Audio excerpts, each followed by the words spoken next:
forget it. Yeah, he's in his prime physically. All right, let's see if we can get an answer to the stupid question. I want to know what the name of Ross's monkey was on the TV show Friends, and we will go to Nick to see if we can get that answer. Hey, Nick, good morning. Good morning. How are you? Good, Nick. All right, what was the name of the monkey, please? Marcel. Marcel is correct. Hang on the line.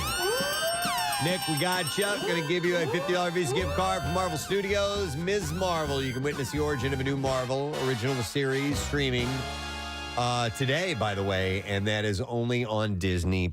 So I'm excited to see what that's all about. All right. Johnny Depp is making moves to stay connected with his fans following the end of his defamation trial less than a week ago. On Tuesday, he joined TikTok. What? He joined TikTok. He did. And his first post on social media, on this social media platform, included a montage showing him waving at fans and playing music with Jeff Beck. He wrote, to all my most treasured, loyal, and unwavering supporters, we've been everywhere together. We have seen everything together. We have walked the same road together. We did the right thing together. It's beautiful. All because you cared. Is he going to do any of the TikTok dances? I hope so, man. Wouldn't you love to see him? He'll dress up as Jack Sparrow. I'm driving a car, and I'm pointing up there, and I'm pointing down there. He said, and now we will all move forward together. You are, as always, my employers. And once again, I am whittled down to no way to say thank you. Wow. Other than just by saying thank you. So thank you. Did he do the Tide Pod Challenge? Not yet. He only has the one. He joined yesterday, you said, Preston? Tuesday. Yeah. Okay, so he has yesterday, yes. 8 million followers. Yep. Oh, my God. Yeah, by Tuesday afternoon, he had 4.6 million. Yeah, this morning is 7.9. Wow. All right, so to put that in perspective, how long did it take you to get 8 million? Dude, I'm on the cusp on Instagram of hitting 50,000. Nice. I'm that close. Dude. I didn't want to say anything yet until I only had 100 more to go. Guess we got a mission this morning. If you would like to follow me, I'm Preston Elliott 1. You're now in a summer band, right? Yeah.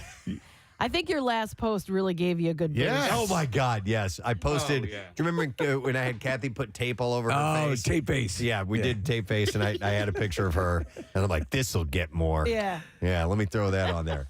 So Preston Elliott 1 if you want to get on board. But anyhow, he is now on TikTok.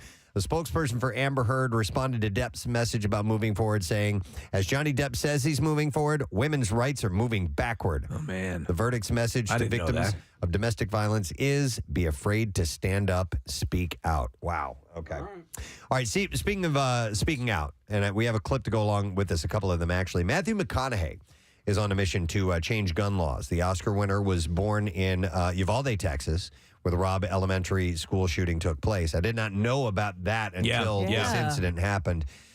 He has been on the ground trying to effect change since the tragedy took place. A day after publishing an op-ed in the Austin American-Statesman on gun responsibility, the actor gave an emotional speech at the White House, urging lawmakers to enact gun reform legislation. On Tuesday, McConaughey stood at the press briefing podium and held up a drawing by Alethea Ramirez, as well as some other things. So let's play a couple of these clips talking about working together in this particular clip. Can both sides rise above? Can both sides see beyond the political problem at hand and admit that we have a life preservation problem on our hands? Because we got a chance right now to reach for and to grasp a higher ground above our political affiliations. A chance to make a choice that does more than protect your party. A chance to make a choice that protects our country now and for the next generation. And in the next clip, he talks about some of the victims. Maite wore green high-top Converse with a heart she had hand-drawn on the right toe because they represented her love of nature. Wore these every day. Green Converse with a heart on the right toe. These are the same green Converse on her feet that turned out to be the only clear evidence that could identify her after the shooting. How about that? He also had held up a drawing by Alethea Ramirez, one of the victims who was just 10 years old, and shared that she had dreamed of going to art school in Paris. So he's passionately getting behind that. And I mean, it struck a chord deeper to him than most because it happened in his community. It's where he grew up. Yep, absolutely. So he's helping getting the word out. All right, this is, we're going to switch gears. We're going to move over to Bill Cosby for a moment. Thank you, Mr. Cosby. And apparently the Donkey Kong defense came into play Monday at the civil trial over sexual assault allegations, as his attorney pressed a key witness over previous statements that she had played the arcade game during a visit with Cosby to the Playboy Mansion in 1975, but apparently it was 6 years before the actual release of Donkey Kong.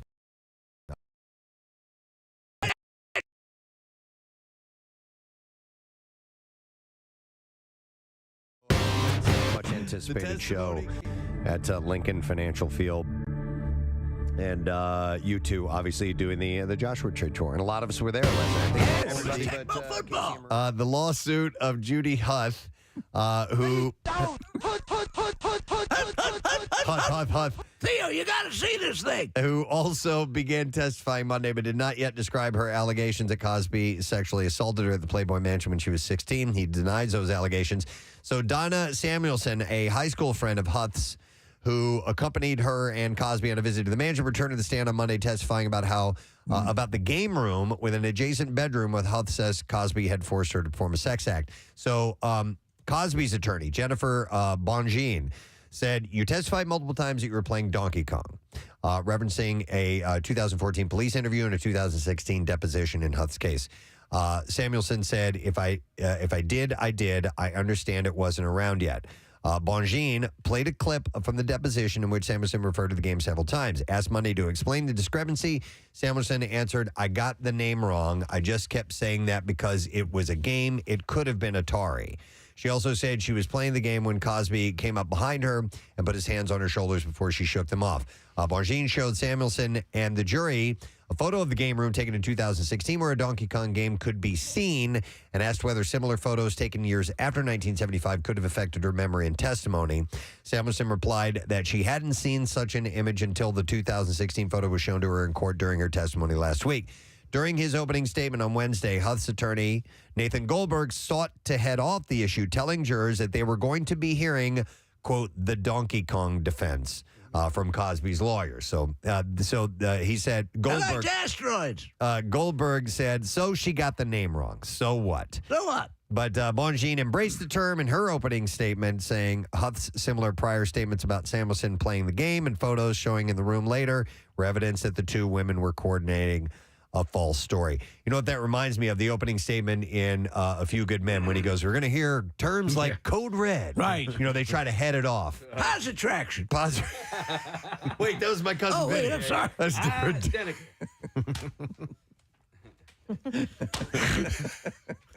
I get him confused. Cosby's just spouting random things from movies. Were you in that convenience store? The sack of suds. Yeah, what are you talking about? Yeah. By the way, breaking news. Yep. You hit 50,000. Shut up! I did it! Oh, man. You did it, big guy! Breaking news. Wow. Now I have to come up with a thank you for 50,000. We go down to the studios of WMMR in One Ballot, where Preston Elliott, morning show host of the Preston and Steve Show, just hit 50,000. What a moment. Oh, thank you, Jim. I'm so proud, and I'm happy to be here today. And I want to thank my coworkers. Preston can be found covering Allman Brothers hits down at the shore. At Mudhead. Next Saturday. Not this Saturday, but next Saturday. All right, what else I have for you? Chris Rock and Dave Chappelle are joining forces for a stand-up comedy show in London. The comedians, both of whom have been assaulted on stage, recently announced that they will host a show together at the O2 Arena in London on September 3rd. Holy jeez, what a venue. They're going to have to come up with a clever name because they were both assaulted. Yeah. You know, like the frontal assault tour or who knows what. Rock recently joined Chappelle on stage at the Comedy Store in West Hollywood, and they each made jokes about their attacks. Chappelle's attacker reportedly said that he was inspired by Will Smith's slapping at the Rock at the Oscars. So those who attended the joint performance in London must be 18 years or older. Tickets are scheduled to go on sale on June 10th. So when they do the O2 Arena, do they? It's huge. Are they going to sell the whole arena, or are they? That's a good question. What is that? 100,000? No. That you're thinking of Wembley. O2 is like the Wells Fargo Center. That's right. Yeah, yes, you're exactly right. I wonder how many, because I always think of that as a really expansive place. The O2 or Wembley? The O2. I mean, Wembley I know is big. O2 was Michael Jackson going to play the O2 Arena or Wembley? I don't remember, but It was O2. And then Led Zeppelin was going to have a reunion at O2 as well. But I think it's like 25,000. Oh, wow. Okay. Yeah. But it's just London's big indoor venue. Yeah. Okay. Nice. All right. I was going to save this for music news, but we sing this song so often that I was hurt to hear that Jim Seals, as part of the duo of Seals and Croft, passed away at the age of 80. I love this song. I do too, man.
I'll play for you in 75, Goodbye Old Buddies in 77, and You're the Love in 1978. So yeah, it's always sad to hear when somebody they tried apparently to reunite a few times. They broke up in 1980. They got together in the 90s and 2000s a little bit. They were supposed to tour with Guar for a while. Guar, Who was the opening act on that one? They'd go back alternate. They get the energy up and pave the way for Guar to get on stage afterwards. So it was a weird pairing. Jim Seals of Seals and Croft, dead at the age of 1980. He was 1,980 years old. You know what? He was entitled. Yeah. He was 80 years old. All right, a couple of other things. Apparently, the Chrisleys don't know best. According to People, the reality couple was found guilty of bank fraud and tax evasion on Tuesday, and they're facing up to 30 years in prison. I have hated this show. I have hated this family. On the USA Network, they run the commercials for it all the time. I've seen maybe 40 minutes of multiple episodes. He is the most annoying patriarch. Yeah. I had my suspicions about where he fell on the love front. What he was into. This story and what we found out has borne out what I was believing. The family is so annoying. It's so orchestrated.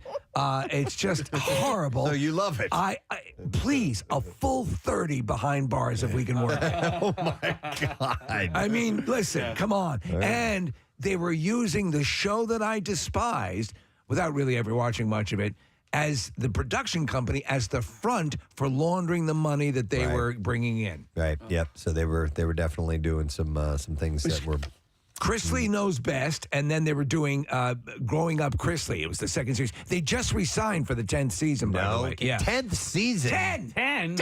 Dude, I've never seen 1 second of this. I've just heard here and there, and I've seen pictures, and I'm like, yeah, that these look like the type of people that would annoy the hell out of me. So, good. They're going to prison for 30 years. Well, we don't know that yet, but this is terrible news. Jack Wagner, the actor who was on General Hospital, his son, Harrison, 27 years old, has died. Oh. It does not sound good. It was an overdose. He was found dead in North Hollywood. The cause of his death is currently being investigated. You heard I heard overdose. I think it would be. He was fighting. He had an ongoing addiction problem. They found him in an L.A. parking lot. Jack has yet to speak publicly about it. The actor is also father to 2 other children, including his son Peter, who is 31, and daughter Carrie, who is 23. I think we talked to Jack Wagner once or twice for movies. He was General Hospital, I believe, and then he was also Melrose Place. Yep. Oh, Melrose. That's what. Okay. Right. Yeah. And he also had a mild pop hit. Do you remember that? Yeah, it was called All I Need. Yeah. All I need is just a little more time to be sure what I need, or something like that. Something like that. Mm-hmm. But that's terrible news. That is, yes. I can't imagine if you're a parent surviving a child. His last Instagram post featured a photo of him sitting on a bench outside writing, "Focus, you are left with you and your thoughts." So, he had some internal issues, so that's terrible to hear. All right, on to lighter stuff. Julia Garner from Ozark and Inventing Anna has reportedly been offered the lead role in Madonna's forthcoming biopic. I think she would be good. She would might be really able to good. do that. Yeah. Earlier this year, it was revealed that the 28-year-old and Euphoria's Sydney Sweeney had both auditioned for the role as the pop star. And on Tuesday, a source familiar with the project told Variety that Garner has now been offered the role. So this is a source. Nothing official has said this yet. It was not confirmed whether she is accepted or not. The film will follow the storyline of Madonna's life from the beginning. I think she'll be great. I loved her in Inventing Anna, but on Ozark, I was watching just the other day, and she, like, the way she takes on the role, like, I was watching her walk, and I'm like, she didn't walk like that in Inventing Anna. Yeah. Like, she just does everything. By the way, she nails, if you've seen the reel. Well, and Anna Delvey? Yeah. She nails it. Steve, I had a hard time watching it because I watched Ozark first, and the character she plays is so bold in that show. So when I saw her as Anna, I'm like, this is like a little bit bizarre. And I had to look up the real Anna and that speech pattern and all of that. And I was like, okay, she's doing a really good job with this. When you see a really good performance, when someone's charged with playing someone else, there's 2 ways to go, where you either play in the spirit of them or you like photocopy them. And sometimes both are really difficult. In The Offer, there's a guy playing the producer, Robert Evans, a guy actor named Matthew Good. You've probably seen him in a few things. He is so unbelievably vocally, presentation-wise, and I'm like, am I the only one seeing this? And I started to read the reviews, and everyone's like, I don't know how the hell he's doing this. And he's British. And he's from England. So Madonna originally had hopes of actor Florence Pugh portraying her in the film. Saying in September 2021, she's definitely up there on the list if she'll have me.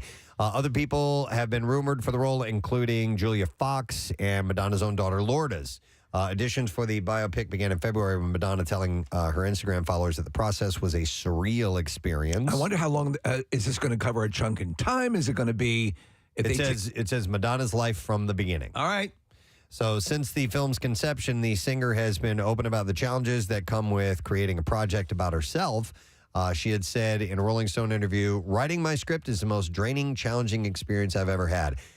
I don't like the idea that Madonna is writing the script. I don't like that at all. No. We want the real story. Yeah. Get someone who's get people who are good at doing this. Yes. And there are certainly accomplished music icon biographies, films, get a couple of those people. Yeah.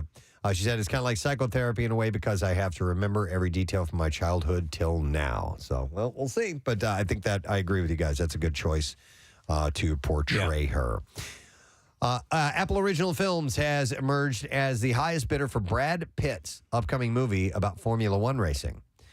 Joseph Kosinski, who just steered Top Gun Maverick to blockbuster success, is directing the yet-to-be-titled film, which will be produced by Jerry Bruckheimer. Oh, there you go. Pitt's Plan B Entertainment and seven-time Formula One champion Lewis Hamilton. Brad Pitt is playing a driver who comes out of retirement to compete alongside a rookie driver and the titans of the sport. God, Ford versus Ferrari. Oh, it's outstanding. To me, it's the Seabiscuit of. I mean, it's that. Whenever it's on, I watch it. It's wonderful. And racing movies in general can be really great. Yep. The Ron Howard film. Is it Burn? What is it? With Chris Hemsworth. Rush. Yeah. Excellent as well. Also, it's Frank Grillo's birthday. The next movie he's in, Steve, is that Lamborghini movie. He's playing. Yeah, and Donnie Lamborghini. Dave Lamborghini. Yes, Johnny Lamborghini. Yeah. His brother. Johnny Lamborghini. But Gabriel Byrne is playing Enzo Ferrari, so it's another car history movie. I love it. This marks Apple Studios' second collaboration with Pitt and Plan B Entertainment. They are also working on an untitled film with John Watts, and is directing. Pitt and George Clooney are starring as two lone wolf fixers assigned to the same job. He's also signed to play Danny Prius. Wow. Apple Original Films, which became the first streaming service to win the Oscar for Best Picture for Coda, has been making movies and dropping serious amounts of cash to ramp up its movie library. There are two high-profile projects from Martin Scorsese on the company's slate, including his upcoming Western crime drama Killers of the Flower Moon, starring Leonardo DiCaprio, Robert De Niro, Jesse Plemons, as well as his musical biopic about the Grateful Dead, and that will have Jonah Hill starring as Jerry Garcia. That's actually really good casting. And so Apple they're kicking ass in the movie department. Well, they watched what Amazon and Netflix were doing, and they wanted a piece of that. And they knocked it out of the park with Coda, definitely. Carol Burnett has joined the cast of the Apple comedy series Mrs. American Pie, and she will join previously announced series lead Kristen Wiig in the show, along with cast members Allison Janney, Leslie Bibb, Josh Lucas, and Ricky Martin. That's a good cast. That is a good cast. Living La Vida Loco, Ricky Martin? I assume so. Yeah. So the 10-episode comedy follows Maxine Simmons, who is Kristen Wiig, her attempt to secure her seat at America's most exclusive table, Palm Beach High Society, in the early 1970s. As Maxine attempts to cross that impenetrable line between the haves and have-nots, Mrs. American Pie asks the same question that still baffles us today. How do you get a seat at the table? Who gets a seat at the table? And what will you sacrifice to get there? So Carol Burnett will be playing Norma, the grande dame of Palm Beach High Society. That could be really good. Yep, a keeper of secrets with more than a few of her Kind of sounds tonally like it might be like a Flamingo Kid, kind of, right? You're trying to get your... Flamingo Kid. I don't remember. Was that Matt Dillon? Yeah, the country club gin set. game and all that. Right, yeah. That was actually a good movie. Let's see. I have a couple more quick things. According to The Hollywood Reporter, director Todd Phillips shared the cover page to the Joker sequel script to Instagram on Tuesday with the working title of Joker Folie à Deux. So Phillips also shared a photo of Joaquin Phoenix reading the script. Did you see the movie? I did. Right. Yes. I liked it a lot. I did too. I only needed to see it one time. Yeah. And I don't know how I feel about the sequel. Well, what are they going to do with it? Are they going to go into Batman territory? Because they flirt with it a little bit. So that Joker, the Joaquin Phoenix performance was amazing. That could fit in the Rob Pattinson, the Batman realm. You're right. Yeah. You're right. It's very verite. Yeah. But I don't know if that's the plan. Yeah. I have no idea if they would marry that together or not. Observations, Kathy? It's hard to keep track of because there's like 3 or 4 Jokers out there right now too. Because they hint at another Joker at the end of the Rob Pattinson movie too. And spoiler alert, sorry. Disturbing a movie again, man. Once again, Joker. Just heart-wrenching too when you this sad misanthrope. Yep. All right, and then finally, according to Deadline, Neve Campbell will not be returning for the next installment of Scream due to salary issues. She told the publication on Monday, "Sadly, I won't be making the next Scream film.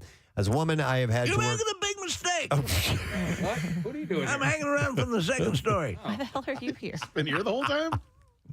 He's playing Tetris. Exactly. Right. He sit there the whole time and just I'm not going near Donkey Kong. play that game. No. It's smart. Stick with Tetris. It's just, What do you think about that Brad Pitt movie? one of those games that you... Sounds like a stinker. Yeah, I don't know. All right, so she said, sadly, I won't be making the next Scream film. She's aged, I think. Steve, I was just she going to looks say great, that. right? She looks amazing. She I looks think she so does. good. I thought it was her. I started watching The Lincoln Lawyer on Netflix, and she's in that. And I don't see a lot of tampering, if any. I almost didn't know. I almost didn't know it was her because she looks so good. No, Yeah. Steve, there is tampering. It's just done well. Okay, all right. Bill's just hanging out playing Tetris right now. And Bill's here. I'll be in the corner if you need me. Listening to this delightful Russian music. So she said, as a woman, I have to work extremely hard in my career to It's a establish little bit like Song of the Volga Boatman. my value, especially when it comes to Scream. I felt that the offer that was presented to me did not equate the value I have brought to the franchise. Did you see the latest one? No, I haven't seen any. So of they them. brought in a whole bunch of younger cast members, and so she's part of this larger ensemble. So I guess the producers thought at a certain point, okay, we can just proceed now with the new generation. When Scream hit, I was like, I just wasn't in the mood for slasher movies, and so I never I didn't bothered with either. it. You know what? And I get that it was a sort of a meta take on the whole thing. And I love Wes Craven, but even at that point, I was like, okay, it's okay. I was hit me never in the right way. Like I liked for it. me, yeah, because it was A lot of people liked it. It was the Take Steve getting us away from the rote slasher movies, Right, and so right. it was a sort of a reinvention that had comedy and Jamie Kennedy, and Right. To me, it came along at the right time in the right way. I haven't watched any of the reboots, so I don't know if they've carried on that torch at all. Was Matthew Lillard in those? Yeah. Yeah, okay. Yeah. So she said, it's been very difficult decision to move on. To all my Scream fans, I love you. You always have been so incredibly supportive to me, and I'm forever grateful to you and to what this franchise gave me over the last 25 years. Blah, blah, blah, blah, blah. Stop your yapping. Yeah. I need you to stop talking. Yes, I need Bill. you to stop talking and listen to me. All right. Oh, shut up, woman. I got clips for you to play now, so let's do that. The master of body horror, David Cronenberg, returns to the sci-fi and horror genres with Crimes of the Future. And in this clip, Cronenberg talks about how his idea of body horror has changed as he's gotten older. Well, it's probably changed with my body changing. One thing to get old. I have hearing aids. I have just had cataract eye surgery, so I'm now looking at you through plastic lenses instead of the original lenses in my eyes, which I used to make all the films up to now, including Crimes of the Future. So, yeah, my understanding is really just a matter of maturity and experience. Yeah! So that's about like surgical procedures and which things. he's into that, and he does. So he's committed some of the most disturbing imagery to film in film history, and yet he possesses the kind of heart to do Dead Zone, which I was put in the top of Stephen King movie realizations. And along with that gore and stuff, though, he does cool stories within it. The Fly. So, His version of The Fly is great. Yeah, and History of Violence. History of Violence. Yeah. Kathy's favorite movie. Crimes of the Future is in theaters now. Here's the next clip. Adam Sandler continues a run of successful dramatic roles, and this time the film is set right here in Philadelphia with Hustle. And here, Sandler discusses how his comedic roles have helped him in his more serious performances. You can have take 2, take 3, take 4. You can take a risk, and hopefully one of the risks you take fit the movie. Comedy, you try stuff out, you try to land on a joke that works or an attitude that works, and then you watch playback and you go, okay, that makes sense, or that was a big miss. Let's try something else. Hustle is in theaters now and is available on Netflix today. By the way, I made that screening last night. Yeah, and so was he there? Do we know? I don't know. I'll find out. I was supposed to be there, and then I got this illness. But anyway, I read this thing yesterday about Billy Madison, and that the part of Eric, who was played by Bradley Whitford. Mm-hmm. Well, he initially wanted Bob Odenkirk to do it. Interesting. And the studio said, no way, we don't want him. And then Philip Seymour Hoffman went out for the role and declined it. And so we ended up with Bradley Whitford, and I can't see anybody but him doing that role. You know, you can also see how decent a guy Adam Sandler is. So I watched the Norm Macdonald special, Preston, on Netflix, where he's basically doing this act that he wrote with headphones on, remotely with a microphone in front of him, doing the material. And they have a panel sitting around, and it's Conan O'Brien and David Letterman and Molly Shannon, David Spade, and Adam Sandler. And Adam Sandler's reflections and memory, and Dave Chappelle as well. It's just, you can see what a nice guy he was and how he connects to his comedian brethren. It's just really refreshing to see that. Yep. And I definitely want to see that movie, so it's out today. There you go. That's the entertainment report for today. We're going to take a break. Remind you, we have a secret text word, and the entertainment keeps on giving trends because Goddamn right. you could win tickets to see Tony Danza's Standards and Stories this Saturday, June 11th at a live casino and hotel Philadelphia. It's 8 For o'clock. my money, there's no better crooner. Text the word secret to 39333, and we will see if you win in a little bit. We're going to take a break, and we'll be right back. Make sure you stay with us. Much anticipated show at Lincoln Financial Field.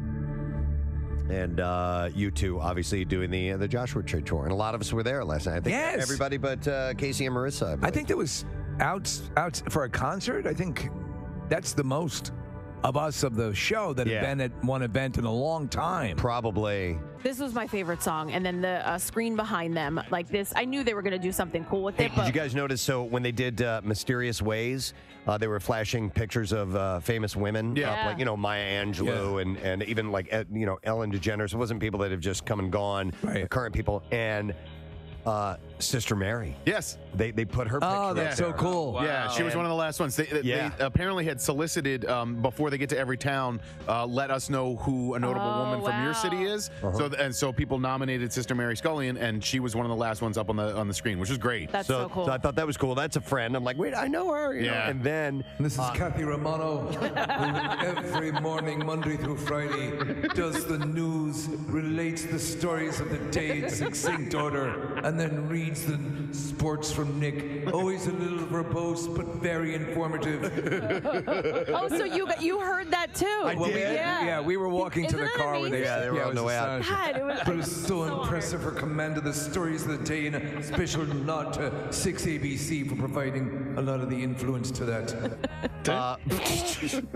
But also another friend of ours got a shout out, Senator Chris Coons. Yes, I know. What? Isn't that great? I was like, wait, I know him. Yeah, he's talking about AIDS relief that the United States has paid for around the world, and it was so Bono went on to a long AIDS. It was really extolling the benefits of and the virtues of the United States and the taxpayers, and he was thanking us. Yeah, and he was thanking a lot of Americans, and he said Rick Santorum, George W. Bush, and he's here tonight, Senator Chris Coons. Wow! By the way, you may know him because he went out to the Camp Out for Hunger, which is the same show that Kathy Romano I mentioned earlier does the news for. It's a great union of philanthropic people here tonight. It really was amazing. I know you just probably eat it for breakfast. We have a man called Pancake here. Oh, man. Let's see. Five Funger Bung Punch. Five Funger Bung Punch. That's close. Funger. That's just a funny sounding word. Great group of new musicians called Five Funger Bung Punch. And they've got a message to tell you. Say, anytime you take a good solid punch to the bung, it's gonna be impactful. Like Nelson Mandela told me one time when he's having a large chocolate chip cookie. He said this thing's huge, but it's not as huge as the love on this earth that we live in. Remember that as you're getting your bung punched.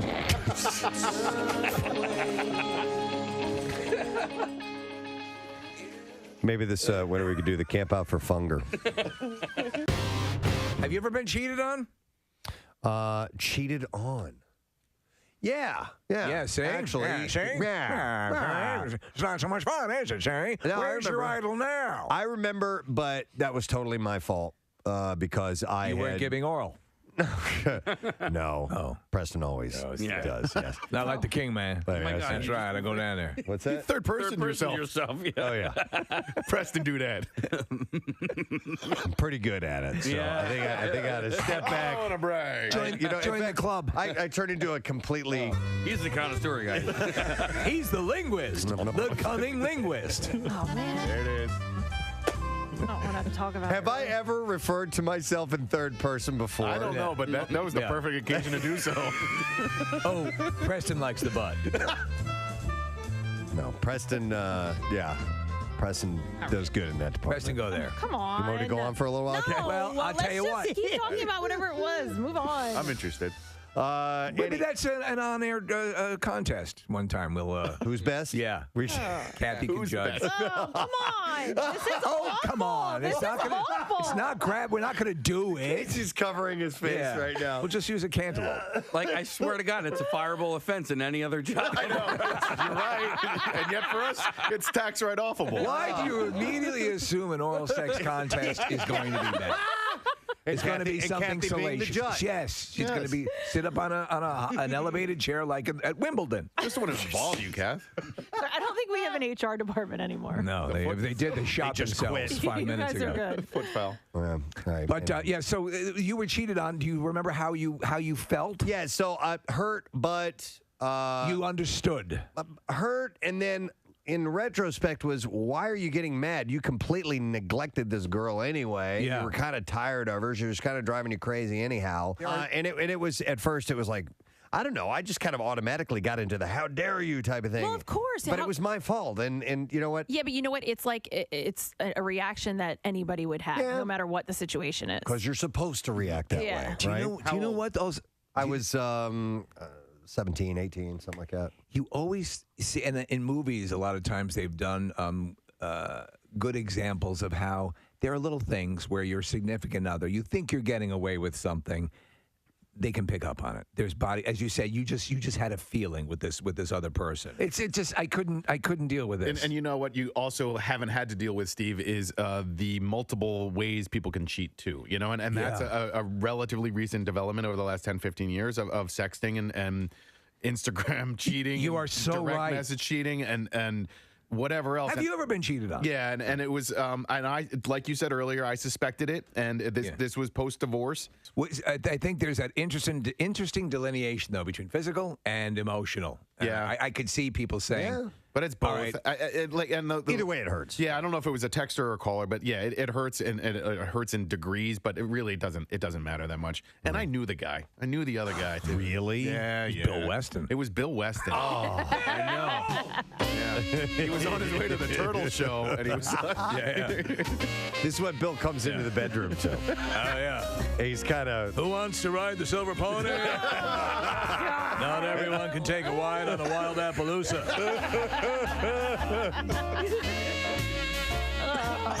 Oh, God. I'm going to list the things I'm going to do to you, but not in order. Number 4, tickle your butt. Number 2, French kiss. Number 1, meet Missile to Tuna Town. Oh. Third leg of the stool, third leg of me. Look at that thing. Look at that thing. got some low-hanging fruit right here, too. Right there. Look at those. Yeah. 2 low-hanging fruits. Look at those low-hanging plums. Oh, can we do a whole half hour of this? That is the promo immediately. Wow. Go now and cut it up. I'm so getting in trouble for that. Yes, you are. Kathy, who did nothing, dare you, will be singled out. We need to get this underway. We got to get it. So here's what we're going to do. We're going to go to the other side of the studio. We have a table set up where our guests normally are. You guys head on over there. Going over. And we're all going to be together surrounding this and opening it as if being in the room wasn't close enough as it is. So I'm going to make my way over. Casey, you're going to helm this? Yeah, all right, I'll be on the other side. All right, so I'm going to cut into this. Okay. Oh my! All right. Did you learn how to? No. Just being in proximity to I it, know, this close, it's ramped up 50%. Yeah. It is was awful. Okay. Oh wait, where's your puke things? I don't think this one's not going to make you throw up. No, they're behind us. Well, wait a minute. Marissa got the directions on how to cut it. All right, come on in, Marissa. Quickly. Preston needs to do it. What's that? It's covered with spines. I'm going to cut this off Yeah, first. cut that off. Yeah, the neck. Okay. Cut. I don't, Marissa. Right here, like where there's little bulbs. Okay. Oh, I see what you're saying. Okay. All right, let me. Careful. Oh, he's not wearing gloves or anything. Is it really difficult to cut through? Yes. I might it's hard to, I need something. Here we go. There you go. Yeah. See, that's where gloves. I need a cloth or something. Holy crap. What a nightmare. Who's the first jackass who... Oh, dear God. Oh God. Did you catch a whiff? Yeah, oh, my God. Oh, my God. Yeah. Oh, my God. Oh. I'm lightheaded. Oh, my I've almost got it all the way open. All right, it's open Are now. you kidding me? Here, I'm so far away. Jesus. Can I get a little... God. Stop it. I don't want to do the fish. Oh, my God. That's nasty. Oh, it's weird. You like it, Casey? No, no. it feels like it's sucking the oxygen out of the room. It is. Kathy, you took a good sniff of it. I can't believe that. Holy I wanted- God damn. Why would you? Because I wanted to see if there was like a little bit of a fruit smell or like a nice smell to it. Casey wants actually me to hand the fruit to him. He's going to take a good sniff. Get in there tight, Case. Smell it. What do you think? There's Not too bad? It doesn't smell good. But Holy, and it's getting worse. It reminds me of something else that Liquid ass. that I do like. How can you tell if this would be ripe or not ripe? My in order to question eat is, who is the first individual in the jungle that said it's worth smelling this crap on the chance it's tasty? There you go. I don't like it. Is anybody going to try and eat Yes, it? give it to me now. I can't. I'm not good for much longer, so please. Here, Steve. All right. Oh, this is so sharp. All right, if it tastes like heaven, I'll try it. All right. Wait, do you know which part what am you're I supposed eating? to Am I eat? eating its ass? That custard-looking stuff. The pod. Holy God Almighty! All right, Steve. I'm not kidding. Oh, God. And this is right in my zone. This is like, you know how puke makes you puke? Yeah. This is. All right. It's like snot. Uh-oh, Steve hesitated for a moment there. Are you? Is your mouth all man. watery? Do I? Can I? Have Oh, you're taking Dude, you're getting too much. well, what I don't know. I've never eaten durian before. All right, go. All right, I love you. Just sample it. Oh! All right, it's in his mouth. He's eating Does it. it taste like heaven? Steve? It's horrible. I can't imagine something that smells like this is going to taste good. Water now. Water! We forgot about water. We forgot to have water. Here you go. Here comes your water. Thank you, Maria. It tastes like it smells. Oh my God. Yeah. That's not good. What culture embraces that as food? It's even worse now that he ate it? Yeah, let me stir some of that up. Oh, yeah. Oh, no, don't stir it up. That's what we need. Oh, no, it's not good.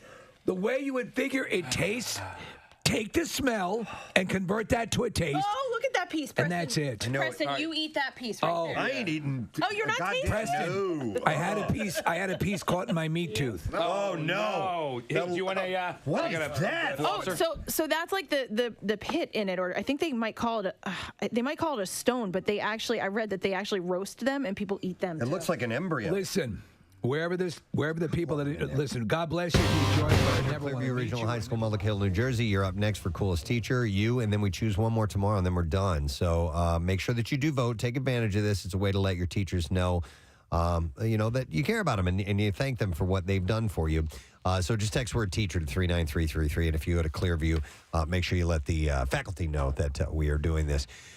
One of the more frustrating things that can happen to you as an individual is in a moment when you're trying to tell someone about something and there's a word that you just can't remember. And you start flipping through the card catalog in your mind. the inability to articulate. You just can't find it. You know what you're talking about. You know what you want to express, but that actual word doesn't come to you. So on occasion, you will find a suitable replacement that you feel will get the job You done. rig something together. Yep. In your mind that makes sense to you. And sometimes it sounds ridiculous. So I found a list that is titled Times That People Failed to Remember What a Simple Thing is Called, so they came up with the most hilarious new name.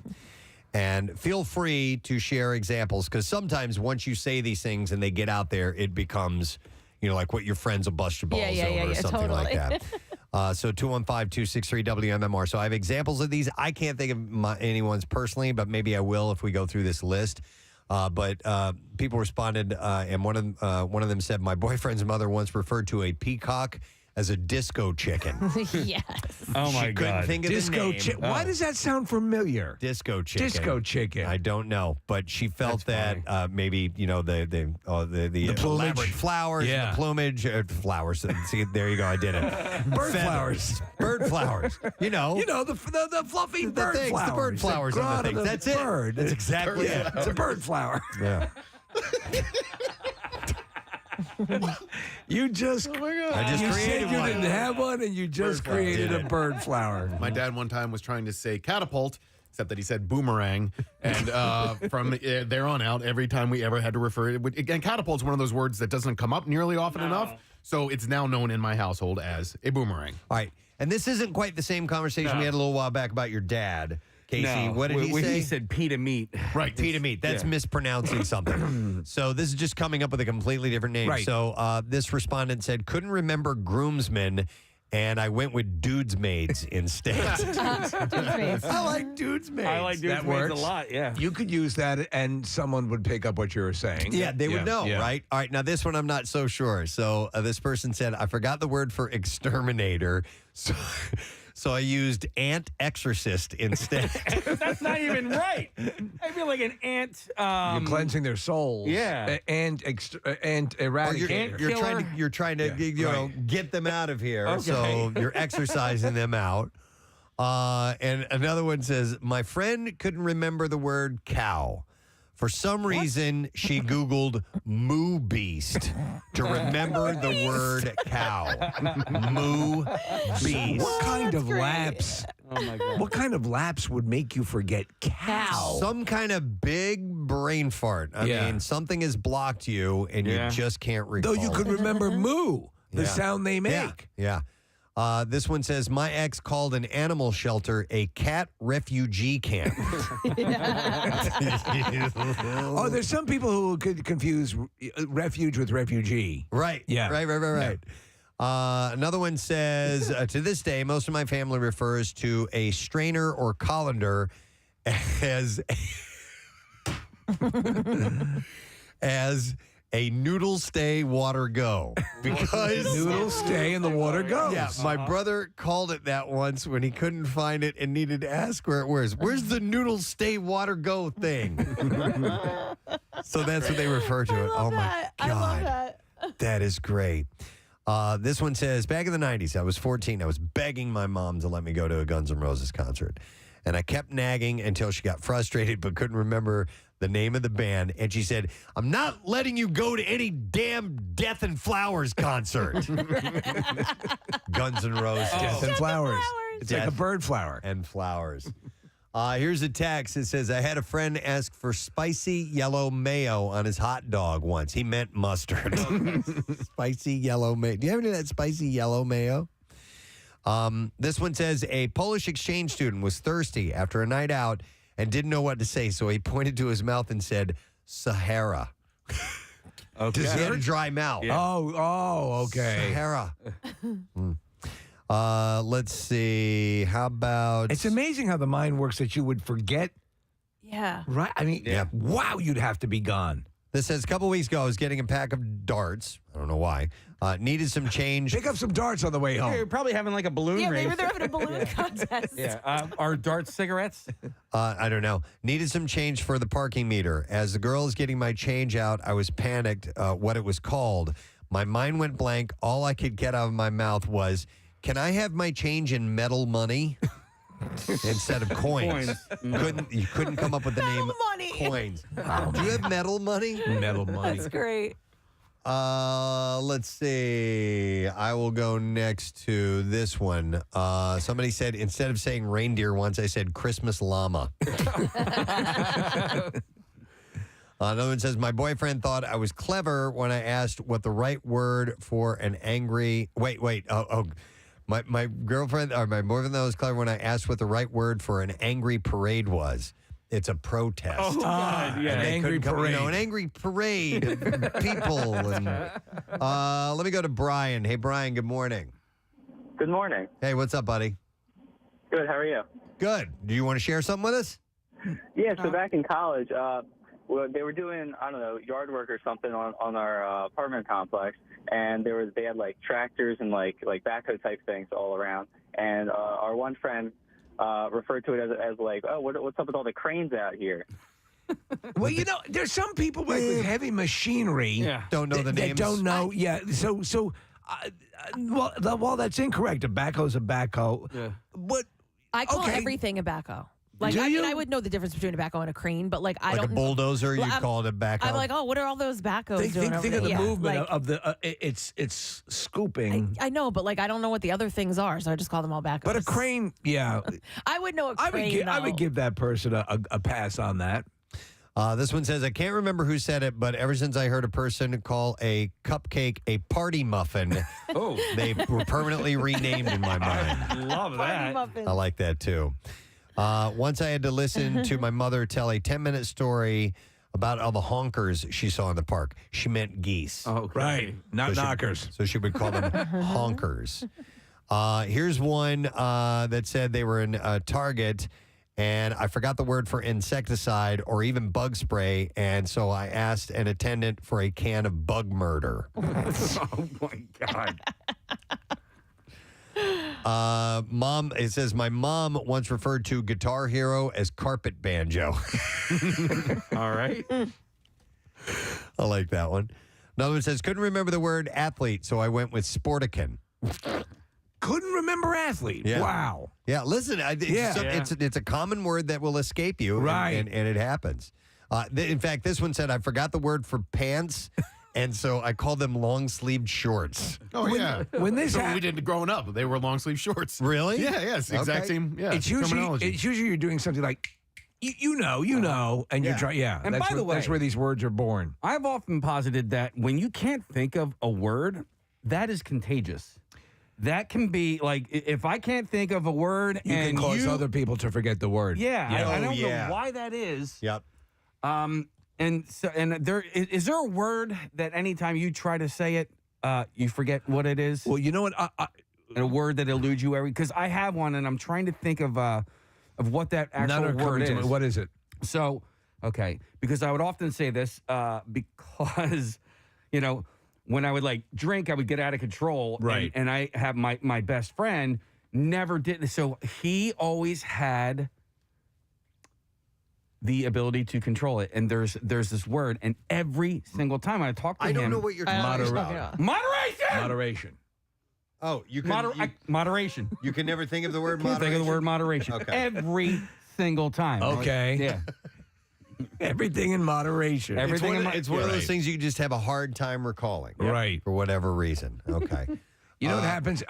People will make me forget actors or things that they're trying to remember. If they try to remember a name, who is that person? Now, if they didn't seem to be forgetting it, I would probably remember it much quicker. But there is a level of contagiousness involved with that. There was 3 different conversations that Chuck and I were having, and he couldn't remember the word hipster.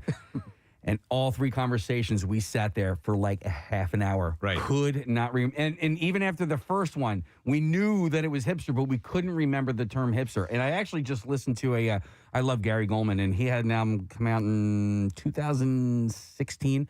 And he's got a whole bit about synonyms because he had a friend who was telling him about a documentary about Hitler. And the word that she was searching for was atrocities.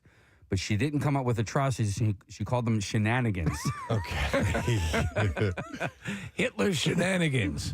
Here's a text that says, my son's friend didn't know the word for tank top, so he called them hot shirts. Yeah, that makes sense. Another one says, my son calls the aquarium a fish zoo. Okay. There's a difference between a little kid name and you just not being able to remember it, and you all of a sudden give it another name. I'm going to go to Joe. Hi, Joe. You're on the air. Good morning. Hey, Gadzooks. Hey, Gadzooks, buddy. What's up? So years ago, when my oldest daughter, when she was smaller, we were driving past the farm, and I was like, "Look, it's a," and then she I said, it's a moo-moo. And she goes, you mean cow? The kid knew right away. What's even funnier is the fact that later, we've done it for so many years that my younger daughter goes into school and they said, what's this? And they picture of a cow and she goes, it's a moo-moo. Yep. And they're like, it's a cow. She goes, no, it's a moo-moo. It becomes moo-moo. She never realized right. Cow, like it was actually named cow. It becomes part of the modified vocabulary. We would. I remember us calling them moo-moos for the longest time. Yeah. Let me go next to, where is this? Oh, yeah, it's Mike we're going to go to. Hey, Mike, good morning. Oh, my balls. Oh, my balls. What's up, Mike? Hey, first thing, Preston, congratulations on 50,000. Hey, how about it? Way to go. Oh, my balls. And I was one of those 50,000. You're in for some real entertainment, my man. Thank you for following. What's up? All right, so my son, he's 16. When he went to daycare, she got paid every Friday. Some days we'd give her a check, some days we'd give her cash. And one day we forgot.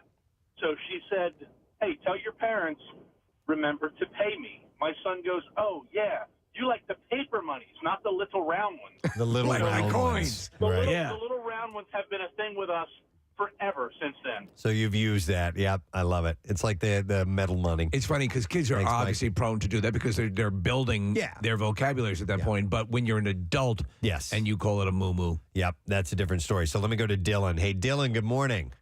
Hey, good morning. Sorry to bother you guys at work. It's okay. No, we want it. What's up, bud?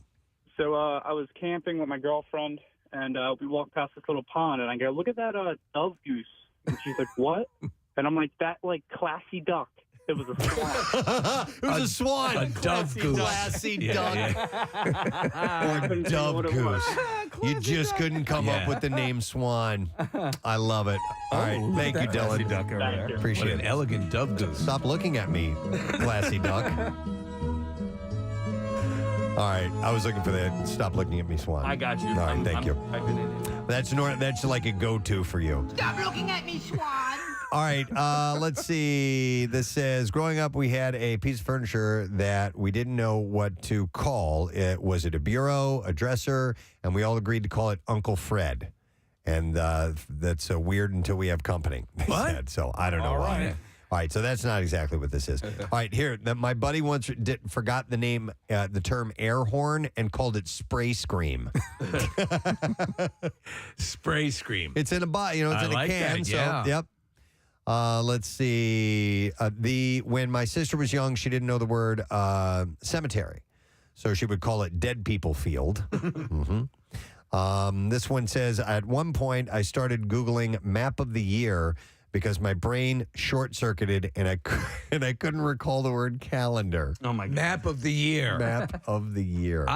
You probably get a lot of that when people have had some sort of head trauma and they're trying to fuse ideas together. You know. Yeah. This one said, my husband wanted me to pass him the cooking tongs, and instead he said sausage tweezers. And that one could stick, too. If you accidentally slip and say something like that, that's going to be what it is known from here on out. I'll go to Kenny. Hey, Kenny. Bonjour, bitches. What's up, buddy? So we were going to my friend's place, and I couldn't remember the name. So my friends asked, like, where does he live? And I'm like, the room houses? What the hell are room houses? Apartments. Oh my God. So instead of room, you just couldn't remember apartments. Yeah. Room houses. Yeah. And it makes sense. Condos would be like that as well, right? All right. Thanks, man. Appreciate it. So earlier I was talking about feathers. Yes. And I accidentally said flowers. This one said a girl called a feather a bird leaf. There's like minds. This says, my buddy couldn't find the word for lungs, and he came up with breath sacks instead. Oh, my God. Mm-hmm. And another one said, at a house party, when this trash bro came up to me, he said, hey, man, I'm about to score. You got one of those plastic penis socks? He wanted a condom. Condom, yeah. Mm-hmm. Another person said, I once referred to a fly swatter as a bug spatula when the name escaped me. I like that one, too. Bug spatula could be a name of a band. Someone said, I was looking for the word cereal, couldn't come up with it. The best I could do was breakfast soup. Breakfast soup. Mm-hmm. I like that. Yeah. Let's see. I'm going to go to let me go to Joe. Hi, Joe. Good morning. Hey, bitches. Hey, what? What's up, Joe? What's up? So, for some reason, I couldn't think of the word mango, and I was slipping with my words and be like, oh, yeah, that orange fruit. And then I thought I had it. I exclaimed, oh, yeah, Mongo. Blazing Saddles. Right. There's a character in Blazing Saddles named Mongo. So Mongo instead of mangoes. I think that's exactly what I was thinking of. That's just where my brain went. Yeah. Instead of mangoes. Thanks, Joe. It's the way you transpose things in your mind. So apparently, and the way behind that, the meaning behind that, Steve, or the reason, we're going to go to Dottie, who is a speech therapist and can help us out with a little bit of this. Hi, Dottie. Good morning. Hi, you guys rock. Thank you, Dottie. So there's an actual word for this not being able to think of a word? Yeah, so it's called word retrieval. So you're not forgetting what you want to say. Imagine your brain is like a four-drawer filing cabinet filled and filled and filled with files, right? Which are the words. You're just having trouble finding it. So it's tip of the tongue phenomenon, very common, and it actually gets worse as your vocabulary expands because you don't want to say pancake flipper. You want to say spatula. So you're hesitating so that you find the exact word that you want to say. So you're saying that the more elaborate your vocabulary, the more likely you are to struggle for the perfect word. Yeah. That's right. All right. Right. Interesting. It's funny, Dottie, because when that guy called in, he called the cow the moo-moo to his daughter, and his daughter's like, no, that's a cow. I was thinking, I'm like, dude, you don't even know that many words yet. Of course you know the word cow. Like, you know how many words we've learned over this, And I often thought of that, too, like, as a kid, and, like, an adult would come over and didn't remember, like, all of our names. Like, you're like, how could you not remember my name? I'm your cousin, or, but you know how many names I've learned over the last 40 years? Is there a better way? Is there a way, Dottie, to train yourself or different? Yes, so I was just going to say, so Casey, the next time that you're searching for the word moderation, you're actually supposed to go through the alphabet quickly, and you'd be like A, B, C, and I promise you, when you get to M, moderation will come out. Oh, that's an interesting. Just take the time, even if you. I do it. Go ahead. I do it all the time. I work in a school, and the kids' names, like, I'm like my 37th year in a school, and all the kids' names blend together. So I'm like A, B, C, D. Oh, Jalen, hi. There you go. Wow. Very interesting. All right, we'll give that a shot. And so probably wouldn't work when you need to come up with the word quickly, but if it's escaping you. You'd be surprised how quick. You would be surprised. Once you start doing it. Oh, it's Xander. Okay, you're right. I can write down the alphabet like from memory alone. Wow, you are amazing. Yeah. Very good, Casey. What if you forget a letter in the alphabet? Yeah, what if that? All right, thank you, Dottie. Appreciate it. Thank you. All right, a few others quickly. We're going to have to take a break here in a moment. This one says, I couldn't remember oven mitt, so I called it a heat gauntlet. I love that. Another one says, I couldn't think of the word robe, so I I asked my friend for a towel jacket. Yes. I mean, that's essentially what it is. So, I always laugh about the way the Dyson company names their various appliances. So we have Dyson fans in the house, but they don't call them fans. They call them air multipliers. Oh, well, air multipliers. Yep. This one says I couldn't remember the word for lid, so the only thing I could do was look for drink hats. That's what they called them, drink hats. Oh, well, the decorative, and now I call them beauty tacks, but they're the you put in sandwiches. Oh yeah, toothpicks. Toothpicks, yeah. I always call them beauty tacks. Beauty tacks. Yeah. Okay. Another one says I was playing Pictionary with some friends, and the prompt was skunk, so I did my best to draw skunk, and my friend yelled stinky cat. That works. Instead of skunk. Another one says I once called toothpaste tooth soap, and I couldn't think because I couldn't think of the name. And another one says when looking for the word sore, this girl couldn't think of it, and she said the words muscle hangover. So I guess after working out. Oh, okay. All right, got it. Yeah. My friend was frustrated because she couldn't find her shoehorn and then said loudly, "Where is the boot spoon?" Yeah. Oh. Yeah. Do you think I said butt spoon? No. Never mind. It looks spoon-like. Yes. And then the last one says, my mom always says wanky candles instead of Yankee candles. Okay. That could be interpreted as something else. I do like that as You well. touching your Yeah. wanky candle again? All right, anyhow. But it's called, I even forgot what she said it was called. Word retrieval. Thank you. Yes. Nice. And just go through the alphabet. Yes. It'll be all good. All right, we can reminisce about this stuff if you want to, ladies, because we have a sorority party we would like to invite you to at Parks Casino. This is going to be Wednesday, June 15th, 1 week from today, 6 to 8 p.m. We'll be in the Liberty Bell Beer Garden at Parks Casino, and we're going to do a square dance party. In fact, we have members of the Federation of Delaware Valley Square and Round Dancers. There you go. What a round dance? What's round dancing? I think the edges are softer. Oh, they must Yeah, be. yeah. I've never heard of round dancing. Well, Maybe so square dancing and round dancing. We did square dancing, and we would move in a circle. Maybe that's just a riff. So we'll take, you know what? We'll take, just to make Bill happy, 9 ladies that want to go. And you can bring a friend. Everybody has to be female and 21 years or older. 215-263-WMMR. So it is next Wednesday. We always like to have an activity to do at our parties. And this one is square and round dancing. Why not? I think round dancing may just be the more modern square dance. Okay. All right. Let's get you on board, and we will do it up next Wednesday at Parks Casino. We're going to take a break. We'll come back in a second. Going live on Fox. Good day. Stay with us. Preston and Steve on 93.3 WMMR. Kathy's trying to force feed it to him. Are you going to try? Preston's pretty ambitious, but I'm going to tell you flat out. I'm not going to eat it. Take the smell and convert it to taste. I'll try it. All right. Case is going to try it. Wow. Just put it on the thing there. Yeah. Really? Okay. Case, and you, I'm please. not. You took a big bite. All right, back me up. Just do it. 1, 2, 3, go. I'm just. Come on. Taste it. Choo-choo train. Peanut butter. Open wide. What do you think? What do you think, Case? It's horrible. Did you taste it? Horrible. No, I'll tell you what.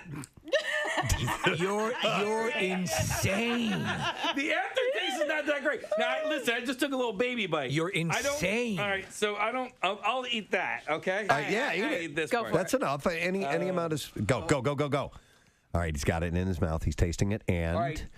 he's kind of... has a confused look on his face. Now he's got a disgusting look on his face, and now he looks like he wants to ask a question. Okay, hang on. Okay. Hang on. Yeah? Nope. No. It's not good. No, but it's almost good. Okay. It's It if you like, it has the texture of avocado. I don't like the texture. Like it's almost like I ate snot. It's like you're eating someone's bunghole. It looks like snot. It feels like snot. But okay. All right, seal this sucker off. It's got like simultaneous flavors. I will tell you this: they were not lying about the sharpness of the spikes on this thing. If you were to slam this against someone, you would hurt them. Hold on, I'm sorry. I'm gonna just take a little taste, but there's also like some sort of rice cake or something that has this cooked into it. If you want to try. Oh, really? Are you kidding me? Oh, okay. No! It's been All right, I'll try that. All right. All right, Nichols. No, you're not allowed to have the rice cake unless you try fine. it. All right, I didn't have my meal. I'll have made up rules. Both Casey and I can have the rice cake. All right, I'm going to try it. Nick's going to try it. The durian fruit. Go for it, Nick. Okay. Oh, instant regret. Instant regret. All right, so it's disgusting. Yeah. All right, so now all right, Steve. You can now try the rice cake. Does it taste better than it smells? A little bit. I think so. A little bit. A tiny bit. Okay. That's not, but it's not saying a lot. I'm gonna try it. I'm gonna try a little piece. All right, okay. All right. Oh God. Is there a little seafood in there? No, I don't want to do it. There's a little bunghole in there. Okay. That is awful. Yeah, it is. All right, we have to get to this surströmming. You could actually taste the melon in that. Like there was like honestly, I understand, Casey. Gross. I understand eating things that are not in our normal palate wheel. I got that. No. But this it says it makes you less of a human if you eat this. It's disgusting. A New Hampshire woman is recovering after a rabid bobcat attacked her. It was dusk when Elise Dabrowski made her nightly trip to lock up the chicken coop and decided that she would... I'm gonna go out and lock up the chicken coop. I'm just doing what I do every... Oh, no! Oh, no!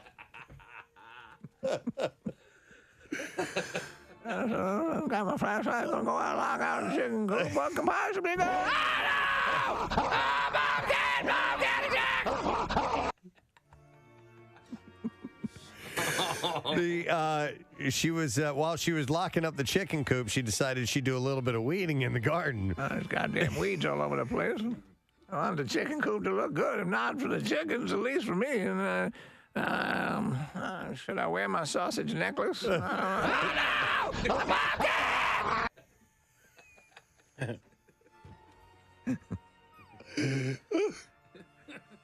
The 80-year-old grandmother was hacking weeds near her rose bush with her sickle when the bobcat pounced. My goddamn sickle.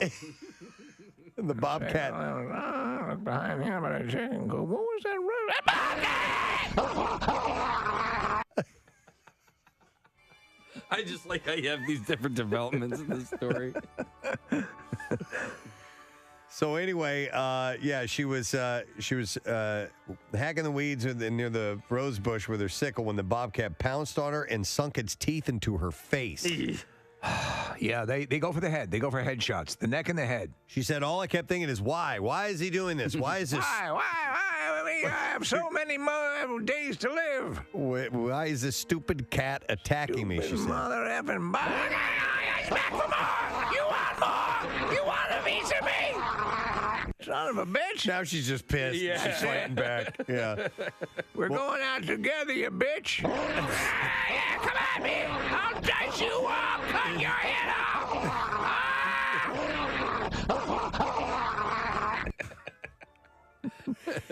She turned her sickle on the beast as some of her 5 dogs scrambled over to help out. And that's another question. Where are my goddamn dogs? And she said he just kept lazy mutts. He just kept scratching and biting, and the dogs came and chased him off. By then, the bobcat had ripped into her in 5 places, causing wounds that would take 60 stitches to close.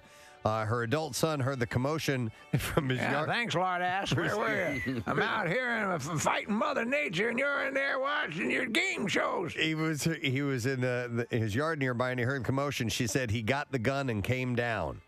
Now, why don't you go back to the house and put some friggin' bullets in it, you moron? Came down and killed the bobcat with a shotgun blast. I know. Actually, you killed one of our dogs, dumbass. Now, Tuesday, it tested positive for rabies. Oh, man. But Just not age, please. But Dabrowski... I've gone this long avoiding it, and I'm rather sexual. Wow. I don't want to get bobcat age. That's the worst. You've had sexual relations. Tons of men. There's been an open door policy of this old cooter. Oh. It's like a revolving door. Anyhow. Like Times Square. But Dabrowski considers herself lucky. I'm very lucky having that bobcat tear my face off. She said it could have got my eye, could have got my jugular, could have got anything. I feel very, very fortunate. Her son and her dogs are now... Just good to be back at home with the... Oh, no, he's back, son of a bitch! They're all getting rabies shots. But I hear that they've gotten less... What, the stomach painful? shots? Yeah, the rabies shots. They modified because it used to be a series of shots in your stomach, as you said. Yeah. But anyhow, she harbors no ill will toward the bobcat, which already had a face full of porcupine quills before it attacked her. So it had already been having a rough day. So yeah. Good to see you, Dr. Smithers. I'll just go out and wait in the waiting room. I mean, oh no! No, bobcat!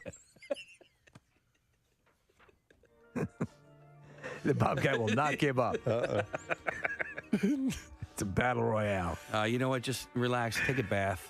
Yeah, I'm going a little Mr. Bubble. Light some candles. Put on a little Yanni and... oh, no! What the hell? Get out of the... No, you son of a bitch! Where's my loofah? Where's my loofah? You're going to use that to fight the bobcat off with? Whatever you have, you got to go for it. Yeah. I don't bathe with a sickle. Let me go to Carrie. Hi, Carrie. Good morning. Good morning. Hey, what's up, Carrie? Not much. But, yeah, so we had, my father was an organist for over 50 years, and He passed away 5 years ago, and he had an organ in the house. Now, his organ was an organ that some churches had smaller ones than this one. But your dad had a large organ? He had, yes, thank you. I have seen my dad's organ. Yeah. Anyway, it was like a full pedal and it was 3 manuals, so it had 3 keyboards. Oh. And then 4 rather large speakers along with it. And 2 years ago, we found a church in York County to take it. And because it was a huge weight around my mother, you know, like to see it, like he. Yeah, it was a constant reminder. Yeah, exactly. So the church that was taking it sent the movers. Well, they told the movers it was a small organ. It was not a small organ. So they asked, you know, did it come through the front door? Yes, it came through the front door but with a lot of difficulty. So my dad actually had the back of the house, instead of a slider for the deck, he put in French doors so that if eventually he moved or it needed to be moved, it would be more easily taken out. Okay. And even wider steps on the deck. Well, of course, I'm a woman, so of course I didn't know what I was talking about. So after like 20 tries to go through the front door, taking the door off the hinges, etc., I finally was like, would you please go out the back door? And so all this time this is happening, you have full French doors in the back of the house and basically a ramp built to accommodate the organ that you didn't even consider. Right. I told them from the beginning. And they're like, well, did it come through the front door? Yes, it did, but with a lot of difficulty, you Nimrod. Did they eventually go out the back door, Carrie? Yes, thankfully. Yeah. After much difficulty. I mean, to be honest, your dad's big organ was meant for the back door. Oh, my God. Dude. Yeah. And we'll Just leave a you fact, with right? that, Carrie. Thank you very much. The whole phone call was worth it for that line I love alone. you all. Your dad's huge organ was made for the back door. Yes. So yesterday was just perfect weather. It was fantastic. It was the zero humidity, nice little breeze, comfortable temperatures. It was great. So we got that. If we could have more of those, it'd be wonderful. But we are in July. Yes. And the next couple of days are going to be heating up. So by the time we get to Thursday, mid-90s and humid, it's going to be sweaty, sassy, moist, sultry, sticky, smelly. Exactly. And there was a hashtag surfacing on social media. Actually, it was out of the UK because they had been having some record temperatures. But the hashtag is boob sweat. Yes, it's a big dilemma for the more me, the more Casey-ish. Yeah, I was not aware that boobs tend to get sweaty. I know we suffer from under. From under cheese? Yeah, from under sweat, I guess. Yeah. Is it the underneath part that? Let's consult our large-breasted traffic reporter. And now, from the Breast Bureau of the WMMR Morning Show, it's Kathy Romano. And now we go to our on-the-scene correspondent, the buxom Kathy Romano, to talk about booby sweat. I gave you that introduction not as good as the traffic one. Okay, so what is your question? Does it happen or where? Yeah, is that something you have to be ready for when you're heading out and it's going to be really hot, or boobs? One of the things you got to worry about getting all sweaty. Yes, my boobs sweat, but I think it depends on. I mean, I can't speak for girls with smaller boobs, but I mean, yes, like I have an underneath part and also my cleavage. Really? Oh yeah. So it's where there's close proximity. Skin on skin. Yes, skin on skin. Now you're not gonna see it. It's not gonna drip through my clothes. Oh or my anything God! like Are you that. kidding me? It looks like you've been shot in the chest twice every time it's warm outside. No, But- you don't see it, but you're in air condition when we see you. Yeah, and also if you if I were to work out in a cotton sports bra or a cotton shirt, you would see it. You would see it there. It's almost like pits, but Yeah. with But a T. T. Yeah. Well, boobs are the new pits, Preston. Oh, I wish you could have said it. Knockers are the new pits instead of. Why can't we say that word? I know it's so innocuous. It sounds so friendly too. In fact, there are birds that are called tits. Yes, So there, I said it. absolutely. Titmouse. All right. Let's just talk about the birds. Well, it was quiet Wednesday evening in Blue Springs, Missouri, when the police radio crackled with word that a holdup alarm had been triggered at Sororita's local adult novelty emporium. When the store manager spoke with police dispatchers, he provided a physical description of the tattooed man who stole $90 in merchandise. They call it cash. The suspect fled on foot and was running to the grocery store with he said, quote, running north to the grocery store with 2 of the biggest dongs I sell. Dude, now I sell some big dongs, but he took 2 of the bigger ones. An officer described the suspect as a white male shaved head tattoo on his neck who stole 2 dildos and a bottle of lotion. Yeah, he stole one of them there lurches, which are huge, and one of them Sasquatches. The manager recalled swiped a $47 11-inch All-American Ultra Whoppers curved dong intended for use in a strap-on device. Yes, I'm curious. Do you have the ultra-wide curved dong? It's the American Ultra Whopper. Put it aside for me. That's ROMANO. That is the Ultra American Super Curved Dong. Is it not? What is the vein situation like with that? Oh, very good. The vein situation. The thief also stole Would you say there's the end of it? What is that like? Is it wide? Is it wider?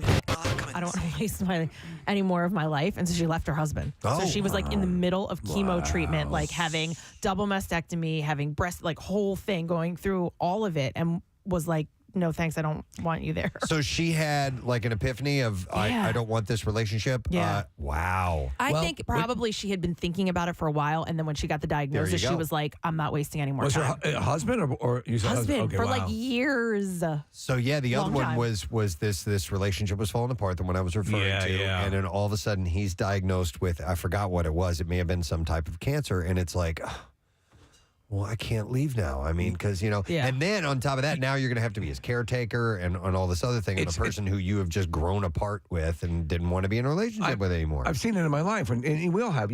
Somebody gets sick, and your significant other has to step up and do what you're supposed to do. It's what I'm. God forbid, and I hope it doesn't happen, but that's what I will do. But she was already starting to like loathe this guy beforehand. And then this happens, and it's like, no. Yeah, so, all right, anyhow.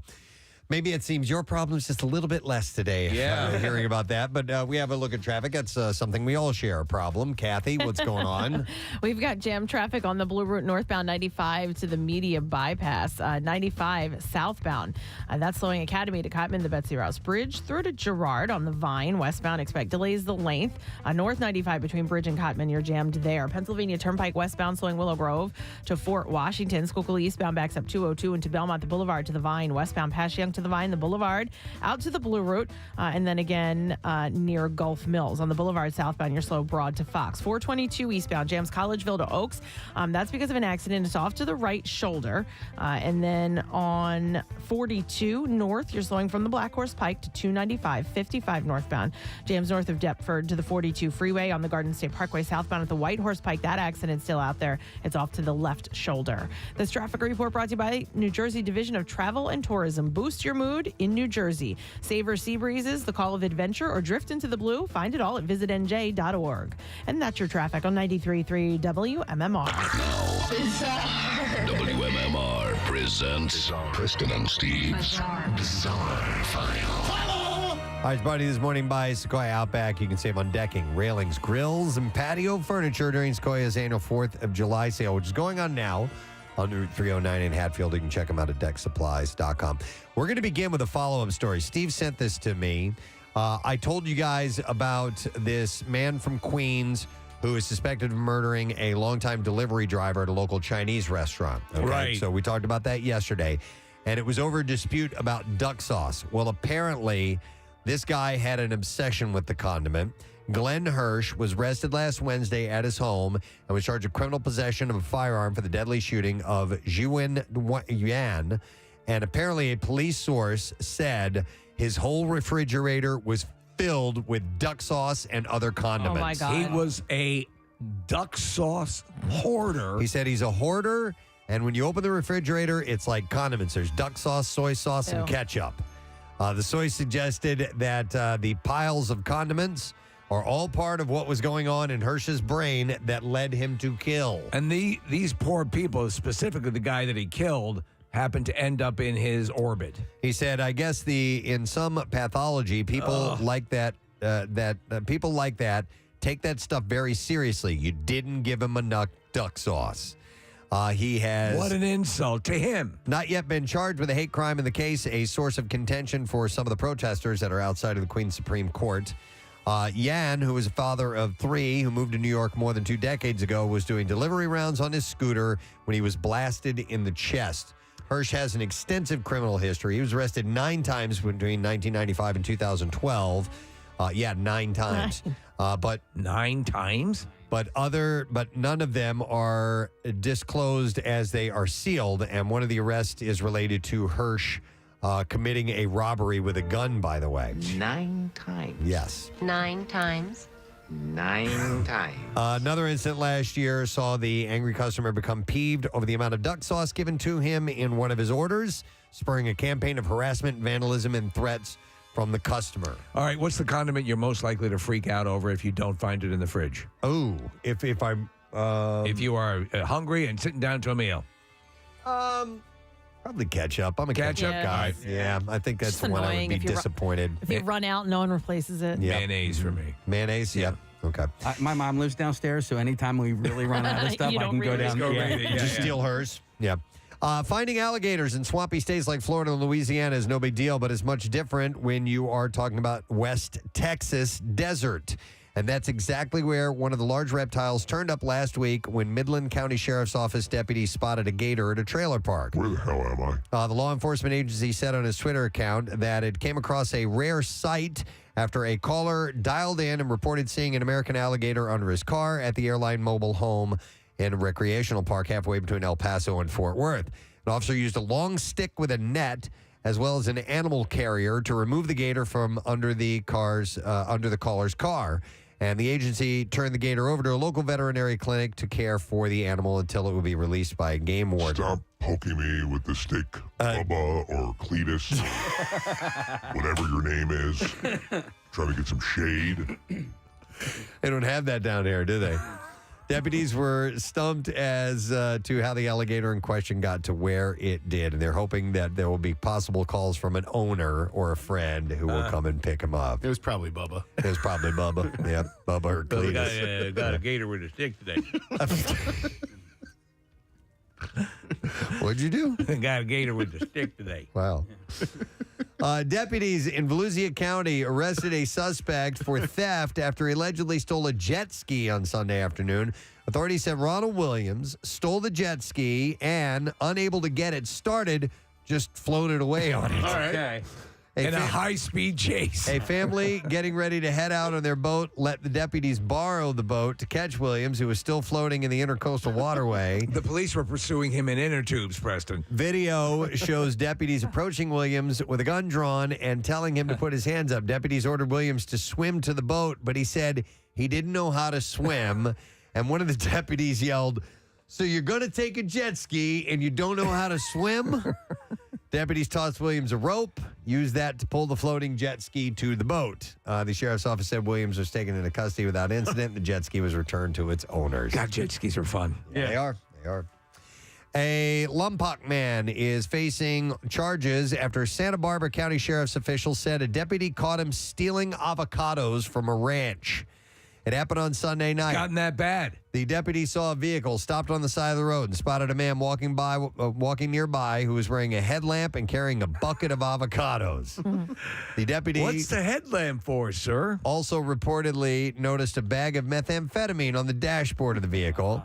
Sheriff's officials say deputies searched the vehicle and they found that the trunk was filled with avocados. Well, maybe they complement each other. They also reportedly found a meth pipe. Authorities say that the owner of the ranch told investigators the man did not have permission to harvest avocados from the property. And listen to this. Tim Rounds was arrested on suspicion of grand theft of fruit. Yeah. Possession of a controlled substance and possession of drug paraphernalia. You know about the avocado deficit, right? Rounds was booked into the county jail and released without bail. Yeah, they're pricey. Yeah. And dude, if you stole enough of those, you could make a nice chunk of change for sure. Apparently, it never tastes better unless you're, smoking meth. All right, and then this is a sad one to end on, but we will. A British base jumper died after his parachute failed to open during a jump in Italy. Dylan Morris Roberts was killed instantly after leaping from an 800-meter ledge known locally as Happy Birthday, connected to the popular base jumping exit point, Monte Brento. Dude, 800 meters. That's unbelievable. I mean, it's roughly 2,400 feet tall. Yeah. That's unbelievable. Over his career, he'd performed dozens of jumps and combined his love for the extreme sport with base jumping, which involves parachuting, of course, from fixed objects. Despite his expertise in the recreational sport, the Brit failed to land after launching off the edge. He had been with a group of 5 friends who immediately phoned emergency services when they witnessed the accident. A mountain rescue team arrived at the scene via helicopter where they retrieved his body. Local police said his parachute malfunctioned, although it's also been suggested that he may have miscalculated his trajectory. So that is messed up, A lot of times base jumpers will because that's a high base jump. Usually, like, how high is the Space Needle, for example, or stuff like that? Is that the I don't same? know. Like the one in Vegas is 1,000 feet tall. Okay. Yeah. So a lot of times the accomplished base jumpers need to know, exactly when to deploy the chute because time is of the essence. Yep. I watched this guy not that long ago. There was a video. He parachuted onto the top of this hotel, and I think it was somewhere in Mexico. Did you see this? Yes. He jumped. There was a level that he didn't intend to land on. Yeah. That was like halfway down. And then the security was at the top of the hotel, and they were going to take him down. And then at the last second, he broke free and then jumped off at the top of the hotel and parachuted down. Wow. He made it. All right, and there you go. That is your B file for you this morning, gang. Don't forget Clearview Regional High School. You're voting for coolest teacher. Want to make sure that you do that. We also have more sorority party tickets. We will give that. That's coming a week from today, by the way. And we have a secret text word. Man, you want entertainment. Tony Danza. You can go and see him. It's called Tony Danza Standards and Stories. We actually spoke to him. He's jazzed for it. This Saturday at Live Casino and Hotel Philadelphia. So text word secret 39333. We're going to take a break, and we will come back in just a second. Make sure you stay with us. By the way, Bill Burr has been moved to Friday. Oh. So we will talk to him then, but we are going to talk to Hayley Duff this morning around 9 o'clock. Female Bill Burr. Stay with us.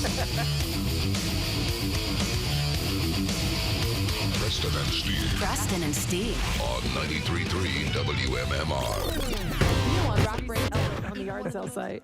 Yes, on your Facebook site. Kathy actually Ladies. saw resale on a dildo? Yeah. Are you kidding me? It was a glass dildo. A woman sent it to me, and I emailed her back. I'm like, is this for real? She goes, I promise you, I saw it. And she said, like, a few hours later, it was taken down. That is crazy. Now, the thief also stole a 10-inch dildo and a 4-ounce bottle of Doc Johnson's Joy Juice lubricant. Hi, I'm Doc Johnson. You have trouble in the sack? Think you get a little chafed? With more than 60 stores, Cerullia's, where romance finds fantasy, describes itself as one of the nation's largest and fastest-growing specialty retail chains. Oh, Sorelli's where romance finds fantasy. May I help you? Yeah, we got about 50 different types of dildos. Come on in. It's romantic. Yeah, we have this thing. It's a dildo attached to a jackhammer. Very romantic.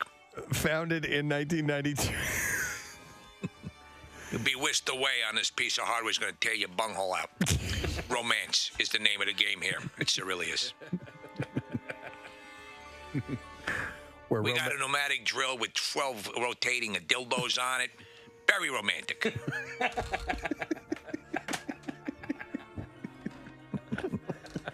It doesn't sound that romantic. Paris and springtime. Yeah. It's where romance Have you finds... walked along the Champs-Elysees? It's where romance Did you finds... ever see American in Paris with Gene Kelly and Leslie Caron? Very much like that. What is it? Oh, it's a bazooka that shoots dildos.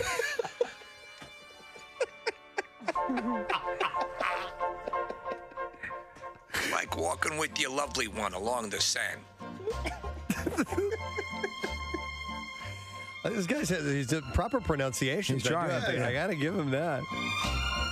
All right, so anyhow, founded in 1992, the firm offers an impressive collection of lingerie, vibrators, and adult toys, and romance essentials. Romance essentials. The description prompted one cop to... Yeah, it's like what Wolverine wears, except the blades are dildos. It's very romantic. Very, very romantic.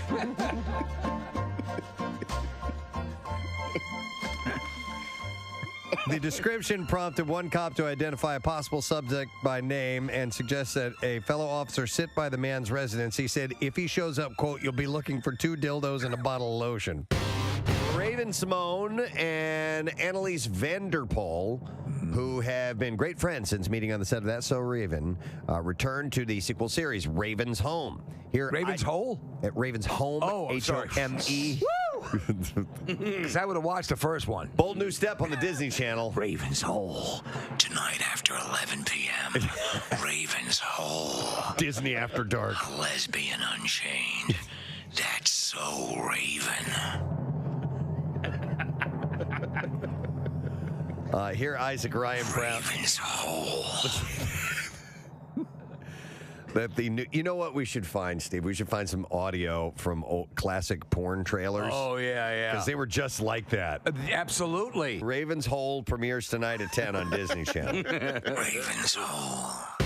New video and images show what it was like inside a Philadelphia-bound jetliner that encountered severe turbulence on Saturday. In video taken by Los Angeles area ophthalmologist Evan Fang, the captain can be heard saying, "Ladies and gentlemen, this is your captain. We really apologize for the unexpected bump. We were expecting some light turbulence." We're gonna die! We are gonna die! I didn't need to become a pilot. I'm good at math. Wow. I had career options anyway. I'm gonna die with you losers. Wow. No, he said it was just unexpected. totally unexpected. A few minutes ago, I made some statements that were absolutely inappropriate, and Apologize. I sincerely apologize. We asked our captain to make an assessment, make sure everybody is okay. Again, we sincerely apologize.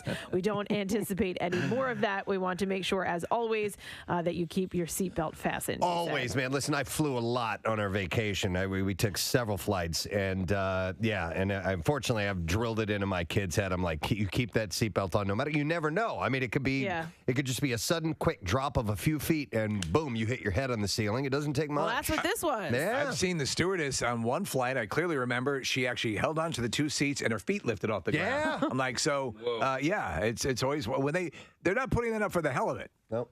Fang shot the footage taken inside. Thank you, Fang. American Flight 759, just after the plane shook and dropped in extreme turbulence. Handed the camera to Uncle Fester. I actually had a friend in college named Fang. Flight attendants had just started serving drinks and people, beverages, and anything that was loose in the cabin went flying. 3 passengers and 7 crew members were injured. 2 flight attendants were the first to be treated by doctors on board. One suffered a dislocated shoulder, and the other had fallen and hit her head and shoulder. Wow. Dr. Fang says that he worked with 2 other doctors to make sure that there were no major injuries. My name is Dr. Fang. Yes. Cousin It was okay, though. Yeah, nothing. Nothing ended up happening. Wow. They made sure that there were no... I would like some of my potion, please. The grog going back with the steam coming out of it. Right. This is for you, Mr. Fang. They made sure that there were no major injuries and that the injured were stabilized. Just the way I like it. We're going to get through this. No. First day back, man. We got to have some fun. I got it. FAA officials say the flight crew reported severe turbulence while flying over the North Atlantic Ocean. The flight had taken off from Athens, Greece. According to the polling website, Ranker, there's some good polls on there. Yeah. Yes. I'll check it out from time to time. Better than state slogans, right? We found out? Yes. But they have come up with the sexiest accent in the world. Is it different for men and women? You know what? I was trying to figure that out. I didn't see anything about gender So it's just one. breakdown. So, yeah. Okay. Because I think it might make a difference between men and women. Yeah. It's in general, yeah. The accent that I find, one of the accents I find sexiest is... not so. I wouldn't see it being so for men, but women. I find this accent sexy. So anyhow, all right. What do you find, Kathy? Is there a certain accent that you find attractive if you hear it? Man. That's just kind of like ooh. You know what? I like them all. Like I do like Australian. I like you know like that. It's sort of very. To me, it always seems difficult to be Australian and talks like if you talk like us, it'd be a lot easier. And then maybe an Italian man speaking English with his, with his Italian accent. No, not with his penis out. Hey, take a look at this. It's a Johnson. It's right there for you to touch, eh? According to this website, number one sexiest accent in the world is the Irish accent. Oh, wow. I love a British accent as well. So in that general area, British, Scottish, Irish, though there is certainly distinct differences.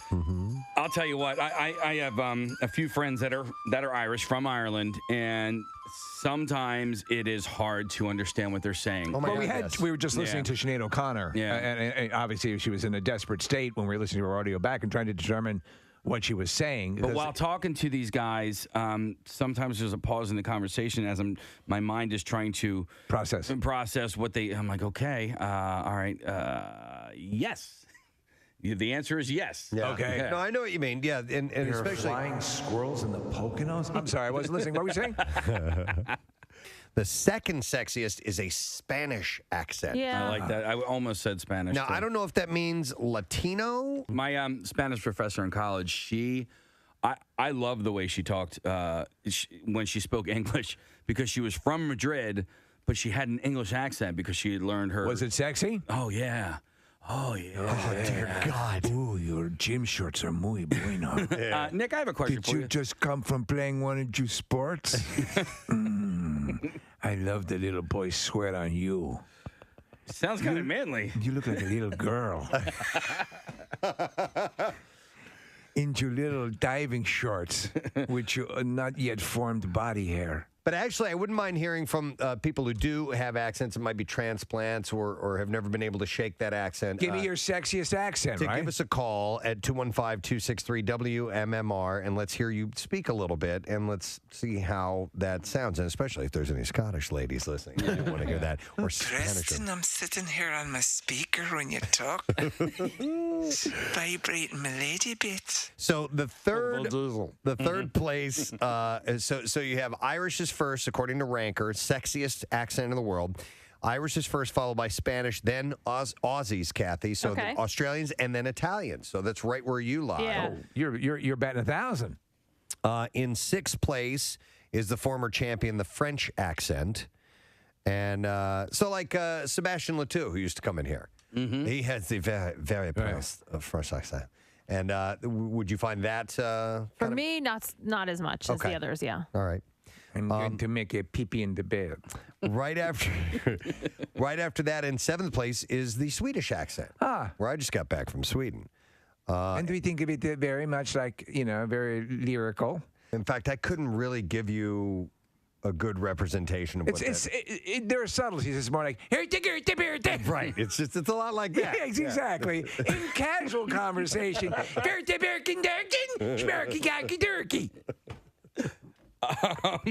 so those are the subtleties that you don't pick up. Nuances. The nuances. You could hardly tell. So followed by Swedish is Japanese. In eighth place for sexiest. Yes. Now, I wonder if it goes for both men and women, and that's the case we're wondering about the delineation here, because I think there is a sing-songy, lilting quality to a female Japanese. I would say no for men. I'm doing a stereotypical. Yeah, but the thing of it, but Japanese. When we were in Sweden, we were getting ready to fly back, so we were in the international terminal, and there's people from all over the world that are flying in and out. And a group of Japanese came by and very loud. Yes. Very loud speaking. They were just having casual conversation. The language itself is just very brash. Yeah. And it sounds almost like they're being rude to each other. Like they're arguing about something, and they're just having regular conversation. Yeah. So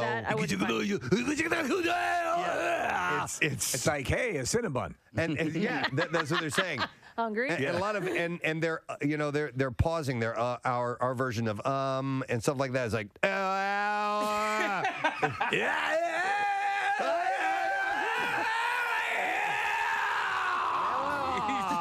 thinking. I can't think of the words. Hey, Fong, do you want to go to the Cinnabon?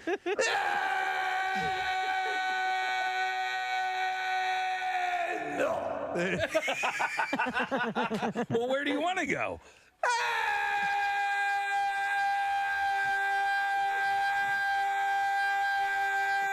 Chickies and beats.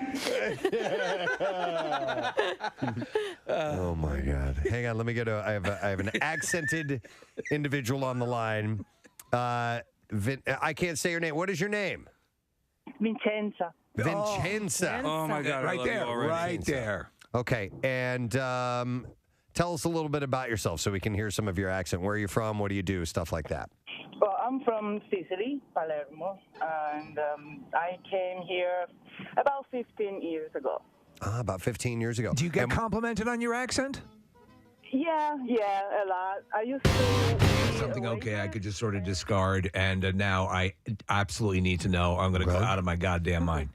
As you go out of the building, down the road, down St. Astus. Oh, yeah. There is a parking lot. Yes. On the corner of Monument, right? Yeah. Painted all different bright fluorescent colors and geometric patterns. That was enough right there to make me go, what's going on?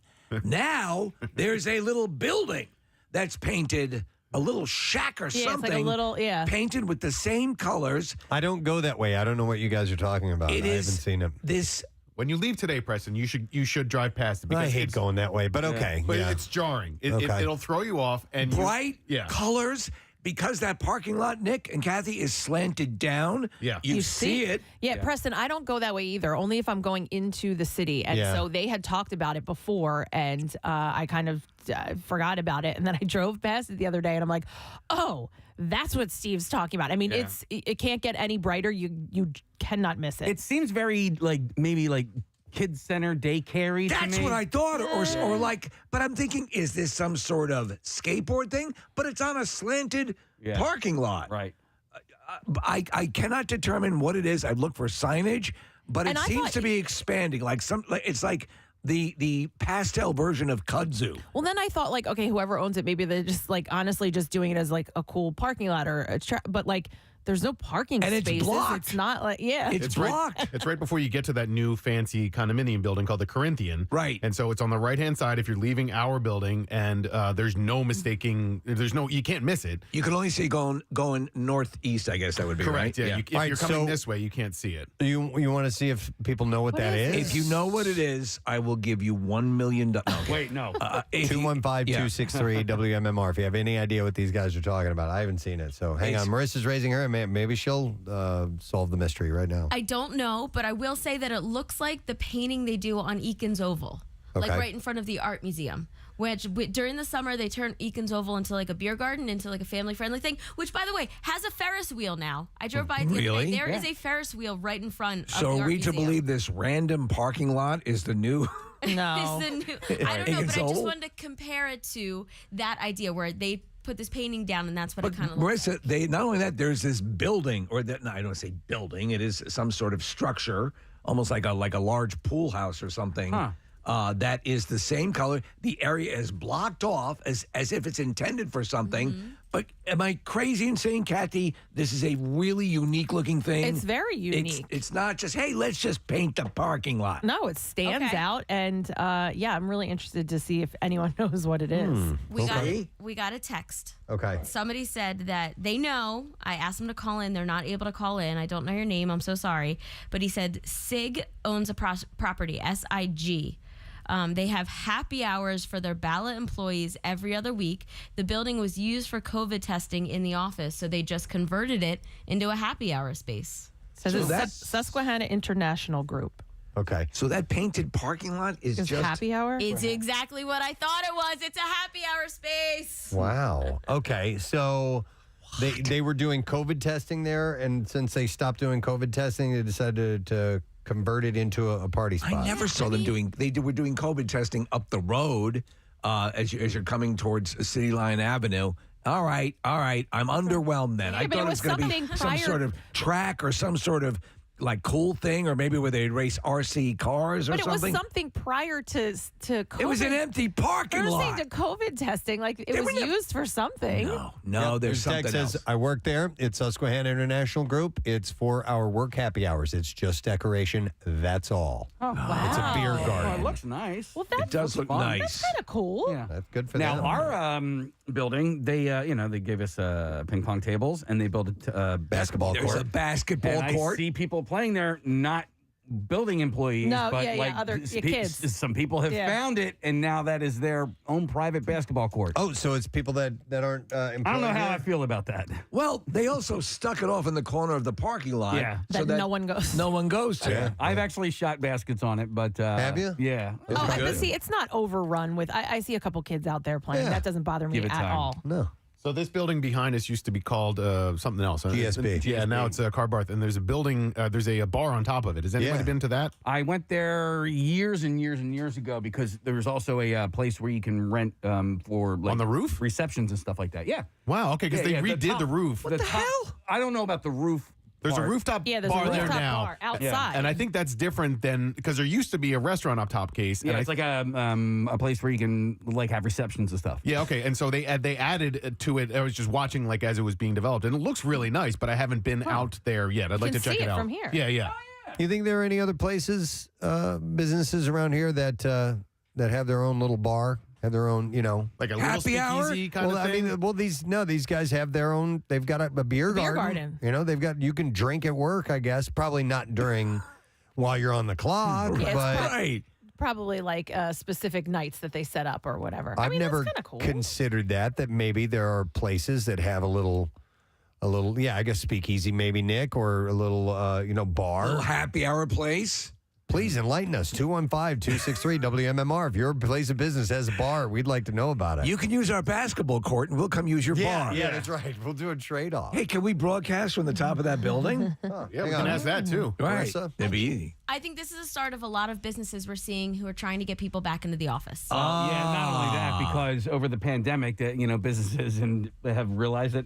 Well, we don't necessarily need to go into the office. Like We need to go to a bar. Well, so if you can make the office a little bit more appealing. No, well, that's to her point. That does make sense. If you're providing these perks now and flourishes to get people back, I can understand that, but it's just that this thing caught my eye, and I'm like, what in the F is that? I was reading an article this morning about Zoom meetings and the whole, pandemic working remotely thing, and that it has this interesting residual effect in that people are now being more prompt. They are being on time more often. For work? For things in general. Because you it's got on Zoom? used to a Zoom meeting at a certain time. You have no excuse. You're at home. Yeah. You log in on time, and people have started to get used to arriving for things on time. They're accustomed to it now, and Yeah. when you're not there, Yeah. no, that totally makes sense. And what was another thing that I noticed about? Well, I'm not noticing. wow. No. Trying to avoid it, but he's back. Ladies and gentlemen, fresh from the shore, where his band practices Allman Brothers hits. It's the Noticer. No, that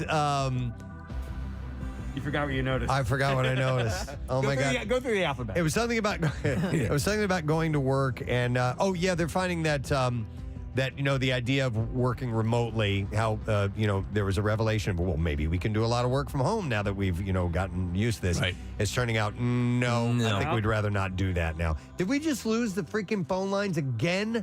We had all these callers up, so I'm. You're sick What's of it. going on? You're sick of it? I'll tell you what. We'll take your bar. You can take our phone system. Okay, that'll work. I'm tired of that. I wish Okay. somebody, you have to drive by or somebody grab a picture for Preston so you can see this parking lot because Yeah. it is cool. I noticed something along those lines, but no, I read an article. Lady Noticer. I read an article that said that some companies are doing away with vacation time. What? And it's because if you don't put a limit on the vacation time to the employees, they're actually not taking as much vacation. Whereas if you're given a certain amount of days, you're like, wait, I have days left. I have to take them. Right. So they're just leaving it open-ended for their employees, and they found that they're actually They not. take less. They take less time. vacation time. I believe I have that. a friend now who just got a job, and it is there is no structured work time. Oh. You as long as you get your job done, Right. it doesn't matter you don't have to be there a certain amount of days, but as long as you're meeting whatever your quote unquote quota or whatever your requirements are, as long as you're getting that done, there's no clock in, clock out, there's no 9 to 5, there's no Monday through Friday. That's a progression. That's a progression from these past 2 years, Yes, don't you think? Yes, because and you can take, if you can get everything you need to get done and you want to take a week off, then you just go ahead and do that. I've had jobs or any like a shift job where you could take. I would just shotgun a lot of times, just keep working and work till late at night to get work done when I was doing production or imaging in radio years ago. And then they were kind of relaxed with when you'd come in to do it, you know, and leave. And I'd get everything done over the course of long days and then have a couple of days to just screw around with. So my buddy was in pharma and med sales, and so you're supposed to call on, I don't know, let's say 10 doctors a day. Right. Dude, he would bang through that and be done by noon, right? Yeah. And then he would just go home and smoke pot all day. Preston, do you know what the company was? I've forgotten the name of it. No, he Or works. what type of company? It's a tech company. Tech company. Yeah, Okay. yeah. So but he's on the sales side of it. So he isn't actually creating the technology. He's selling the idea of it. Well, a lot has been made about Twitter's recent decision that Twitter has the you come in if you want to, you don't if you don't. Yeah. Yeah. I also know somebody who was a mail carrier, and they got on the route so lickety split. He played golf like 5 days a week. In the middle of his workday, he would get all of his packages and mail delivered. I love that job. Park his truck, go play golf. Yeah. Right. Get back in his truck. Go back to the post office. Oh God, my and poor clock out. postal carriers are out till sometimes I see it, Constantly. and sometimes it's dark out. I'm like, how are these guys still going? Well, maybe they need a bar at the post office. Let me go to some callers who have bars where they work. I have Hillary on the line. Hey, Hillary, good morning.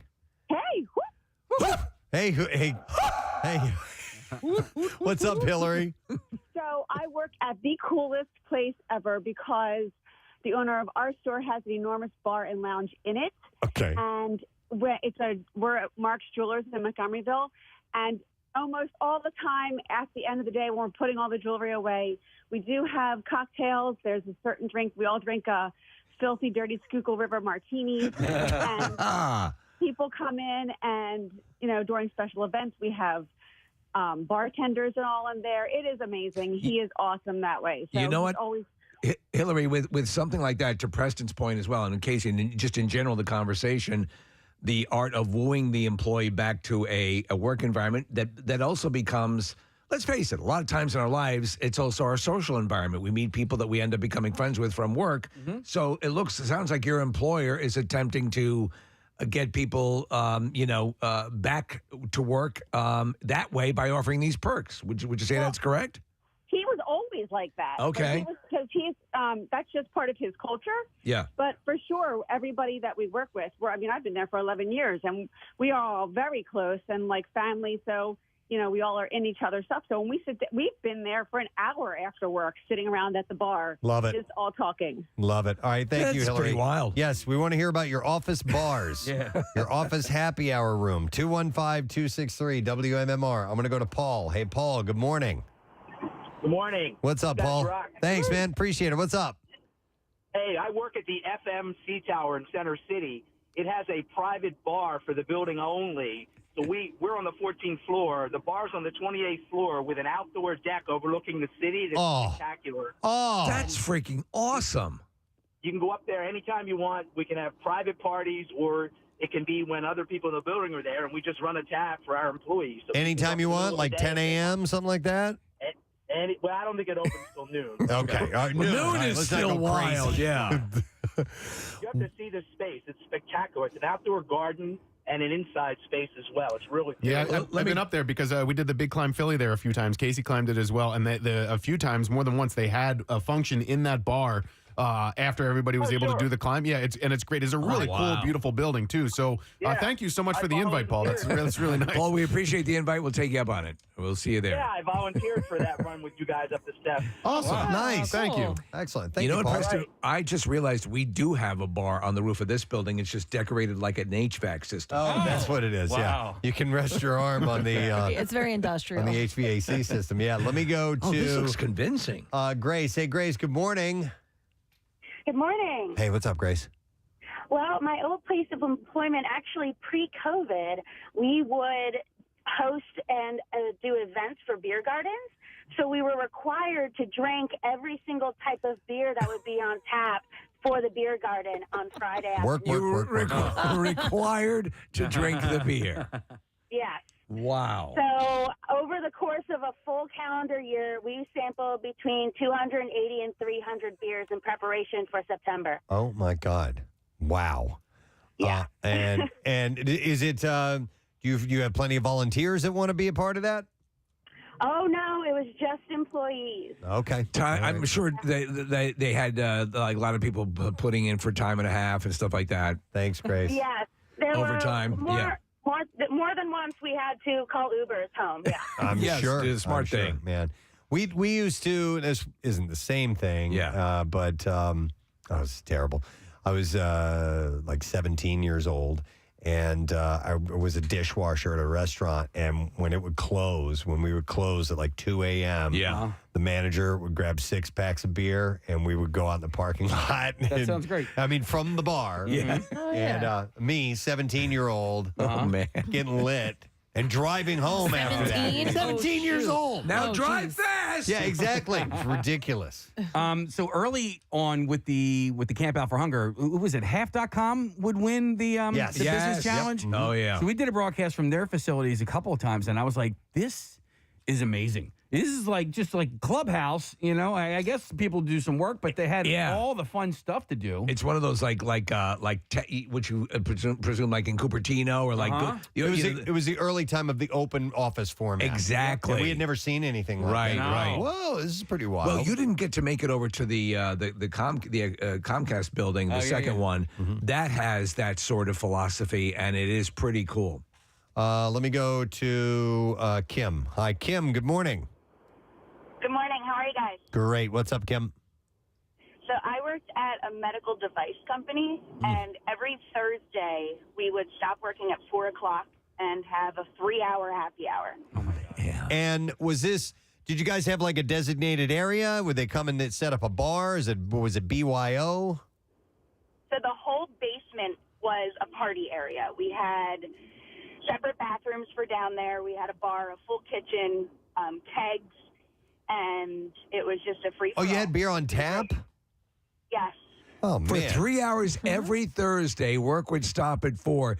Let me ask you, Kim, as you reflect upon it, did it make it a better workplace? Was the camaraderie and everything fortified by that? Turnover was crazy. I think it was a really toxic place. Really? Especially Friday mornings. I was just going to say, so much regret. Listen, you had to quit and get a new job. They were all banging each other on Thursday night and have to come into work the next day. They didn't even get the weekend to be on their own. Right, kind of hide. Wow. Okay. That's weird, man. Yeah, thank you, Kim. Appreciate it. I would have thought it would have been the other way around, Steve. You're going to build up this, we're having a great time. And you would bond. And we get to play with defibrillators. Yeah.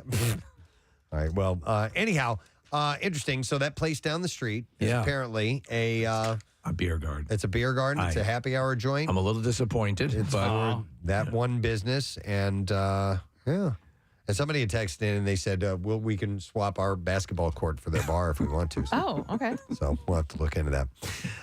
Not the same, but pretty exciting for Kathy. It's not quite as great as having a bar at work, but apparently Target is going to be slashing their prices to clear out amassed inventory ahead of the critical fall and holiday shopping season. Ladies and gentlemen, they have billions of dollars in excess merchandise, and prices have never been lower. I think they have to order so much that I could easily see this happening. Yeah. And even during COVID, the very beginning of COVID, when they weren't doing returns and like there was all kinds of things happening there, they did extend their return window so people could come. But it was certain clothing items. If you returned it, you went online or on your app and you returned it, they said keep it or donate it or whatever. But it was like, I don't remember that. But it was lots of stuff. Like it was so much that I was like, I don't understand how they're able to do this. It's crazy. Yep. So the actions come after a pronounced spending shift by Americans from investments in their homes to money spent on travel, nights, out for dinner, and dressier clothes, a change that arrived much faster than major retailers had anticipated. You want to look good for your parking lot happy hour. Right. Well, they had a lot of inventory as far as like the athleisure goes and the comfortable clothes and all of that. Do you get clothes from there? Yeah, I could. Really? Yeah, From sure. Target? Sure. Really? Yeah. Okay. So they had a lot of that, and they said that they didn't see this shift coming as fast as it did, and so now they have an excess of it all. Yeah, apparently Target reported last month its profit for the fiscal first quarter tumbled 52% compared to the same time period last year. So sales of big TVs and small kitchen appliances that Americans loaded up on during the pandemic have faded, leaving Target with a bloated inventory that it said must be marked down to sell. So does that mean they're gonna mark down all their TVs? Yeah, so they were saying electronics, furniture, things like that are going to be marked as way people down. were cocooned, right? Yeah. During all that. They So they wanted all laid that. all that in to accommodate the demand. Now that that's ended, they have this excess. So there you go. Yeah, and now with news like that, I start to think, all right, well, what do I need to buy? Yeah, right. You know what I mean? You should. And I can't really think of anything. It's like, well, what do I want to buy then? Because it's going to be such a bargain. you Well, know? and they're not really being descriptive as to exactly what's going to be on sale or when. They showed the perfunctory pictures of appliances and stuff like that. But I think you should take this opportunity to get your outfit for the band. Like for you, like what you're going to wear. Is it going to be like a Devo look? You know? Something very distinct. Maybe I should. Yeah. I don't know. I haven't thought about that So yet. they're not indicating when this is going to take place? I believe it's already started. It's, Not sure. Yeah. Yeah, it may have. In aggressively clearing out unwanted goods, Target wants to make room for what is now in demand, including groceries and makeup products. Yeah, that's me. I buy produce and mascara. But Target is also facing sharply higher costs for everything from labor to transportation and shipping, and it will offset price cuts where it can with high prices for goods now in demand. Higher prices. So basically, they're going to put everything on sale, but then the new products coming in are going to be more expensive. They're going to ramp those up. Yeah. One thing they are doing, though, which they've never done before, is they will rent food. Now. Yeah. I don't buy a ton of groceries at Target. Maybe I should, but I mean, I've noticed an increase in my grocery bill over the last few weeks, and if there are discounts there, maybe it's a time for a shift. Well, you know what are they calling it? The amount reduced in a box of like cereal. There's a technical term for that. It's not. It's one of the inflations, but it's shrinkflation or something like that. Okay. Where so you'll get the shrinkflation. Master. Oh no. But the whole concept is that's gotten a lot worse, and it gets a lot worse with specifically things like cereal, where they can take the box that's about the same size, but fill it now 20% less. Huh. But doesn't it have to be by weight? Well, a lot of people don't notice the weight difference, so they'll just look at the box Sometimes somebody size. does, and then they file a class action lawsuit. So they got to watch out for that.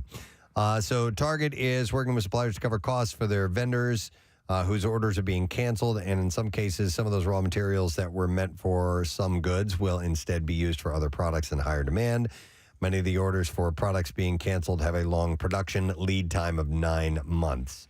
And they also said they're going to add 5 distribution centers over the next 2 fiscal years. So they're doing fine. Yeah. Yeah. I mean, They'll be okay. They're all with you alone. That's all they need. You're a P1. I do. Do you do grocery shopping there, Kathy? I don't do like a full grocery order there, but like if I missed something or wherever I go doesn't have it, yeah, I'll get a few things there. Yeah. I feel weird about buying my groceries in a place that sells, I know, right?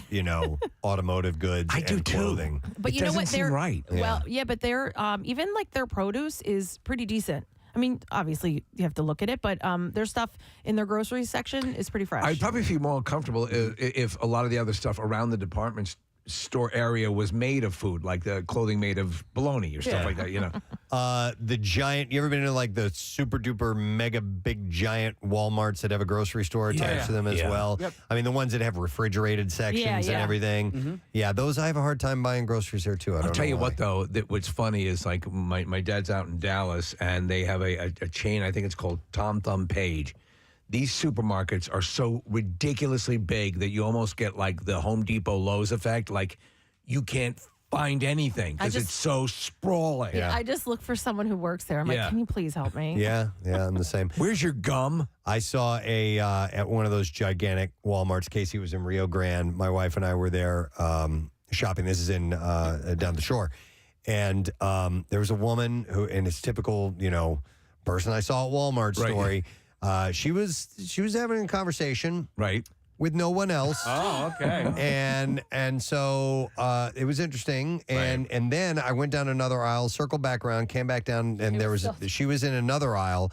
And this one had it was big water bottles, really big ones. Okay, so the one I guess she wanted was up on this top shelf, and she decided she was going to climb up onto the top shelf.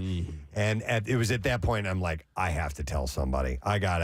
So I found a guy that worked there. I'm like, you got a lawsuit waiting to happen right down here. This woman is going to tumble off of this whole thing. But it was just like another one of those, look what I saw at the store deal. And that's one of the more conservative stories you can tell. Oh, yeah, most definitely. So, all right, but Target, they're, by the way, somebody sent me, and I think you guys got it too, and Kathy did as well. It was a guy who wrote a song about Target, and they're redesigning it, and his wife being lost. In Target. It's pretty funny. You get sent everything about Target, don't you? Yes, of course. Okay. Yes. I get sent everything about drummers. I get that all the time. What do you guys get sent? What is a regular thing that listeners will send you? It's fish, right? No, it's ranch dressing. Ranch dressing. I don't. German torture porn. Yeah, all the time. Weird. No, you don't get a regular thing sent to you? Anything Batman. Okay. Anything animals, but mostly the Batman stuff. In fact, there's a meme that's going around now about naming different countries Batman characters. Really? I've gotten that many times. I want to see that. Naming different countries Batman characters? Yeah. Okay. Is it any good? It's okay. Nick, do you get any regular stuff? Yeah, like sent hiking to you? stuff, national park things, anybody that wants to travel. All right, and Marissa, may as well go around the room. On the opposite side, I get asked where to go to dinner. Yeah, of course. Yes. Which I'm happy to always answer. Just give me a little bit of insight. Give me what part of the city you're going to. Yeah. What your price point is. Yeah, instead of what's good in Philly, right? Hey, I have a birthday this weekend. Where should I go? Right. Like, well, I don't know. Yeah. By the way, you went to New York for a very cool thing last night. Oh my God, it was the coolest experience ever. James Beard, who is a very famous food critic, his house was turned into like a restaurant and a cooking space. And so thanks to my friend at Visit Philly and Cashman, they invited me to a Visit Philly dinner at the James Beard house. Wow. So you were with some of the chefs from this area, some of the luminaries? Yeah. So Honeysuckle Provisions and Kalia. It's pronounced Kalia. Yeah. I always forget. They were cooking there, and then there was a younger chef named Tony who was just getting started. She's a North Philly. She grew up in North Philly, went to Drexel, just kind of has a dream of working there. So she is in a James Beard program. By the way, I love the name there. Tony on a girl. So do I. I think that's cool. Yeah. All right. Preston, you would love this girl. Yeah? She had such a personality, and she didn't. It wasn't like her place to shine. I asked her a question though, and she grabbed the mic and just went off, and she love it. was awesome. Love it. So it was amazing, and I'm like sitting next to people who write for Food and Wine and Town and Country and all of these like big national publications. I assume the food was good, correct? Oh, Steve, it was What'd you have? phenomenal. Corn dog? Tony made a fish. Oh my God, I forget what it was. It was, oh my God, I have them. If you guys can wait like 8 seconds, I'll grab the menu. It's in my purse. Okay, you have the menu is in her purse. Here, while Okay. she does that, I'm just going to that video that was sent to you, Preston. It's the Holderness family. Okay. And I actually found somebody had sent me years ago a video that they did at Target. I believe they're the ones that did the dads in tailgating in the Target parking lot when the wives go inside to go shopping. It was well done. Oh, there was a story, and I think it's a true story about a guy who, while he was waiting for his wife in the parking lot of Target over the years, got a doctorate degree or his master's degree. I was going to say he wrote a novel or something like that. All right, similar to it. That's nice. great. All right, Marissa, you have the menu. What was it? All right, so Tony made a red snapper ceviche.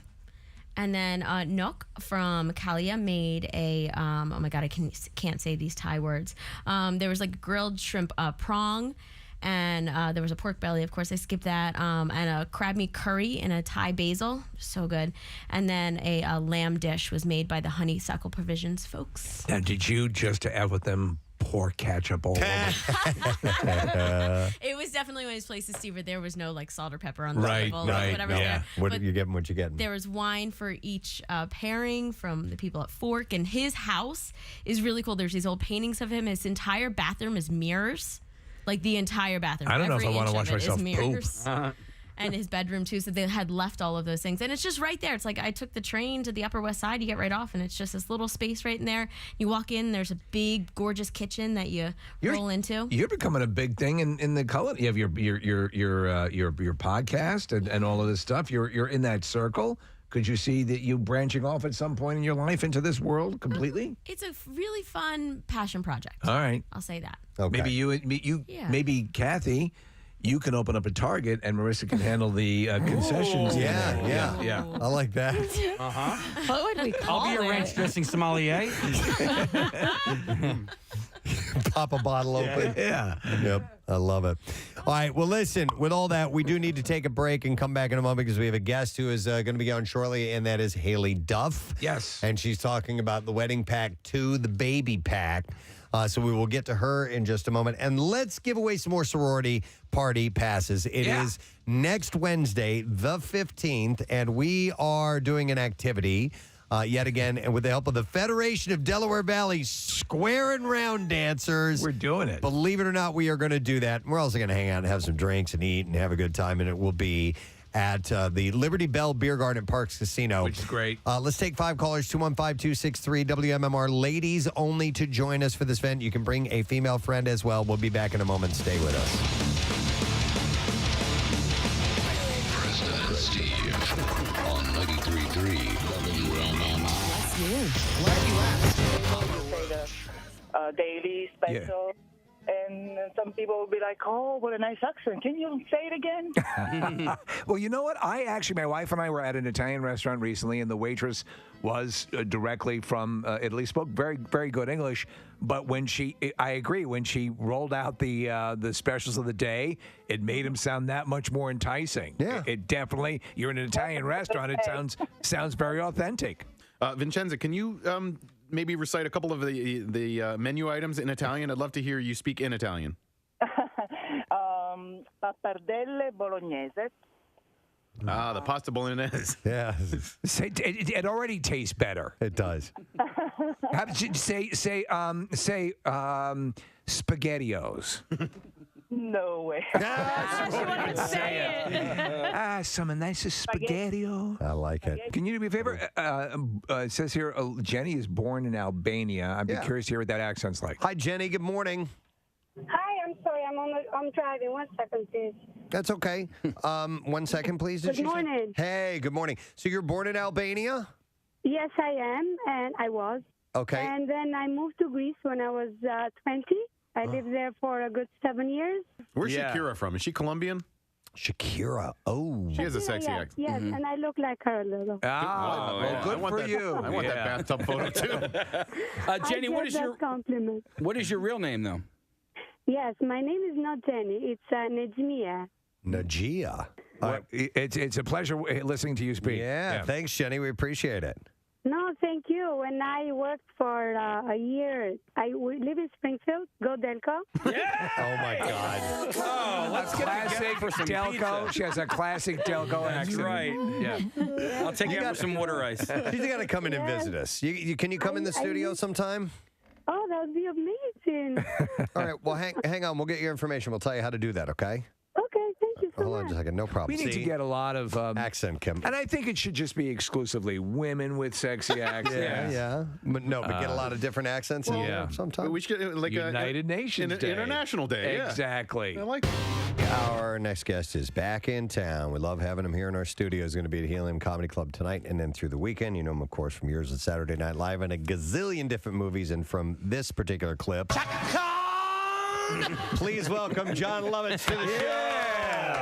Thank you. Thank you. Wonderful to see you again, sir. Welcome back. Really. Oh, yeah. This is a picture. Did you post this recently? What is this from? We saw they put this up on our monitor earlier. It's you in sunglasses, and you look. Yeah, that's in Hawaii at the Royal Hawaiian. Oh. I was very happy. Oh, I love Hawaii, and I'm laying on the beach. I just took a picture. And Well, you brought your dog with you today. That's pretty. You travel with your dog? Yeah, his name's Jerry Bruckheimer III. Jerry Bruckheimer. Yeah, you saw him. If I was on Celebrity Apprentice, he was on that, and then he was on the show Animals. I did an intro to it's a cartoon on HBO, and they go, "Come back. We want to film your intro, and we want Jerry to be in it." I bring him everywhere. It's his great company. Traveling with him? Do you have to make any special accommodations or? Well, when I fly, I had to get him a pilot's license. Get him an actual pilot's license. Yeah, so they go. I go. He's the backup pilot. Oh, wow. wow. All right, and then he sits up with the pilots. So he gets to go. He gets cockpit access. Yes. Wow. But he's that's small amazing. enough; he can go right under the seat, right? Do you have to pay for that, Well, or is he a carry-on? Oh, okay. I'm not allowed to talk. Okay, I see. Let's just say accommodations in Let's the just name. say I have a deal with the government. I can Is tell he a you, but then TSA? I'd have to kill you. I'm not allowed to say. Has it been, John, 27 years since? Oh, there he is. Oh, my God, that's hilarious. Him and Arnold Schwarzenegger making a face. Oh, that's a great That's picture. hilarious. Yeah, his underbite. So you see Arnold there doing it. Yeah. Are you friends with Arnold? Yes. Cool. You know what? You know what? That's such a good story. Well, I met him on SNL years ago. And I've just met him over the years. He always teases me. He teases his friends if he likes you. Like I was on Celebrity Apprentice. He goes, "John, have you ever seen a gym from the inside?" So athletics and the world of sports. You worked with Conor McGregor on a project. It was it was like four sketches, right, to sell this horse race called Pegasus. It was in Florida. And it was like the richest purse ever in the history of horse racing, like $12 million. So they hired. The idea was the Conor goes, "I'm great and I can do anything. I'm going to be a jockey," and I was played his trainer for him to become a jockey. Yeah, and he's a really nice guy. He's really funny. Yeah. And charming, yeah. And I said, and I really meant this. I said, you know what? You could be an actor. I love this. He'd never done anything, and every question he had was like spot on. His instincts were just spot on. Will you shut up? Sorry. Oh, that League of Their Own. I love that clip. You know what happened? We're shooting that movie. It's not ADD, but you playing it. We're shooting that movie, and the cow kept moving. We're in a farm in Indiana, so I would stop. Like if you're doing a movie outside, and all of a sudden there's a plane, they always go plane, stop. You know? Right. So the cow was like really loud, so I would stop. And so Penny, after the third time, Penny yells at me, "Why are you stopping?" I go, "Because the cow." She goes, "Well, tell it to shut up. I can do that." She goes, "Yeah." I go, "All right, fine." I was like, she's yelling at me. The cow kept interrupting the scene. So it did it again. And then I was and I just let it have it. And then Will you shut up? I have to tell you one funny thing, and I know we're going to wrap up in a second. I was watching. My fault. I was watching your interview with Larry King. And we got to meet Larry King, and yeah, he's a nice man. He's very funny, nice, but a wizened, kind of like a gargoyle. He was hunched over. In that interview, well, he's in his 80s. I know, but you're sitting there across the table, and it looks like he's waiting for you to cut his steak. It's what it looks like. Well, he had a heart problem, so he's got really, really thin. You know, he looks really thin. Yeah, he's very. He was thin to begin with, but he's sharp as a tack. Yeah, you know. Yeah. It's kind of hard to see because 30 years ago you see him and he's like, "Hi, how are you?" You know, and he's like healthy. You know, you get older and you age. Yeah. I was just Dustin Hoffman. He just had I was just there. He had a surprise 80th birthday party. Yeah.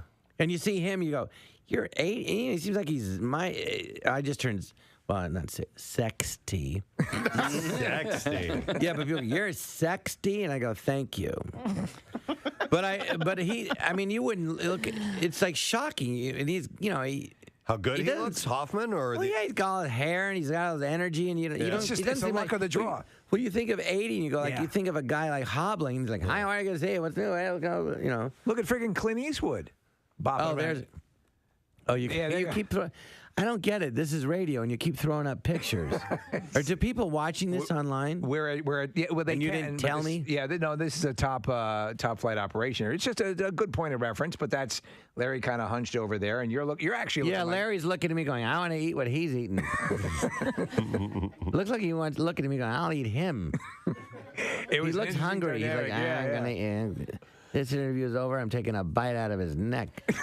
Look at all that fat. He doesn't need it. It is great to see you, John. Thanks for coming by again. You're welcome. Thanks for having me. You bet. John Lovitz. And last birthday is novelist Danielle Steele. Oh, my God. Another one who ruled the world for a while. Yeah. What were some of the... Oh, they're all titles like A Love Forgotten, Swept on the Wind. Yeah. Eat My Butt. I don't think she had That's that when one. she got her. She started to lose it there a little bit. Suck my ass. Suck my It's when her contract renegotiation wasn't going well. Suck my ass. A novel by Danielle Steele. New to the bookshelves, a novel by Danielle Steele. Suck my ass. His name was Lance Trace. She was Velma. She sucked his ass. And eventually she sucked his ass. There, I saved you $2. But her books were made into countless mini-series with people like Joan Collins and, does she still write? I don't know. She's 70 years old today, so happy birthday. Yesterday, I'd mentioned that there was something personal and slightly embarrassing that I might share with you guys, a little story. In the long and short of it, I got busted spanking it the other night. Oh, man. All right, where and when? Trust me, I'm going to give you the full story. Were you standing up on your bed? Or? I was bouncing on one leg in the shower. No. So let me set the stage here. So this is... It was cheer practice. This is Friday. I played a golf outing that day right after work. Hung out for the after events and hosted that. And then came home. And of course, at the end of the golf outing, having a few beers, relaxing, getting comfortable. Go home, continue to have a few beers. All right. And my wife and I sleep in different bedrooms because of our sleeping habits are so completely polar opposite of each other. The same. She likes TV on. I can't sleep with the TV on. I like a fan on. She doesn't like the fan on. Blah, blah, blah, so on. We should sleep together. I know you and I should sleep together. And maybe we do this together. I don't know. So I'm feeling, feeling kind of antsy. Oh, man. I know. Shut up, Kate. Well, she's not going to appreciate this, but I know. What you're looking to do is you need something to sort of help you nod off. Yes, and I was going to nod off anyway, but I felt like rubbing one out. Okay. So anyway, and part of my defense is that, look, you have two hands. To actually attempt the act with her would have been futile. No. I'd had enough drinks. I was tired. Physically, it wasn't going to happen unless you just let me lay there and be a zombie for a while and you do my business. And that's no fun for both of us. It's just fun for me. In many ways, you're being a more conscientious husband. Can you be my lawyer, please? Because you are. So, you wouldn't put her through that. But listen, so this gets really good. All right. Okay. So I popped my laptop up in bed. Your laptop literally on your lap or on the nightstand next to you? On the bed. Sitting on the bed next to me. Excellent. And what? Do you prop it up like on a pillow or anything like that? He just said it's on the bed, yeah. No, I know. It's on the bed. I didn't put it up on a pillow. Okay. But why? Do you use the pillow method just to raise it to eye level a little bit more? Yeah. I don't want to hurt my neck. Okay, so I sleep with a wedge pillow, so I'm good. So anyhow, and I put my headphones on. Wow, you're setting the mood. There's your fatal flaw. Yep. I know. Well, listen. There's the mistake. He doesn't want to miss the dialogue. No, my son's bedroom is right next to mine. Oh. I'm being You are being courteous. Being courteous. I'm going to jump in here for a second, and you're telling the story, and I apologize. Do you run the risk of, unbeknownst to yourself, making sounds that you're now not aware of because you're wearing headphones? Dude, I'm not a noisy jerk. No, you just can't hear anything else. Oh my God, I'm awesome. I am so good.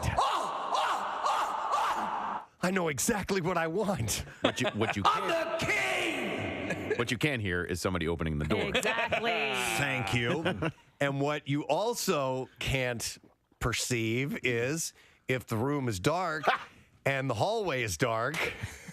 How long they've been standing there? That somebody's opened the door and is watching you until you hear the door slam shut. Oh my no. God.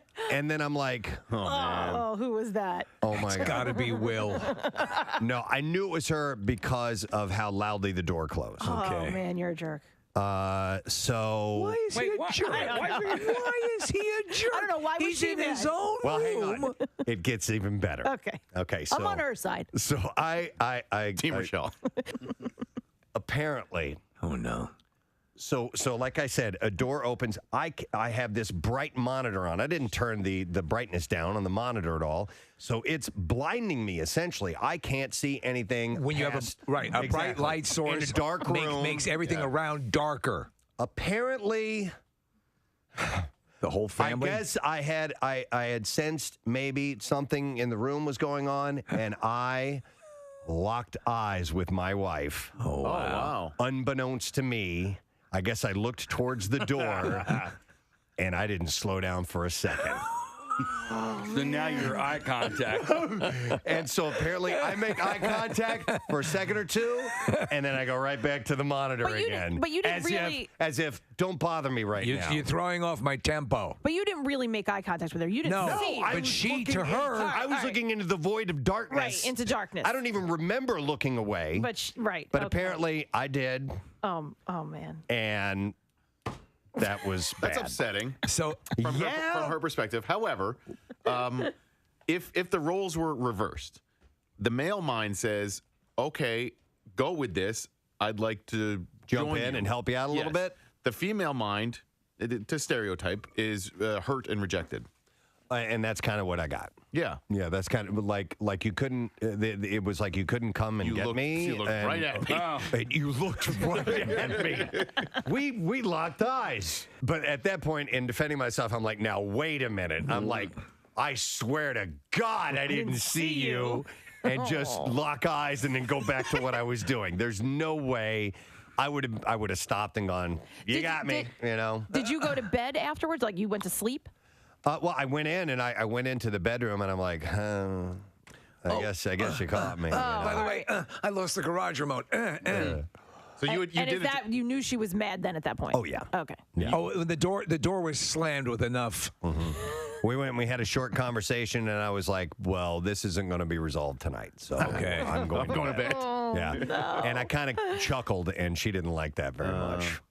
And then I guess she didn't like the fact that I was looking at an image. I was watching videos to help this along. What was the subject matter? Why is that important? Because I want to see if we're cycling together.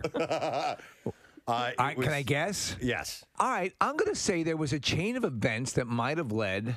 I'm going to go with MILF. I'm going MILF too. I'm going amateur MILF. No, I'll just tell you, it was what you would call cougar and kitten. Okay. Lesbos. It was girl on girl. Hot Lesbos. Cougar and kitten. So that hot Lesbos. I've had that happen. My wife thought it was hilarious because I know I on look demand like an June idiot. 14th, which is called Wedding Pack 2, the Baby Pact. Please welcome Hayley Duff to the program. Hi, Hayley. Hi. Nice to have you on. We're doing great. Thanks for coming on this morning. Oh, thank you for having me. Yes, you definitely need a Napoleon Dynamite day with your daughter, 100%. Yeah, I think she's gotten to the age where, and she's got kind of a quirky sense of humor. I'm like, I think she would totally get that. Oh, I love that. That's amazing. How old is she? She's 15, so I think she'll get a kick out of the whole thing, and especially since you're high right in the sweet spot for it. Yeah, totally. Well, listen, so this is the sequel. So Wedding Pact 2, this is a sequel, obviously, to Wedding Pact. And in the first film, these two make a pact. They are separated years later. If we're still single at this age, we'll do it. A lot of people do it. They get back together. You do hear this type of thing. So how is this taking a different turn in Wedding Pact 2? Well, there's definitely a surprise right in the beginning of the movie, which I think is something that I think will take the audience by surprise. Okay. It definitely does not pick up where you would assume that it would. All right. First of all, just in general, I think the idea of a wedding pact or a baby pact is like so wild to me. Yeah. Pretty crazy to think that you'll pick somebody as a kid and end up, marrying them 20 years later or something. But so we kick off the movie with quite a big surprise reveal in the beginning. And, there's drama. There's a lot of heart to this movie. There's a lot of funny comedic things that happen, but it's a really great feel-good movie that families can watch together. And, you really pull for these characters. You pull for this girl through like this hard time, but you really see her have all of these people come together in her life that love her and get her through this. And it was just so cool so many years later to come together with this cast and get to make this movie again. And we have an addition of so many great new people as well. It was a number of years from the first one to this one. It appears like it was 6 or 7 years, right? Yes, which is so crazy. And to get to actually play those characters that many years later in real life and in the movie that many years later was definitely a bit of a trip for sure. You know what? I a while ago, years ago, I turned myself over to these kind of movies because I as you said, there's a feel good element to it. And I remember years ago, on the Hallmark Channel and watching some stuff and thinking, you know what? I feel good watching this. I'm no longer going to deny I'm a fan of this kind of stuff. By the way, Hayley, if you ever saw Steve, you would never, ever guess that he would sit down and do a Hallmark marathon. Yeah, but I get what you're. I mean, I can get the attraction, like for you as an actress, to be a part of something that has. Listen, from what I read about the second film, there's some heavier stuff, but still. You want, good to prevail. You want people to find love. You want all those things that we all endeavor to find. So do you sometimes get sideways looks from people when you're involved in a film like this? Or maybe Napoleon Dynamite fans, or are they accepting of everything? Well, I think I've done a little bit of everything in my career, right? I mean, I've done thrillers. I've done Christmas movies. Right. I've, done these sort of rom-com things. And the truth is I can find enjoyment in all the different types of genres of acting, but there is something so nice about getting to go to work and strap on a fake baby belly and laugh all day. It's I get to go home that night and kick up my feet and be like, well, that was an enjoyable day. I'm not covered in dirt and fake blood. And, yeah. There's something kind of nice about getting to go make a movie like that and have a lighter experience. Now, you have a couple of kids. What's it like trying to go back into that mindset of being pregnant again? Well, I thought the fake baby belly days were behind me, honestly. I used to joke that I had been pregnant more times on TV than just any actress I had known. I had been pregnant on Seventh Heaven and on Hallmark and Lifetime. And so by the time I actually had kids in real life, I was like, oh, I know what I'm doing. I got this. I've done this a million times. Do they wear it again was very shocking. Do they give you a lighter? Or as an actress, do you want something that approximates the weight of an actual baby bump, or do you just say, give me the streamline, give me the low weight one? Oh, well, that was a big topic of conversation between the production and myself on this one because they gave me a weighted belly. What? Guys, I've had 2 kids. I know how to walk around and look pregnant. I don't need to carry 30 pounds on my body. Please don't give me the weighted one. I got this. But there are scenes that I'm wearing a heavy one, and then there's scenes where I'm not. Well, it's funny because we see all these movies now, the superhero movies, where these actors are required to eat almonds and steam and get in jacked condition. If you get to play someone who's pregnant, it's it's as you said, it's a lot more enjoyable, I assume.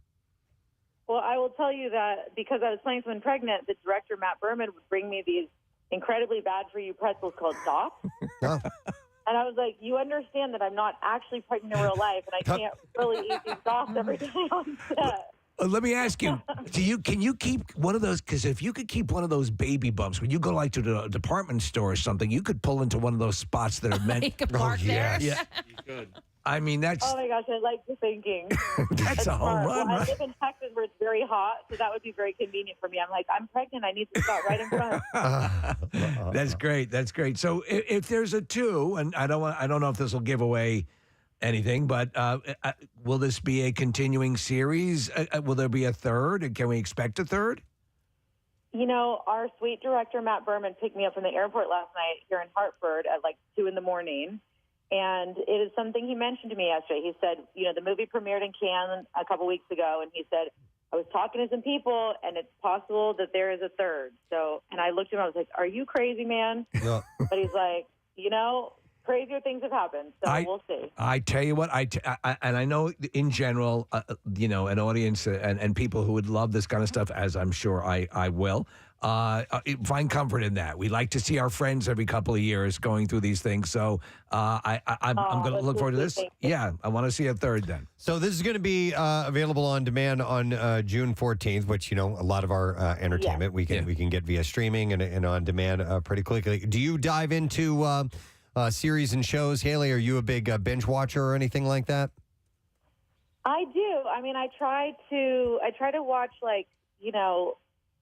I watch them pretty quickly. So if somebody tells me there's something good, I'll get through it in a night or two. I'm one of those. All right. What's been your lately binge watched show? God, what did I finish recently? Well, I just finished the latest little bit of Ozark. Okay.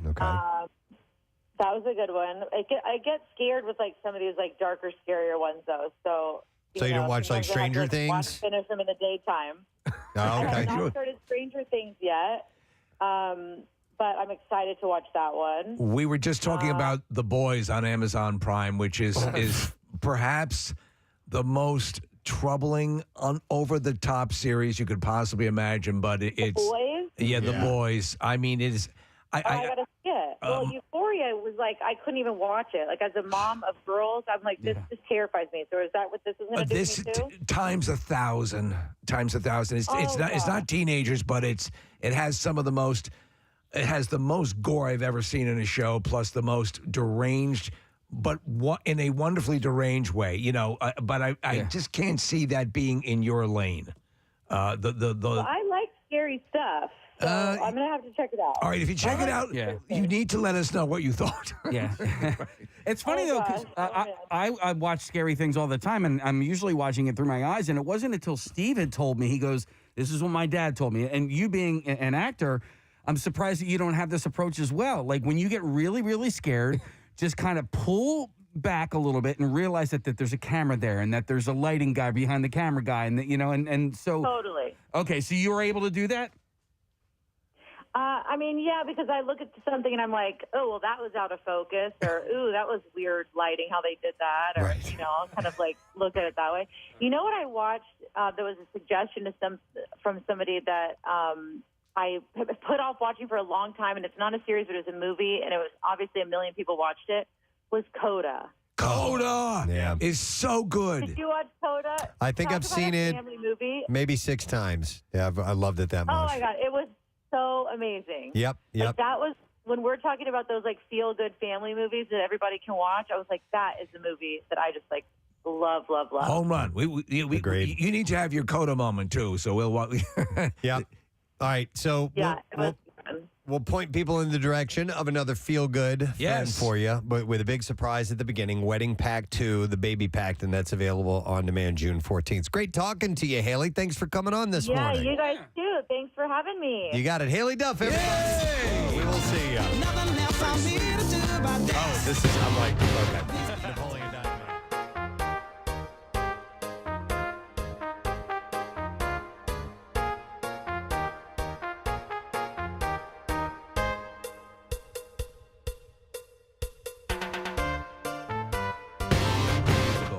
Probably have to be one of the more fun ones to do, Yeah.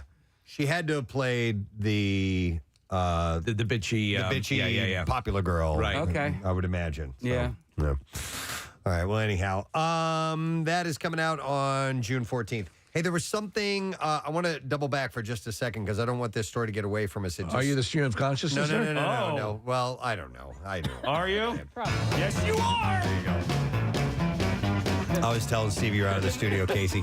I got hit by a wave of tired 15 minutes ago. Do you know what's I don't know what the hell I am right now. Do you know what's throwing us off? Beat-ass tired guy. We always do live broadcasts at the end of the week. Yeah. And to start the week with that, it was just kind of weird. I told you guys when I got up yesterday, I woke up late. Right. I didn't set an alarm for some reason on Monday night. And when I woke up yesterday, I laid there for a while trying to tell myself, what day is it? Because when I woke up, I was like, is it Saturday? I'm like, it's not Saturday. No. Is it Saturday? It feels like a Saturday. Well, I think I have the solution. Really? The 4-day work week. Oh, God, man. As of this week, Monday, thousands of UK workers, United Kingdom workers, are starting a 4 That's in England, right? Day work week. Yep, from Monday, with no cut to their pay and the largest trial of its kind. So they're finally doing a really going full for it. Yeah. Yes, yeah, because they've conducted studies, but not on this scale. Yeah, so this one, the pilot, which will last for 6 months, involves 3,300 workers spanning 70 companies.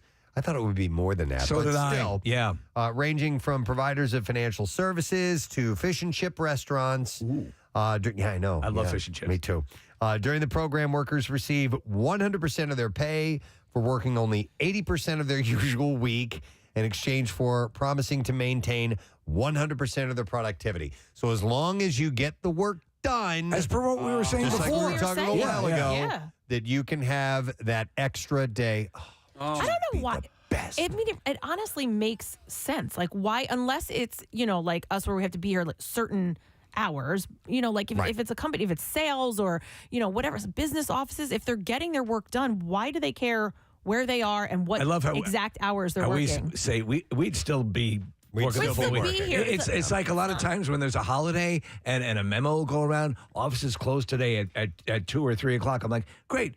Let's just stay around after work. Although, now hang on a second. If there was a designated national, if Friday became a weekend, the day that part of the weekend, we could take Friday off too. So you say not everybody's working for the weekend. Not everybody's. Well, everybody's working for the 3-day weekend. Yeah. But if we could do that too, because if all of a sudden drive times, because that's why we're on when we're on, is Right. because of the commute and people are in their cars. Yeah, and I just think giving the people the choice, like, so I know somebody who her company was saying, please go home and work from home, and she refused. We don't like you. No, but she just was like, no, because they want to get rid of their offices, and so they're encouraging all the employees to work from home.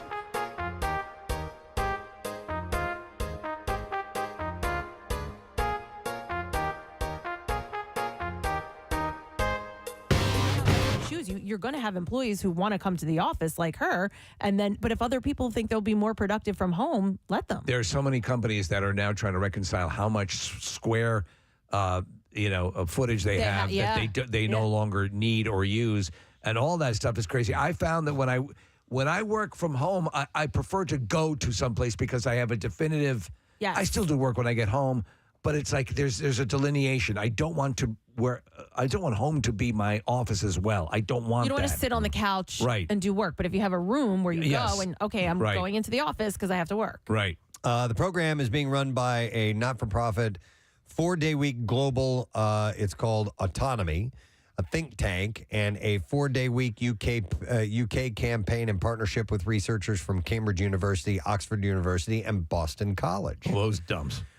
So until now, Iceland had conducted the biggest pilot in the shorter work week between 2015 and 2019, with 2,500 public sector workers involved in 2 large trials.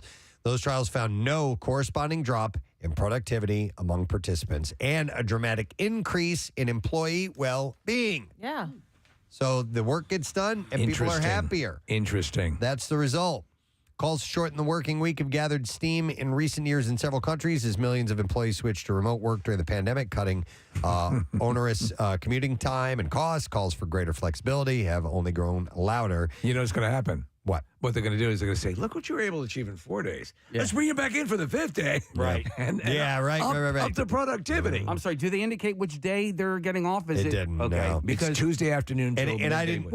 I didn't know if it was an agreed upon day or it's up to the company. Most companies, I think, believe it or not, or at least like the mindset that I've read from a number of companies, is to make it Monday off as opposed to Friday. What about? Yeah, that's fine. What about Wednesday?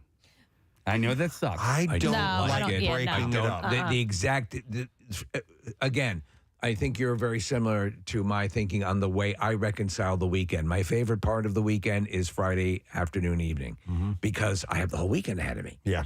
And like Sunday to me is like, Sunday sucks. yeah. Sunday wouldn't suck if we had Monday off. But now, mind you, because we have to get up so early, and that's part of the deal.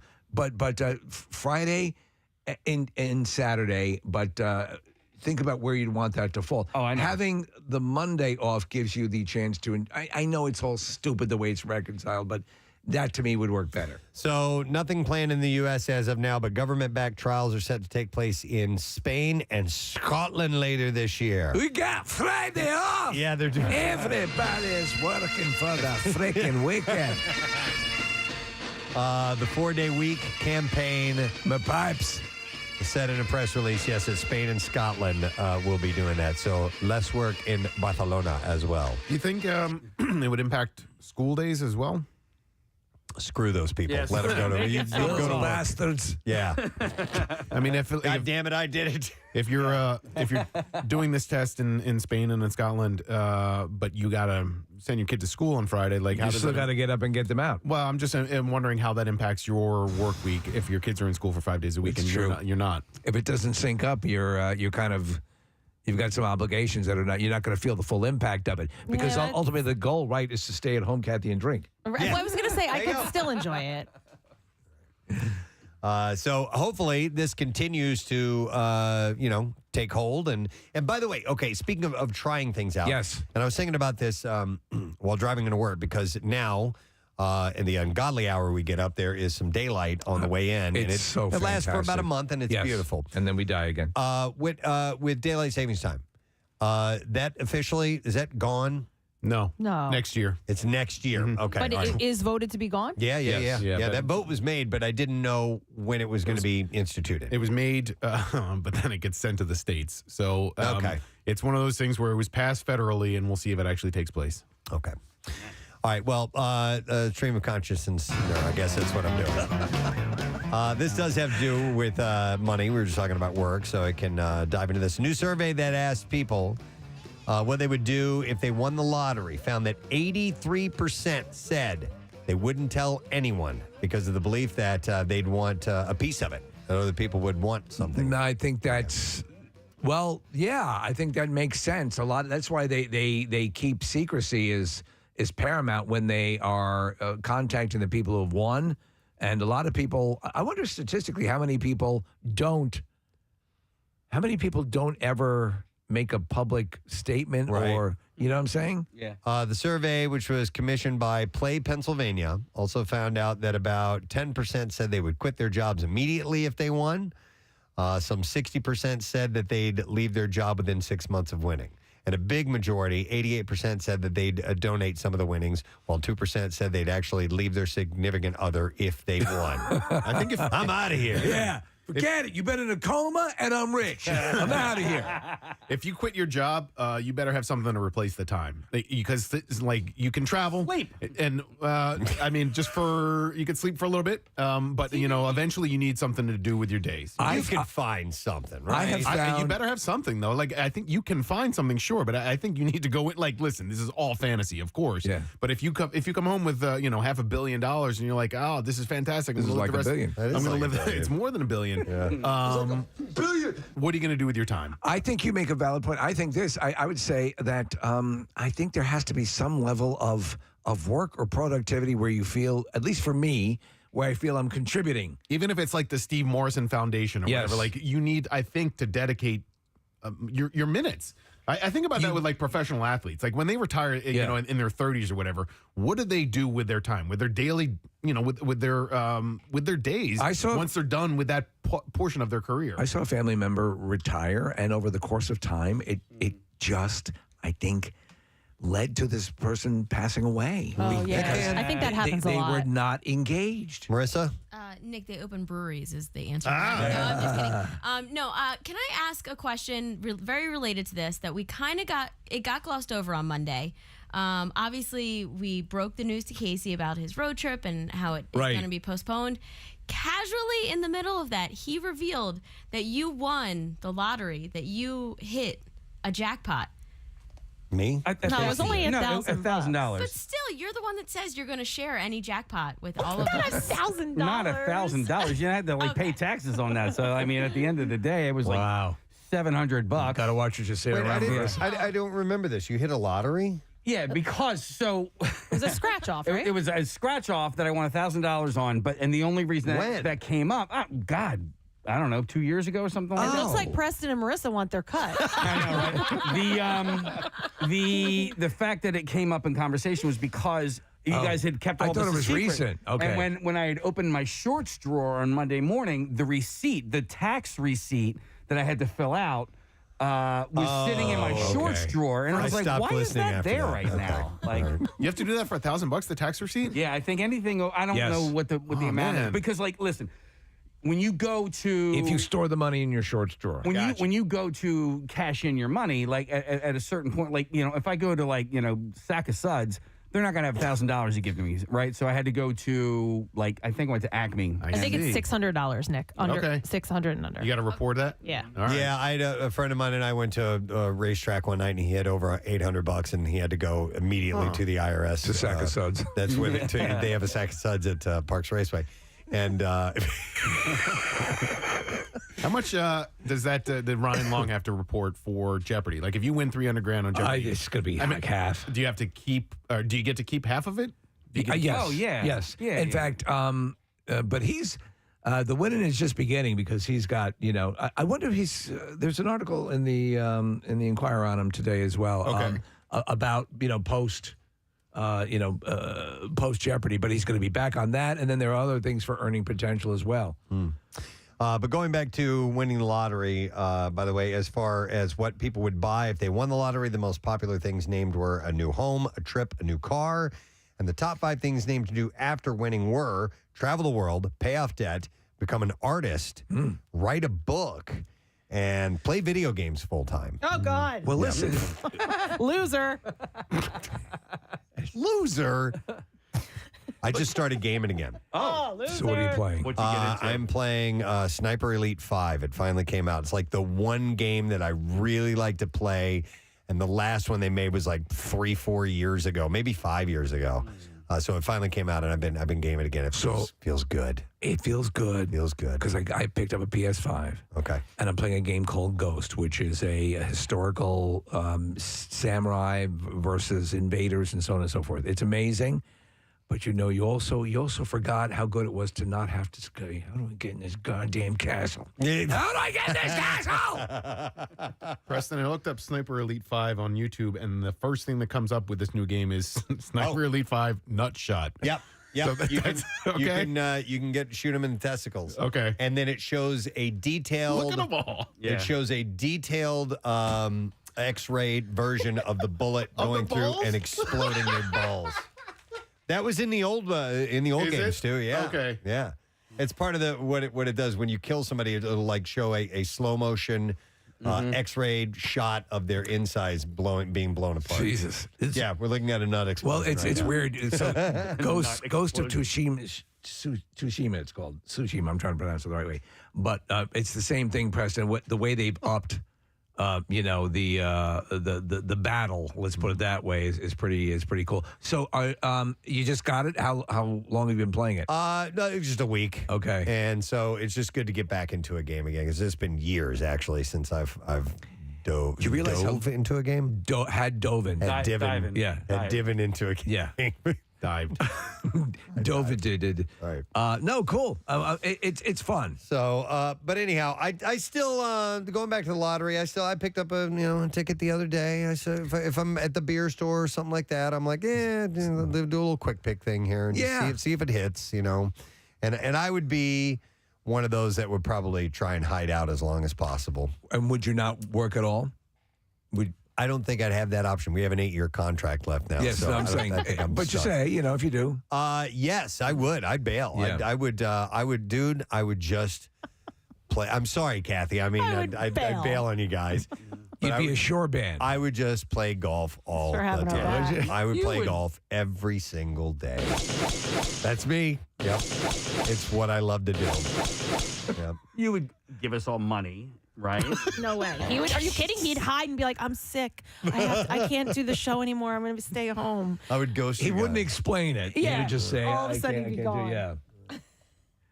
He didn't answer that. No, I didn't. Yeah, You the won answer is $500 no. million. I'll give you some money. No, you won't. I'm gonna make sure that I don't have her. I'll give you some money, an undisclosed sum of He'll money. be like, wait a here's second. your next car payment. Now that you know you got boned out of the $1,000 win that he had, Right. Yeah. Yeah. Oh, now you get the pact is nothing. broken. Nothing. No, but Casey wants to give everybody like tens of millions of dollars. Well, listen, if I win $500 million, then yes, I'm going to give everybody a lot of money. Just like George Clooney That's did. awesome. Right, with Yeah. all his friends. Did he give all his friends $1 million? Yeah. I don't know. I think you're all talk. I'm not. Look at Well, that you'll see. $1,000. Did You'll nothing. see. No, shut up. When I win $500 million, you will see. Where's the cutoff case? I will have to. What do you mean? $1,000. No. How far is the circle? Like, well, I would have to find a giant circle, and I would have to tier it, right? So, like, family, friends, neighbors, like all the way down, coworkers. All right. So, Screw them. Does the line fall in between Bill and Chuck or Bill and outside Bill?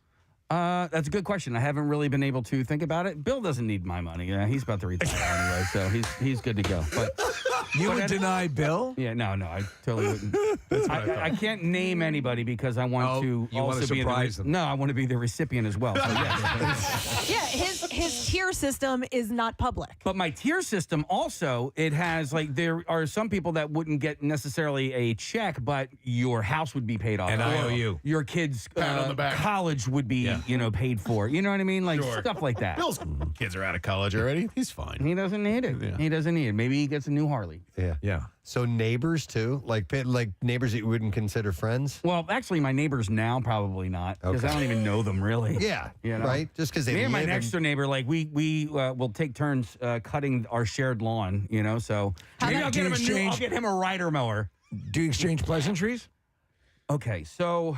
Wait, are you talking about home? I have to say this without sounding that you're. They don't speak English very well. Okay. And so there is a big time language barrier. So pleasantries is about all we do. Okay. I go, hello, how you doing? Sure. I would like it more if you spoke better English. Right. What about your neighbors down the shore? Would they get anything? Oh yeah. No doubt. Yeah. Oh my God. Are you talking about Joe and Mike? No. Not Carol. Carol's not getting crap. You know what? No, I'll buy Carol's house so she doesn't have to live there anymore. No, Joe and Mike do everything for him. Yeah. I guess the whole not talking about it thing is out the window. Yeah. Carol, I got good news. Pack. You can, while fantasizing about the lottery, you can get a little mustache twisty. You know what I mean? Well, LLC. Money and power, absolute power corrupts absolutely. Those we're all prone to those foibles. Mm-hmm. I don't want to be that person though. No. That's why you're going to give it to a lot of people. Yeah.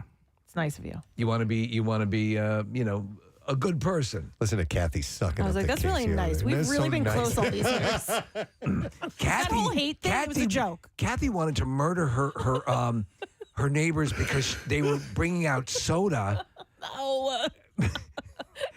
You sat party. covetously looking at this party across. I know those bastards. No, So they didn't invite me. Kathy, there's a motel or a couple of motels down the street from me, and my You're going to get me a room there? My fantasy is to buy that entire block and then build houses, and me and all of my my family and friends. Wow. We have all those. Like Otisburg. We have the whole block. Yes. Yeah. Caseyburg. Wow. Yeah. Okay. All your family and friends living on the same block? Yeah. Okay. You're going to live right next to me. Oh, well. I have a special spot for you. No, I'm going to be able to see your bedroom window. from my Chuck's your bedroom best window. friend at work. He's going to be on the other side. Okay. He is going to be the one where you get the money, but then you're like forever indebted to him. So like you have to like have weekly dinners and lunches. No, you'll be at a and barbecue parties, and barbecues. Chuck will let slip how much Casey gave him. What? He gave me $1,000. Then if he were to do that, because there is also a non-disclosure agreement. Yeah. Oh, the NDLs come with it? NDL, yeah, because I don't want Chuck knowing that you got $5 million more than he did. Right. Because you're my best friend at work, Preston. He's going to make you sign yes, you are. a DSL. That's in this room right now. Hey, that's in this room right now. Thank you. Yes. This is an interesting text. It says Kathy would buy a Target with the money, right? And what kind of business would you guys run if you won the lottery? A bowling alley. Yeah?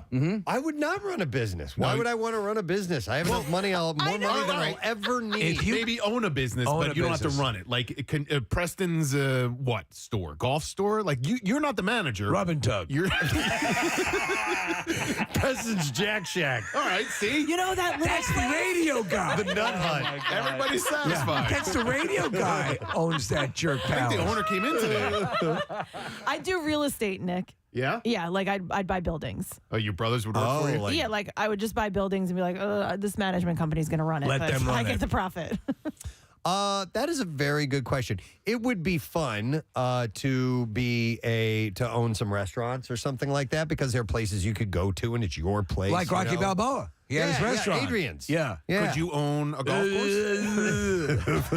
course? What about a golf course? But restaurants, I'll double back to that a second, but restaurants are a risky investment. Yeah. That's the only thing, unless you unless you partner up with Steven Starr or something like that, somebody who's established and Rocky has a really good track record, or Rocky Balboa. I'm not good with numbers. Yes, owning a golf course would be amazing. That would be so cool. Median course. I can tell people to get the hell off of my course. 14 million. Connor pulled up Marissa, the median cost to build a golf course is $14 million. There was a golf course for sale in my area for a while, Worcester Golf Course. Really? Yeah, it's a 3 small, holes. It's small. Is it? Yeah. I've never played it, and it's very near me. And a friend of mine was like, "Do you think we could maybe?" I'm like, "No." In the late 80s, early 90s, the Pittsburgh Pirates were for sale. And this was like before the explosion of value on franchises. And my uncle considered buying them at one point. My uncle had money. He's since passed away. And I just, from like a personal standpoint, I wish that it was affordable at that point. If the Pirates were for sale now, there's no way anybody in my family could have. There were some crazy low amounts. I forget what I was watching where the team was up. I mean, nowadays franchises are inherently very, very expensive, mostly because of the buildings in which they play. But at some point, they were affordable. Just nowadays, not so much anymore. Meredith, our friend Meredith, just sent me a meme, and it says, if I won the lottery, I probably wouldn't tell anyone, but there would be signs. Steve, this would be you. It's a picture of like 300 dogs. Yeah, picture of 300 dogs. Like Signs of that. pictures. Yeah. Nice. Well, I mean, this was a survey that was done. It's not like, I don't think the lotteries are up to any ridiculous number right now or anything like that. But it's all part of the dream, isn't it? I'm always on board. Yeah, I'm definitely easy to fantasize about that when you buy one of those. All right, let me see. I did have just a couple other quick things. Stream of consciousness, sir. This would be nice if this is true. And do you guys see? Oh my God! So I have a couple of like games, I have a Scrabble game that I play. It's an app, Board okay? games. And then so ads, and it's they have ads on them because I haven't paid for the non-ad service. And every now and then I will see a weight loss ad that pops up where they have taken somebody, and it is so clearly photoshopped, the pre-picture. Yep. Oh, yeah. It's like ridiculous. And then it shows them, 6 months later, shrunk down to this. It's such a joke. Well, go ahead. But and I'll tell you my story when you finish this. But it's always like, never had to diet. Just drank these things twice a day and blah, blah, blah. And this happens. I ate 7 layer cakes for a month and I lost 50 pounds. So I am always very, very skeptical of any weight loss medications and things like that. The bottom line is diet and exercise. There's no getting around it. Yeah, and more diet. But there's a weekly medication that's used to treat diabetes, and it may also help non-diabetics lose weight. The drug is called tirzepatide. Tiramisu. Go on. Wait a minute. Tell me more. It's called tirzepatide. And it was studied in people without diabetes. Participants who were obese or overweight lost between 35 and 52 pounds on average. If you watch, I don't know over what time period though. Any network television has there is a commercial for a diabetes drug. It's probably this. It's got to be. People who use it have lost tiramisu. Like 10 to 12 pounds. I'm on tiramisu. Yeah. Tiramisu. What are you doing? You look fabulous. I'm eating nothing but tiramisu, and the weight is flying off. It's dropping. Hold on. Is this available? Are people taking this? Because I know someone who has taken a pill to lose weight, and she has lost so much weight, and I can't wrap my mind around. And I'm like, so the doctor prescribed it just for weight loss, and she said yes. Find out what that is. I know. So is this maybe it might be? Tiramisu. Tiramisu. It's red velvet cake. Tirzepatide. Yeah. Tirzepatide. Tirzepatide is the chemical name of tiramisu. Kathy, I don't know, but let's see. According to Dr. Anya Jasterboff. Come on. That's great. Anya Jerkoff. Excuse me, Jesterbaum. Yes. Said almost 40% of the individuals lost a quarter of their body weight. Well, wait a second. The study, which involved 2,500 people, shows this drug may have applications for those without diabetes and could aid people with obesity. So, okay. So, on a number of these diabetes drugs, because the big pharmas purchase just so much advertising time. So, you'll see these commercials pop up all the time. The thing they keep talking about with this one diabetes drug, again, is this weight loss. It must be the same thing, Preston. Marissa? My friend took this, and he has lost a lot of weight, and he kept it off. I was talking to him the other day. He's like, I will take this for the rest of my life, as long as But he took it just for weight loss? Yes. And under doctor's supervision? Under doctor's supervision, he has to pay out of pocket for it. Okay. Which is very This says expensive. the FDA, they only approved it for a type 2 diabetes medication. All right, well, this is apparently now they're for It's a new thing. non-diabetics losing weight. Let me ask you this, and I don't mean to be offensive by saying this, but was he obese? You know, I mean, that's He a was medical very term. He was very uncomfortable with himself, and Okay. due to some physical... Doo-doo. I heard it. God. Due to some, like... Children.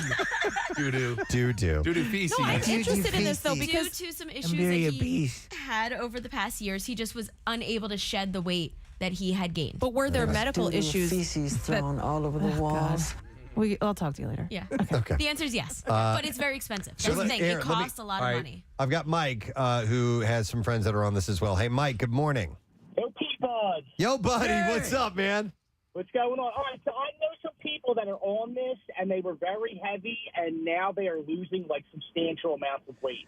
But my only concern is, like, when we had a secondary to smoking, let's vape.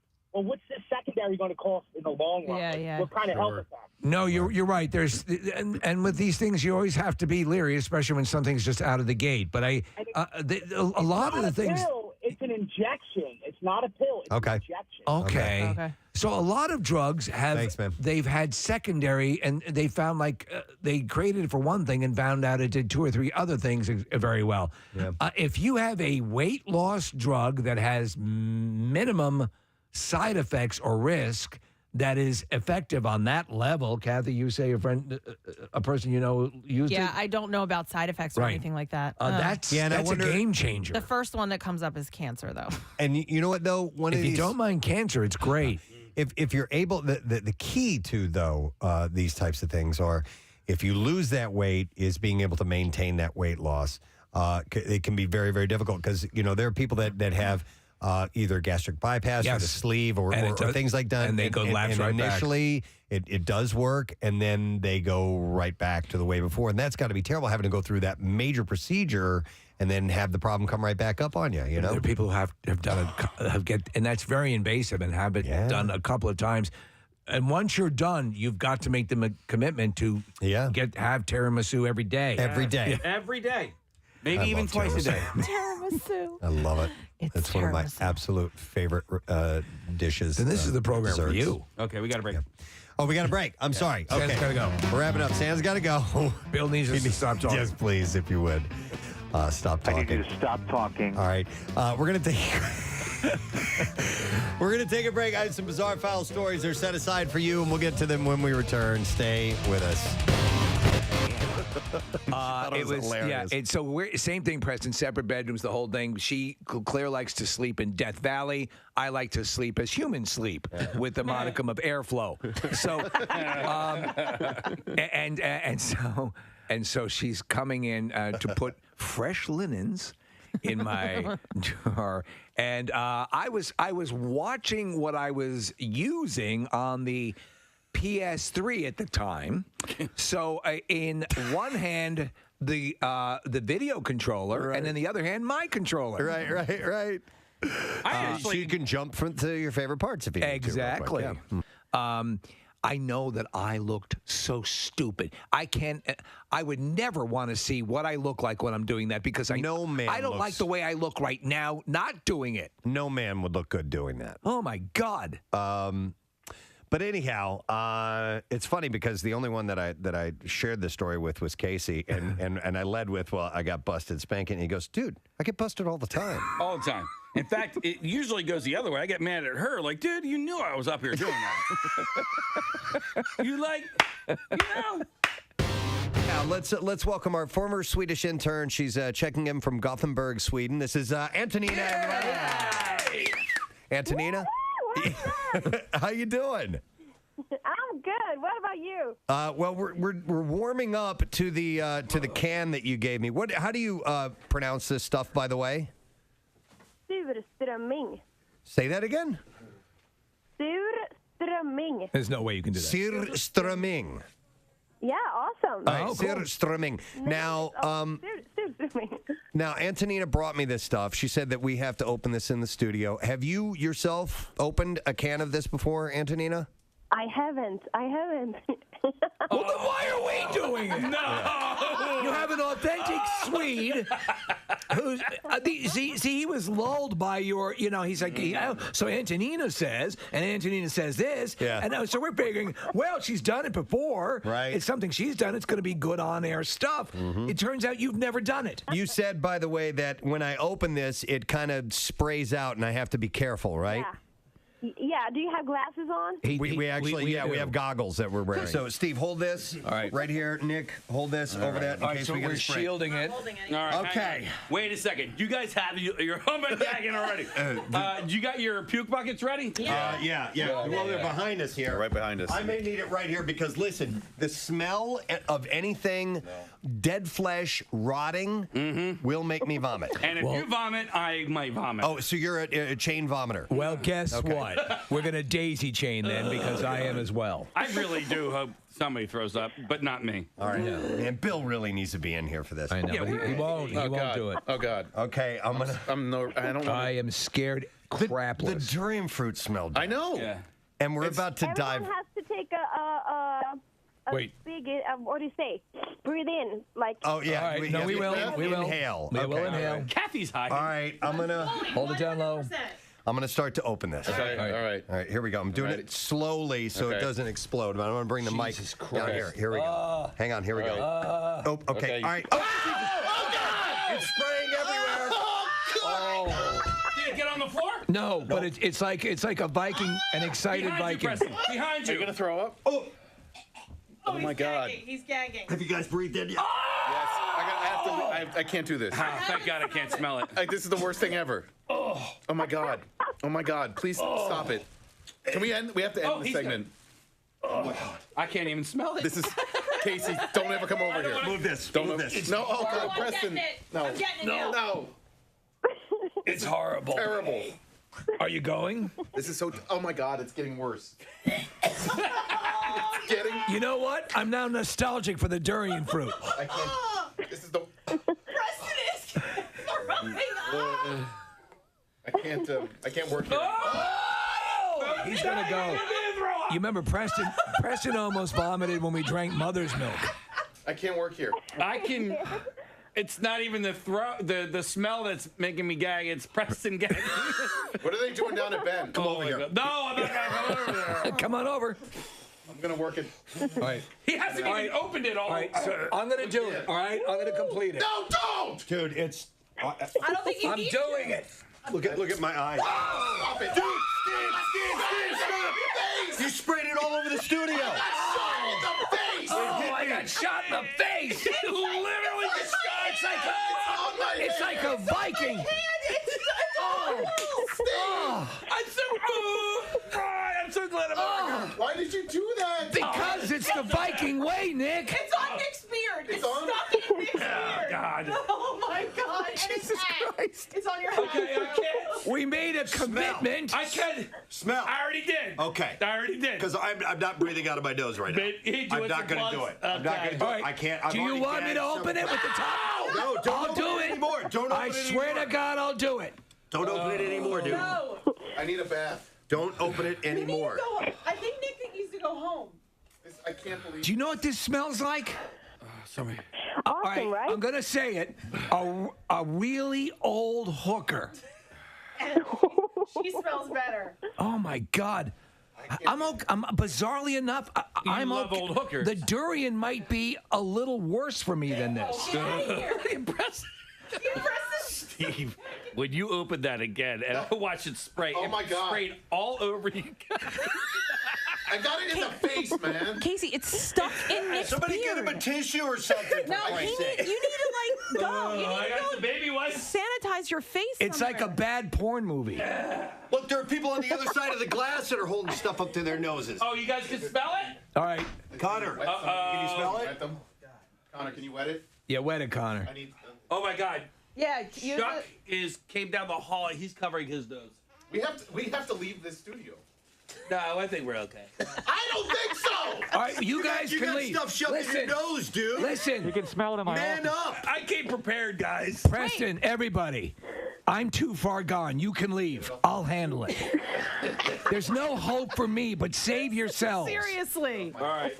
Get it off my head. Wait, Chuck, you can smell it down You can the smell it in hall. you can smell it in my office. Are you kidding? And our doors are shut.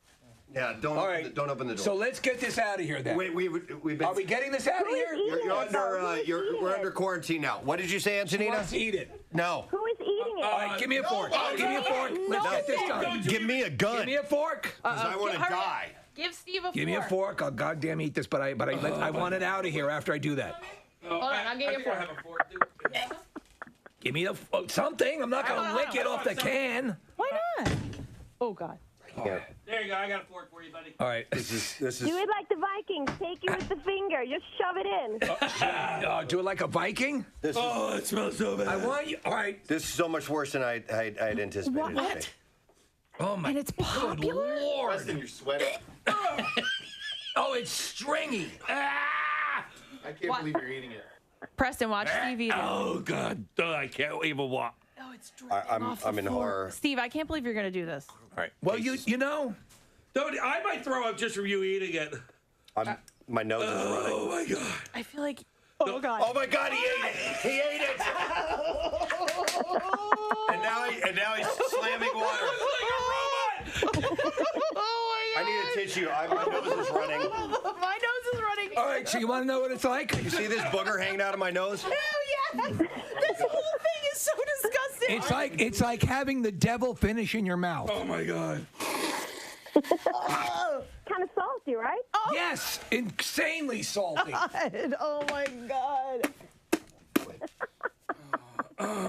Listen to you laughing, you malicious Swede, you. All right.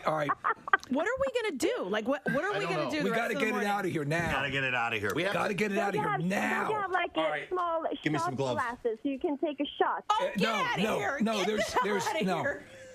What we really need to start doing is just like getting hair and burning it and like anything else that Smells bad? That smells bad. There are look on the counter. There are splatter patterns here. Do you see this? Yes. And we gotta Here's what clean I'm this gonna do. up. I'm gonna put this in this baggie now. Thank you. Thank God. Now. Stuck on Nick's beard. I can't believe we did this. This smell is going to linger in here for a month. I know. All right, it is in the baggie. I'm sealing it up. We should try to light matches. Listen to her laugh. We should have done this in Bill's office. It still would have made it down here. Yeah, it would have been. It would have been better, Would have been Steve. better than this. How do you seal this, Preston? Oh, Marissa's starting to spray Fine. the blue and red anything. make Febreze. purple. Hang on a second. I think you got it. Steve. Oh no, wait. Here we go. Holy God Almighty! That's inhuman. I cannot listen, and I'm telling everyone listening to this, we are not even remotely kidding. Oh my God! It is. It instantly flushed the entire studio with an incredibly powerful, salty, pungent stink. I can't. I have no words to describe that as far as to give you an idea of what it didn't smell like rotting, like like a dead fish out in the sun or anything like that. It's something. It's far more foul. And there's some on this microphone. It's sprayed It's everywhere. right there. Oh. Listen, here's the deal. We're in the studio. We had to open it a little bit more. Did I know it was going to explode in my face? No, I did not know that. At its best, it smelled like rotten tuna fish. All right, so it's worse if than you need that. to clear up, I'll At clean its this. best. but we got to get this out of here. All right, we do, and we got to go live on Fox here in a little bit, right? Yeah. Are we going to take a break and come back? Or Let's do this now. I'm going to come around there so we can. So hang on, clean up. I think we need to take a break and come back in like a day or so. Right here. This is awful. I think we just earned some vacation. All right, everyone, let me. I'll take it for you here. I'm absolutely doing? shocked Just remember. that I didn't puke. I came really close You were several times. gagging big time. Oh my God. Okay. Thank you, I guess, Antonina. All right, so when that conversation was wrapping up, Nick, you went, oh. A didgeridoo is a brass instrument. It is? Yeah. Oh. There are some brass instruments made out of wood, like the alphorn, the cornet, the serpent, and the didgeridoo. I know what the serpent is, but I've never heard Coronets are made out of? But cornet. I don't know that one, Steve. I don't think it's a coronet. I think, it's a cornet. It looks like something. Never heard of that. And there were neither have also I. texts coming through that said that a lot of high school marching band instruments now are made out of plastic, which is way cheaper.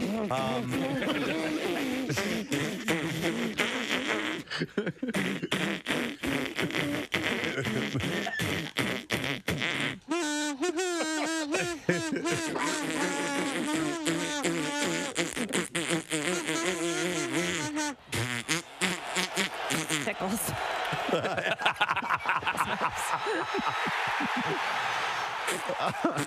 Yeah, I would have been.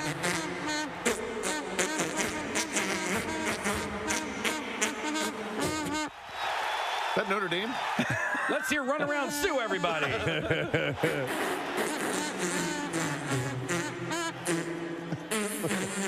not really playing anything. Sure you are. I would imagine like maybe clarinets and things like that are made out of a plastic. My recorder is made out of a There you go. Yeah. That's made out of ivory from No, it's not. illegally poached elephants. Right. And a one and a two and a.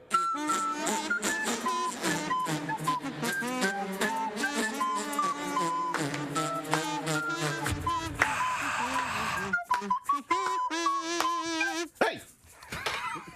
They don't have drums, they just have hands. The How do you hand make line. Now, Preston, are the drums made out of brass? The drum shells are made out of wood usually, but they have a metal detector. No. Believe we are ready. Is everyone prepared for the ritual? Yes. We are. Let us begin. Welcome, all here today who seek rebirth, to this most sacred celestial event, the solar eclipse. In attendance today are the Council of Elders, being the overlords and lawgivers. They are myself, High Priest Steve, High Priest Preston, High Priest Casey, High Priest Nick, High Priestess Kathy, and High Priestess Marissa. Hi. And as it was in the ancient times and as decreed by the sacred book, we are joined by semi-naked, semi-virgins, provided by Coven Club Risque. Council of Elders, please provide the proper responses as I read from the sacred text. O mighty Son, known to the ancient Romans as Sol, you are so big. You are so big. You are so bright. You are so bright. You are very hot. You are very hot. Minneapolis, I think? Yeah. Yeah. And it was a Holy Ghost prep that had to vote. They did, and they have named our coolest teacher of the year, Ms. Amanda Coopersmith. And she's on. Ms. Coopersmith, good morning. Good morning. How are you? Wonderful. Is it Miss, Mrs., or how do you like to be referred to by the students? They all just call me Coop, actually. Coop. that's nice. That, you know what? I've met a lot of teachers who go by a last name nickname these days, or that wouldn't have flown back in my day. No. But nonetheless, it's a pretty cool thing. I like that. All right, Coop. Well, number one, did I guess somebody reached out to you this morning to let you know that you won? Yes, Mike Jacobs, our IT guy, reached out, sent me a text But yeah, I'm in Minneapolis at a science conference, and we were up pretty late. So I slept in this morning. Well, those science conferences, they get pretty raucous. Yeah, a bunch of science nerds, they can cut loose. All right, you can cut Okay. loose. Yeah, you're a chemistry teacher, which is awesome. And we were one of the things we were talking about this morning, Amanda, was that chemistry can be a tough subject because there's a whole lot of science and a whole lot of really intricate things that one has to learn. And it's important to have a teacher that keeps that interesting in order to make that translate. And is that what you try your best to do, to find unique ways to impart that information so that the kids will retain it? Yeah, you're right. Chemistry is really hard. And me trying to teach it straight up is ridiculous. So I do a lot of analogies. I try to give them real world applications. And one of my favorite quotes is Albert Einstein. If you can't explain it simply, you simply don't understand it well enough. That's great. Wow. Okay. That's great. Yeah. So, Coop, where did you do your undergrad, by the way?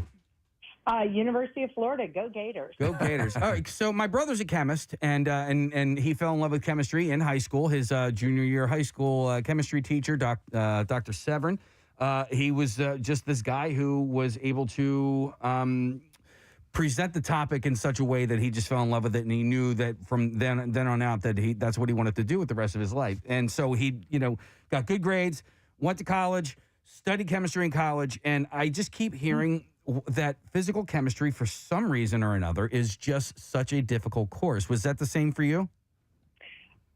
So the truth is, I thought organic chemistry was a little harder because it's memorization. Physical chemistry is physics, calculus, and chemistry. And I had an absurdly good professor for that, Dr. Phil Brucat. And I embraced the whole thermodynamics and rate reactions, and it's actually one of my favorite topics. And I think the poor kids, when I say thermo, I tend to light up when they look at fear. So yes, physical chemistry is very tough, but I always thought organic was a little tougher. And I'm also surprised that my brother, because chemistry is his entire life, never got into and has never watched Breaking Bad. Have you ever watched Breaking Bad? No. All right, there you go. Yeah. See, it seems to be a thing. It's a trend. Yeah. No, but it's there's obviously chemistry is a big part of that. Big time, so. big time. Well, listen, Amanda, did I hear something about you and your career and something happening this year? Yeah, I'm actually looking to go back to graduate school. Ah, really? Okay, and what's the reasoning behind that? I've always wanted to get my PhD in chemistry, and children and life happens, and now everything is settled down. So my husband's like, this is the time. You got to do this now or you never will. That's pretty cool. All right, so teaching will be, you're going to be done with that and do something else with your PhD? No, I just really wanted to get my PhD. I'm sure I'll go right back to teaching because I love these kids. I love the subject. I love the energy. That's excellent. That's awesome. Well, listen, Dad, while you're headed off to school, you can take with you this wonderful memento that we're going to give to you. It's the Preston and Steve Coolest Teacher of the Year coffee mug. We'll also give you a Preston and Steve Coolest Teacher of the Year T-shirt, and this is a gift on behalf of your students at Holy Ghost Prep. That's wonderful. One quick aside, I love the work you two do with Phil Abundance. And for years, our school has been blessed with other schools to be involved. It's amazing the work you all do. Oh, thank you so much. It's the whole show and a whole collective, but it's very kind of you to say that. Yep, and we appreciate the support from you and the school, and we'll just keep doing it as long as we can. So then you keep at it as long as you can, Amanda, because you're clearly making an impact. So congratulations to you, Coop.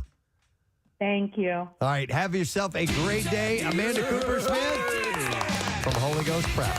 There goes another cool one. The next school is Clearview Regional High School, Mulligan Hill, New Jersey. You have till 6 a.m. tomorrow morning to vote. Just text the word teacher to 39333.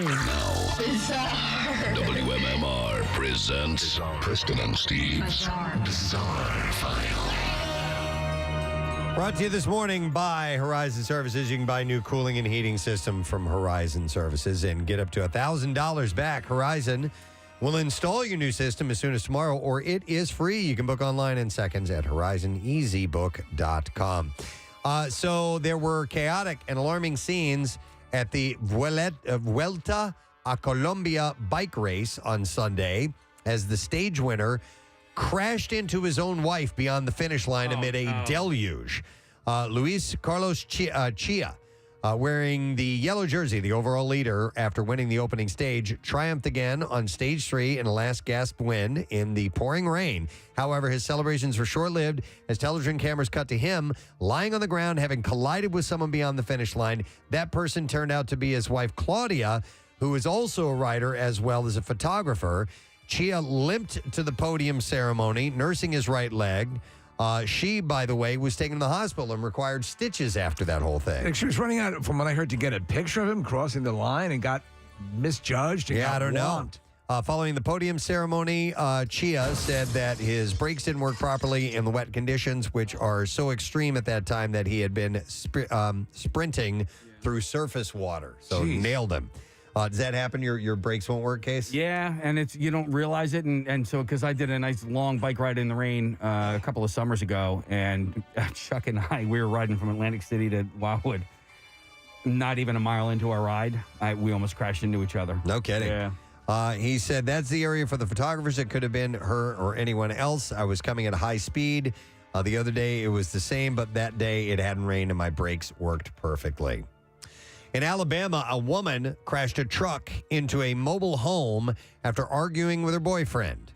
Rhonda D. Young is locked up on account of attempted murder and 2 counts of attempted assault in the first degree. Wow. We have a lot of stories of people using their vehicles to go after others. Yep.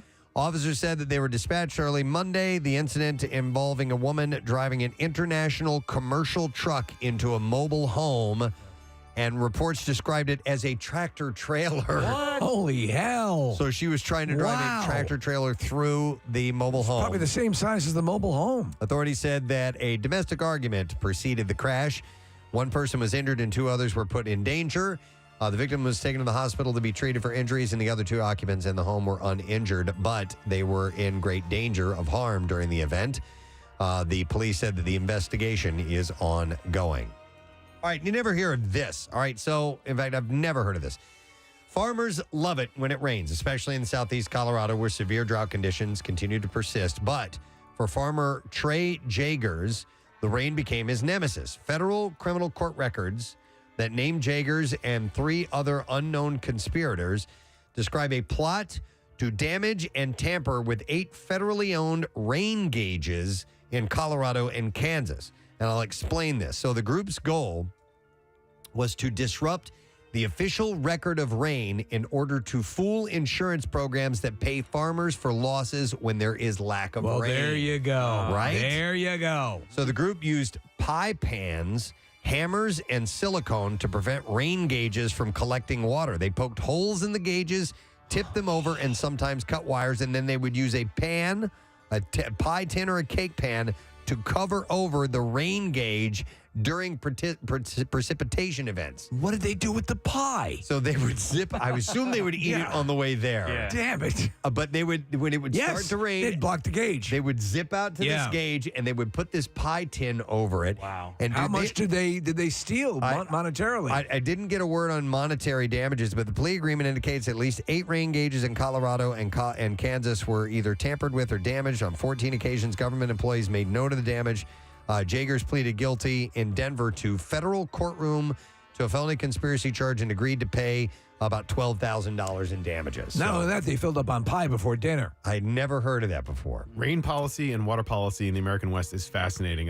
There are so many scams and really, oh my God, it's unbelievable, and it's a real serious issue. But there is so much money, federal and state, that's pumped into these things that I'm not surprised that these scams are starting to happen. Wow. Watch the movie Chinatown. It's all about that diverting water from orange groves, and that's a real issue that happened in the 30s in Los Angeles. Well, it was a typical Monday morning for a cowboy tasked with wrangling a loose cow, but it was on a busy Oklahoma highway. The cow was on the loose on an interstate in Oklahoma City.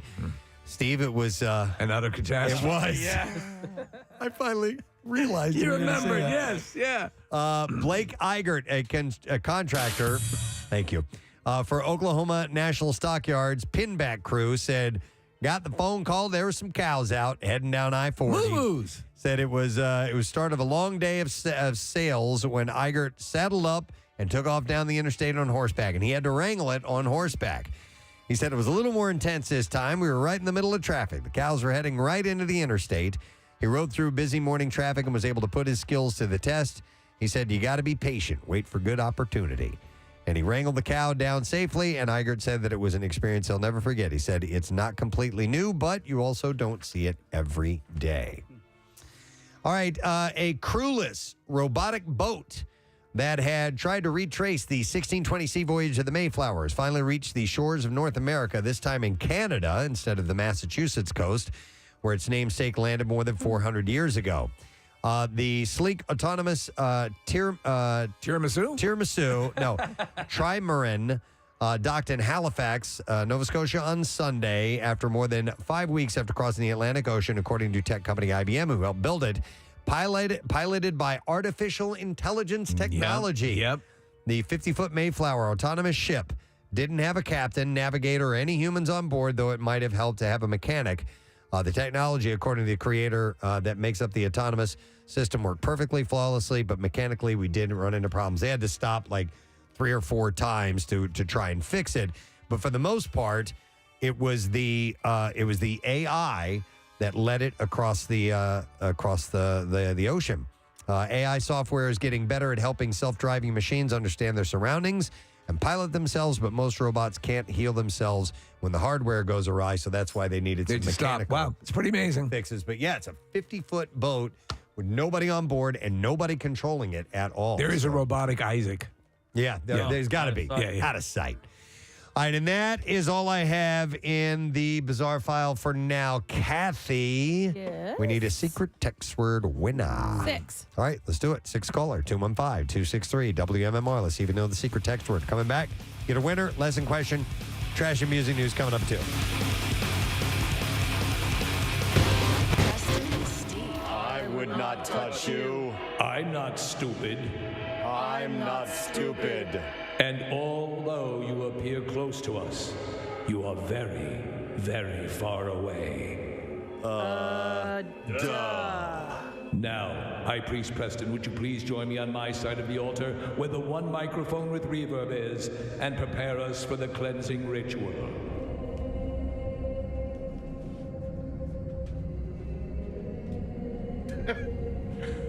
As it was in the time before time, the cleansing ritual was meant to appease the sun during its time of eclipse, to offer unto it something so stupid, so pathetic, that it would never be able to bring itself to destroy us. In a moment, the Council of Elders and the semi-naked, semi-virgins will surround the Well of Rebirth, which in many ways resembles the toilet we used for St. Patrick's Day.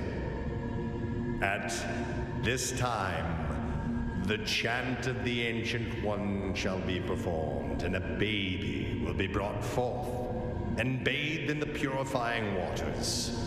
In many ways, this baby will resemble the doll that High Priest Steve accidentally purchased off of Amazon in the time of darkness. Let us begin to begin again. And so we have gathered at the Well of Rebirth, as it was done in the dark time of the ancient time, before time, in accordance with hammer time. We begin the chant of the Ancient Ones. She'll be coming around the mountain. When she comes.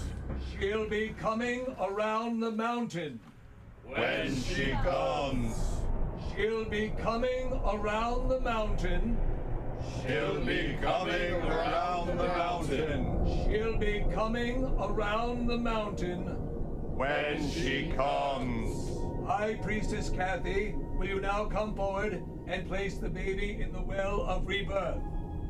Bricka bracka firecracker zis boom ba. Solar eclipse, solar eclipse.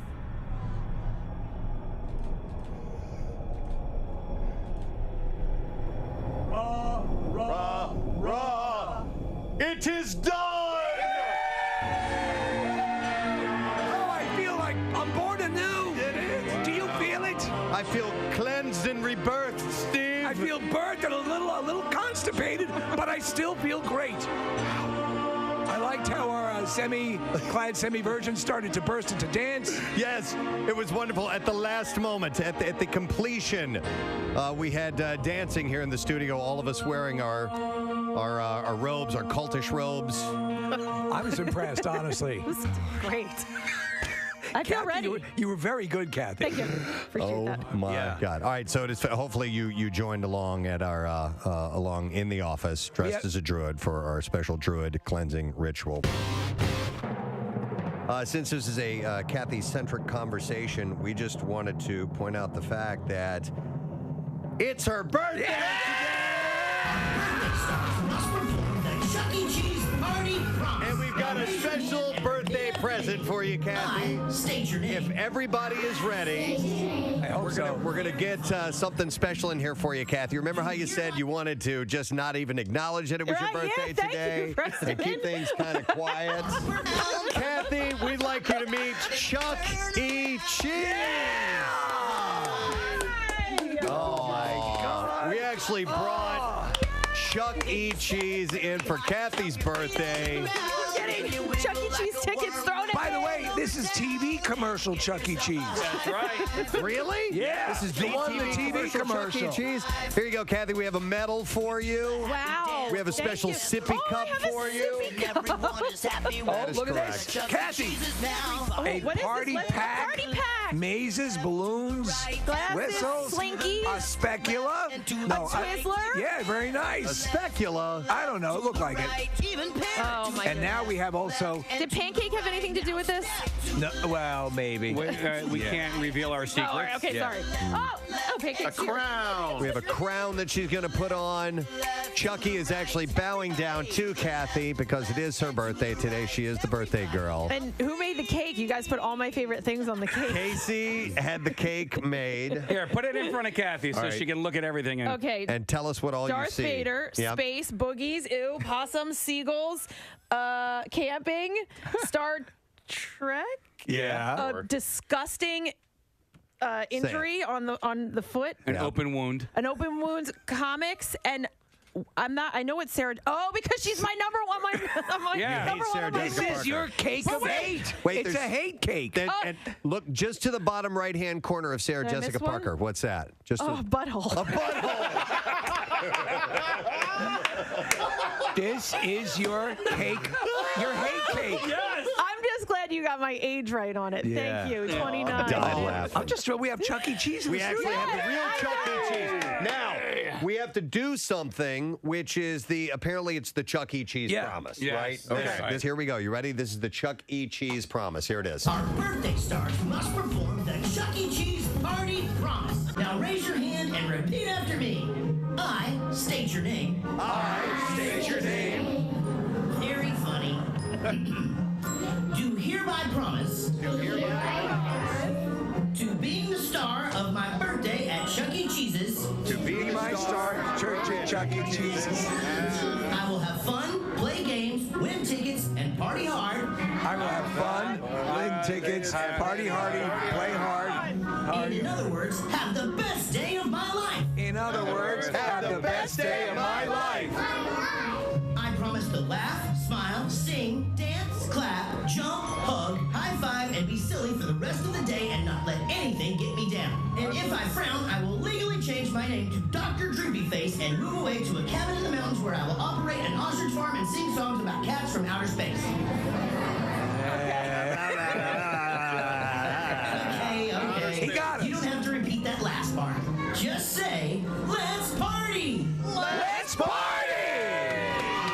Ladies and gentlemen, may I present to you today's official Chuck E. Cheese's birthday stars!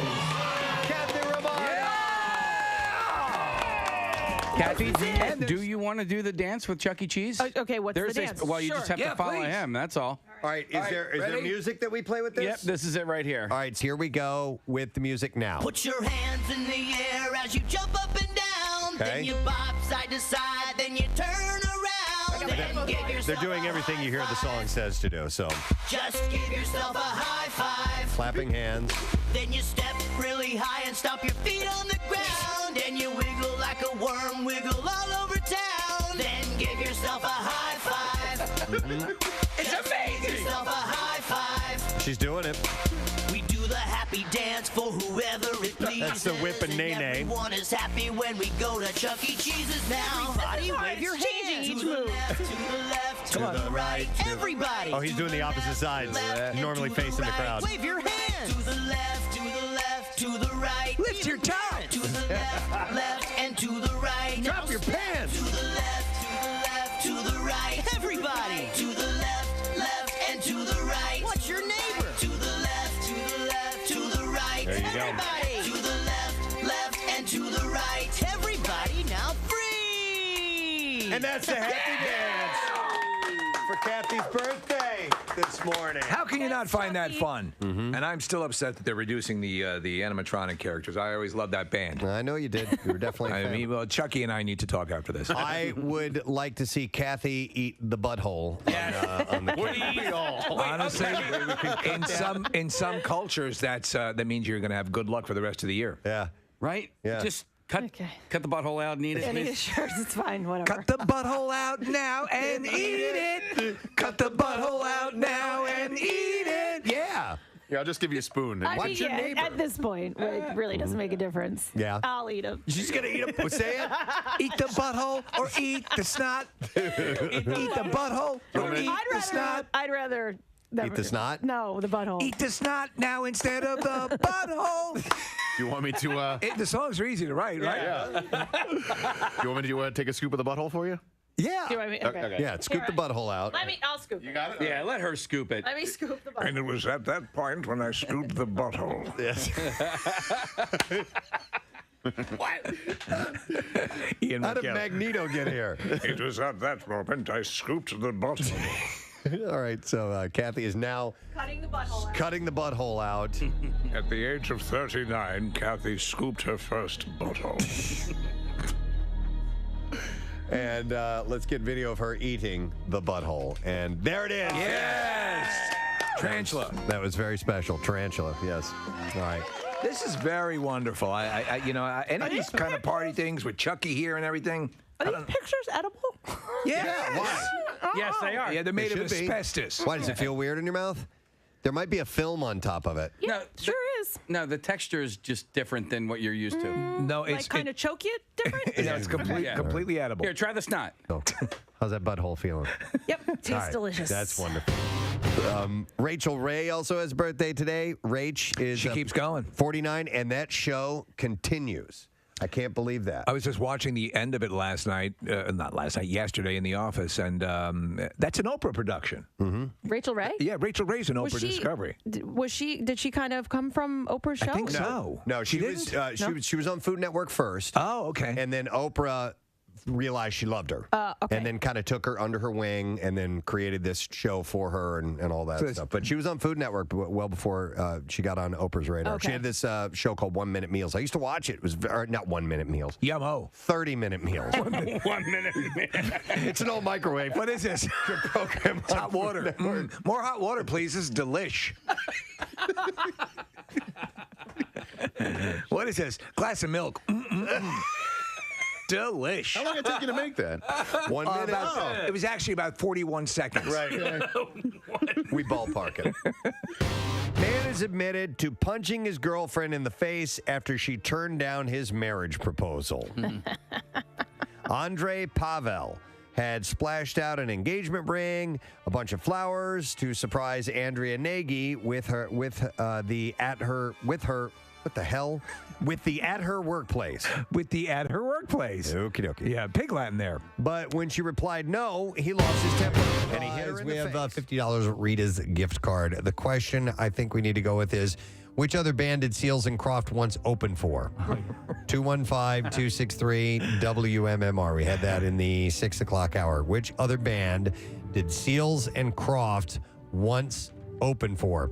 215-263-WMMR. If you were listening and know that answer, you need to call us right now. We will do the trash while you're calling. The trash business is a gold mine. 93.3 WMMR with Preston and Steve's Hollywood Trash. Brought to you by Everfresh Juices and Juice Drinks. There's an Everfresh juice for every occasion with over 40 flavors to choose from, including their premier apple juice line with your favorite apple to eat. Now available and bottled to drink. What's going on this morning, Steve? Well, Jay Cutler taking a dig at ex-Kristen Cavallari, saying he has thrown a party every day since their divorce 2 years ago. Kristen fired back, saying she spent the time banging his dad. Hey! According to Variety, CBS is considering replacing the departing James Corden on the Late Late Show with a regular series of revolving guests. CBS says that instead of just one host, the audience will now have multiple hosts to ignore. Yeah. So that'll work out. My God. And finally, this is pretty wild. A lip reader deciphered what he believes a 4-year-old Prince Louis asked his great-grandmother Queen Elizabeth on the balcony of Buckingham Palace during the Jubilee. The lip reader says he is virtually certain that little Louis asked his great-grandmother, pink or brown? Oh, my God. And the answer was translucent. Wow. And that's your Hollywood Trash. All right, let's see if we can get an answer to this stupid question. Which other band did Seals and Crofts open up for? And it is Chris we'll go to. Hey, Chris, good morning. Good morning. All right, Chris, what band did Seals and Crofts once open for? Guar. You are correct. Hang on, Chris. What hell of a show. We are giving you a $50 Rita's gift card, and get to Rita's and grab a 5-layer gelati back for a limited time only. The Rita's 5-layer gelati is more ice, more custard, and more yum, don't you know? Now, Preston and Steve's Music News on 93.3 WMMR.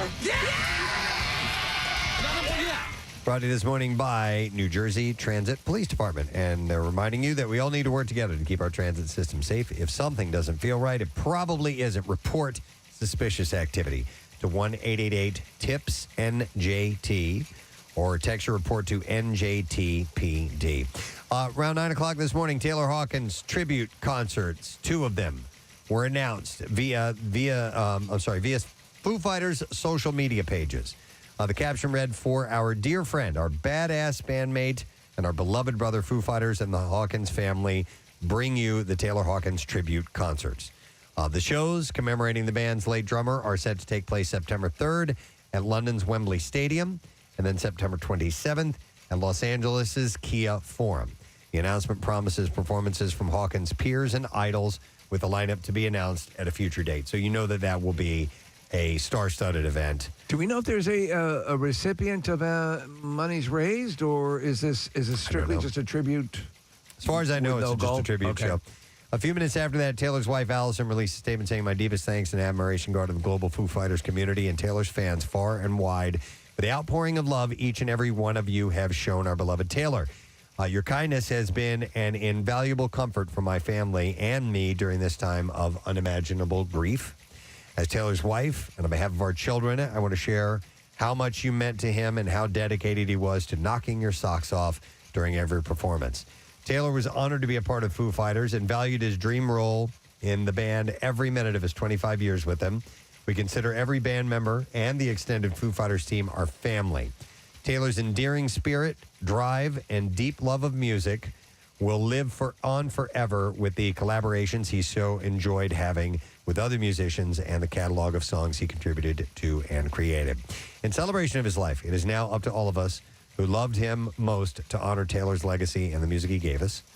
Thank you again for your love and sympathy. Taylor loved you all, and we love you too. With gratitude, Allison Hawkins." So, yeah, details on the on sale and all that stuff will be forthcoming. So we'll see. Kirk Hammett is saying, "I told you so," about music streaming. Metallica has opposed digital music services since they took Napster to court over copyright infringement in 2000. And now that streaming networks have become the norm, it's become clear that artists are not making a ton of money on the deal, with the top platforms doling out between 0.003%, so 3,000th of a dollar, 3,000th of a cent, actually, $0.03 of a dollar, and 1/100th of a dollar per stream. Hammett told Classic Rock in an interview, "We warned everyone that this was going to happen. We warned everyone that the music industry was going to lose 80% of its net worth, power, and influence. When these monumental shifts come, you either just effing rattle the cage and get nothing done, or you move forward."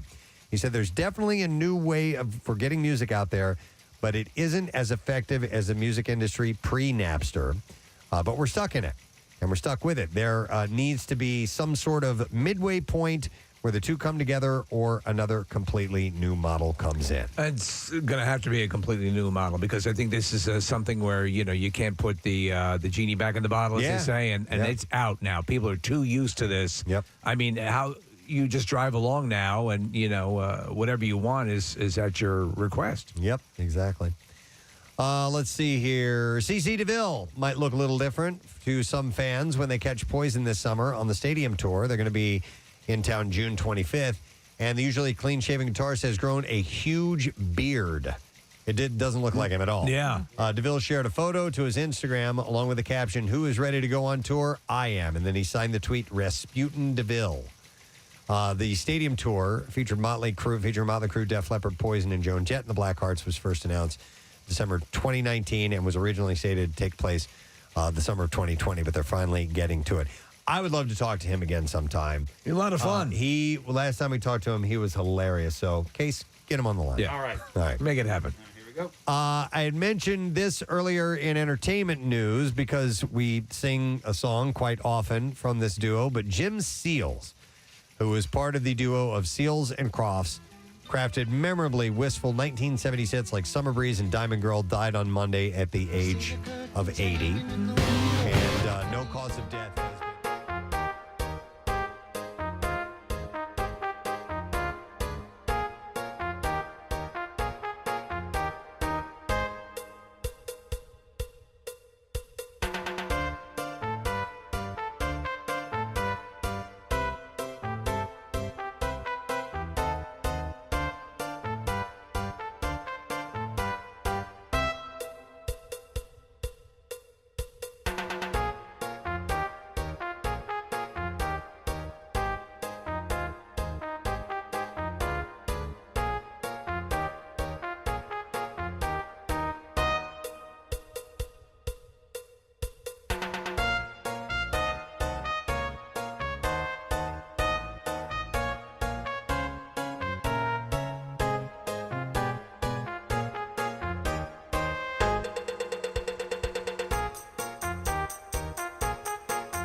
Passed away. All right, and then one last thing. Coldplay's in town tonight. Yes. They're playing The Link this evening. I'm going. I wonder Are you going? Yeah. You know what? I wouldn't doubt it if they played Summer Breeze. That would be so cool. Chris Martin seems like the type of guy that does stuff like that.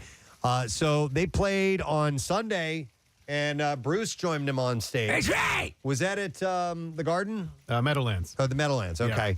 So I don't know if they'll have any surprises for tonight, but we'll have to wait and see. Shields and crows. Yeah. Diamond Girl. You're right. They like to do stuff like that and keep the audience entertained. Anybody going to the show? Nick is. I'm going. Okay. Yeah. Nice. Yeah, Why is that funny? I just said it like that. Oh, 5 I'm seconds sorry. ago. Listen, dude. I know you're tired. I'm tired, and I'm juggling all this. I understand. Crap Yeah, here. I'm excited to go. What do you tonight. want? What do you want from me? Sam's Sam's gotta gotta go. I don't know what the hell you expected me. Case. So, Yeah. do you want to go, or you? I do. I'm just, He's still masking it. And he doesn't want to. I got you. It's all good. But have you heard anything about this tour? It's supposed to be a great tour. I mentioned this a while back, but like they there's a lot of light up action. So like there's actually people powering the stage on the side of the stage. They're on bikes, and it's Coldplay is really known, I guess, for their interactive shows. So I have some friends that saw it in DC when they were there last week, and I'm really looking forward to it. I haven't seen them for a number of years. They played at the Wells Fargo Center a few years back, and it was a fantastic show. Cool. Although it was a little shorter than I wanted it to be. Like it ended by like 10 or something like that. Anyway, tonight. The weather's going to cooperate. Yeah. So it's going to be great tonight. So enjoy that show, all who are going. And that's it. That's all I have in music news for you. Let's take a break, come back in a second, wrap the show up when we get back. Stay with us. Preston and Steve. Knocked her to the ground, left her with significant injuries. No. After being arrested, Pavel, who has no previous convictions, told police officers that he was upset by the rejection. I was a little upset. Now the defendant has been banned from contacting his victim for a year after pleading guilty to assault by beating. But maybe she'll think it over now that he's beaten her. The Justice Center heard Pavel and Ms. Nagy had been in an intense relationship for 3 months and had moved in together before hitting a rocky patch. Since you came into my life 3 months ago, it's been the best time of my life. Would you be my wife? No. Pavel proposed to Miss Nagy, but she said no, and he punched her in the face. You're like an angel. You make me a better man. I was lost before you. Would you be my wife? No.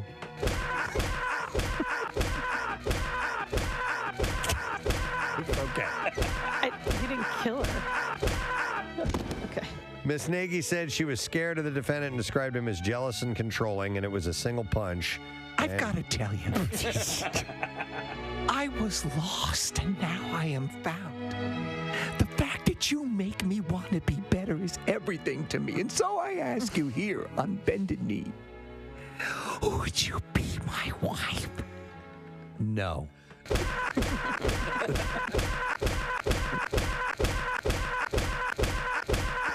Pavel now accepts that there's no future in it. I have another historic. And now, once more into the vast library of the WMMR studios as the historian informs us of history past. I should get a real pipe, don't you think? I think you should. Yeah. No, that's not too bad, though. This one's It's pretty actually good. it's pretty good, and it doesn't generate smoke. I actually went to look for a real pipe for this segment, and I couldn't find one at my just use your neighborhood. bowl. At my neighborhood. Yeah, just use a bong. Jesus. And now the historian takes out his one-hitter. You think I would look as good at one hitter? I got a bat in my mouth. This is exceptional skunk weed. I love the smell of pipe smoke. It is pretty. I do too. It smells nice. Oh, you just smell it up your ass. Oh, wait, here we go. There it Yes, is. thank you, Marissa. Hold on. And now from the Grand Library of the MMR studios, the historian firmly placing his gas mask bong over his head begins. There's never been a historian like you. No. I just want to hear what he sounds like in that thing. All right, I got this next story. We firmly believe that this is merely a method for you to get stoned. Can you hear me at all? Yes. Okay. Barely. Little.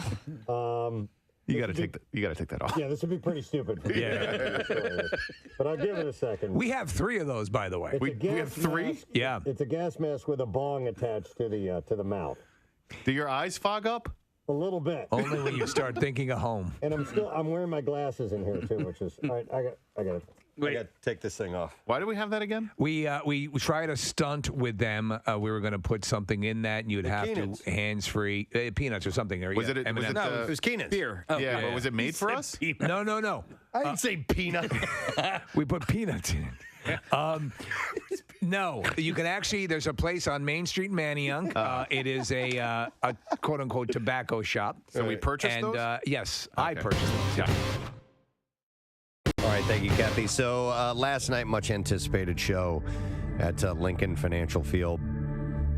And you two, obviously, doing the Joshua Tree tour. And a lot of us were there last night. I think everybody but Casey and Marissa. I think there was out for a concert. I think that's the most of us of the show that have been at one event in a long time. Probably. This was my favorite song, and then the screen behind them, like this. I knew they were going to do something cool with it. Did you guys notice? So when they did Mysterious Ways, they were flashing pictures of famous women, like Maya Angelou and even like Ellen DeGeneres. It wasn't people that have just come and gone, current people, and Sister Mary. Yes. They put her picture. Oh, that's so cool. Wow. Yeah, she was one of the last ones. They apparently had solicited, before they get to every town, let us know who a notable woman from your city is.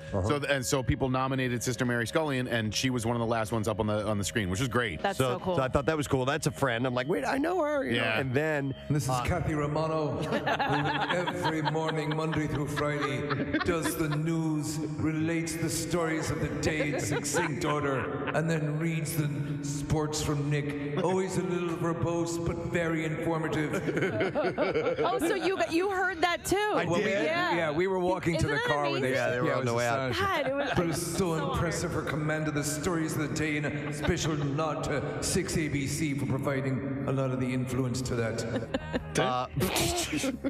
But also another friend of ours got a shout out, Senator Chris Coons. I know. What? Wasn't that great? I was like, wait, I know him. Yeah, he's talking about AIDS relief that the United States has paid for around the world, and it was so Bono went on to a long AIDS. It was really extolling the benefits of and the virtues of the United States and the taxpayers, and he was thanking us. And he was thanking a lot of Americans, and he said Rick Santorum, George W. Bush, and he's here tonight, Senator Chris Coons. Wow! By the way, you may know him because he went out to the Camp Out for Hunger, which is the same show that Kathy Romano I mentioned earlier does the news for. It's a great union of philanthropic people here tonight. It really was amazing. And though you just probably eat it for breakfast, we have a man called Pancake here. Oh man. Let's see. Five Funger Bung Punch. Five Funger Bung Punch. That's close. Funger. It's just a funny sounding word. Great group of new musicians called Five Funger Bung Punch. And they've got a message to tell you. Say, anytime you take a good solid punch to the bung, it's gonna be impactful. Like Nelson Mandela told me one time when he was having a large chocolate chip cookie. He said this thing's huge, but it's not as huge as the love on this earth that we live in. Remember that as you're getting your bung punched.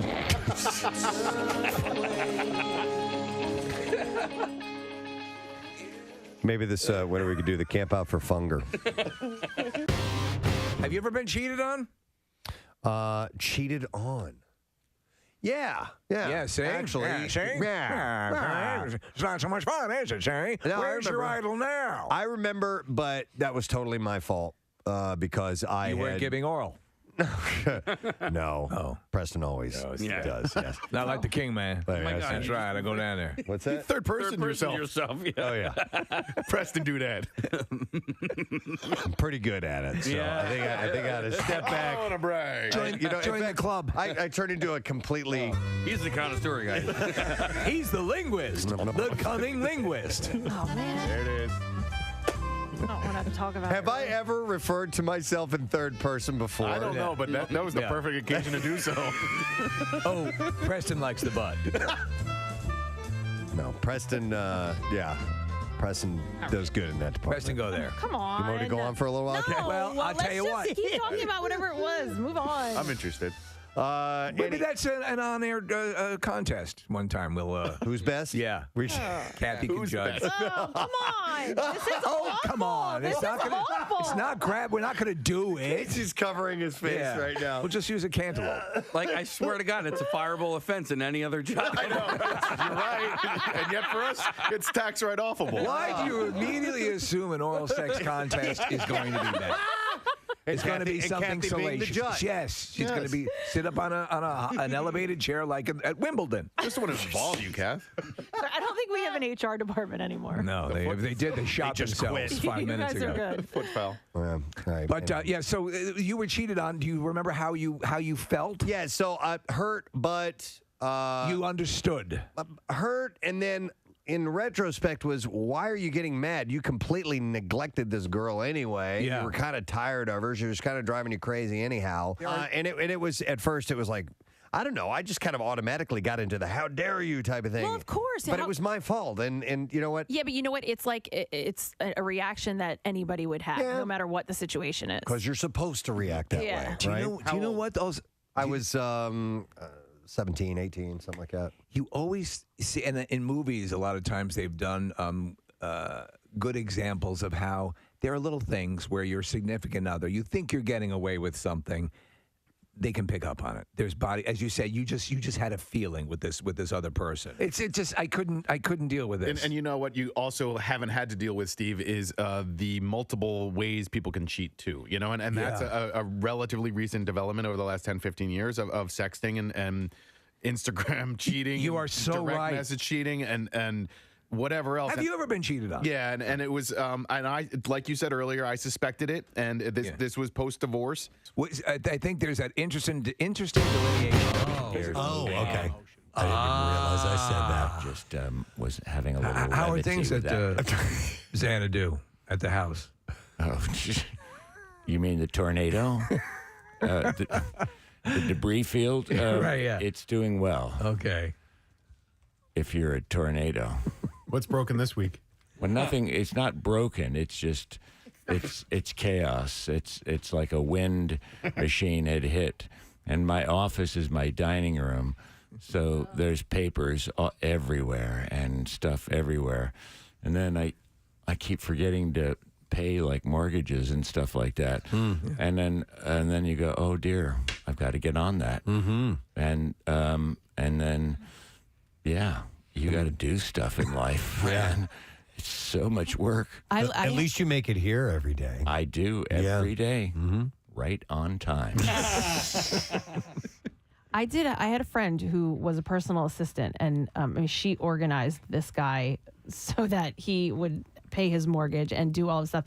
He was not nice to her in any way. Really? Oh my God, he was terrible. He used to scream at her. He freaked out at her one time because she didn't label his travel shampoo and conditioner as to which one was shampoo and which one was Wait, he was conditioner. yelling at the organizer? Yeah, my friend who worked with, she was a personal assistant. She did everything for him, from book his travel to and he was pack mean him. to her. I mean, freaked out at her because his shampoo and conditioner was not labeled. She didn't work for him long after that incident. But anyway, he's an a-hole on many levels. Is a very nice person.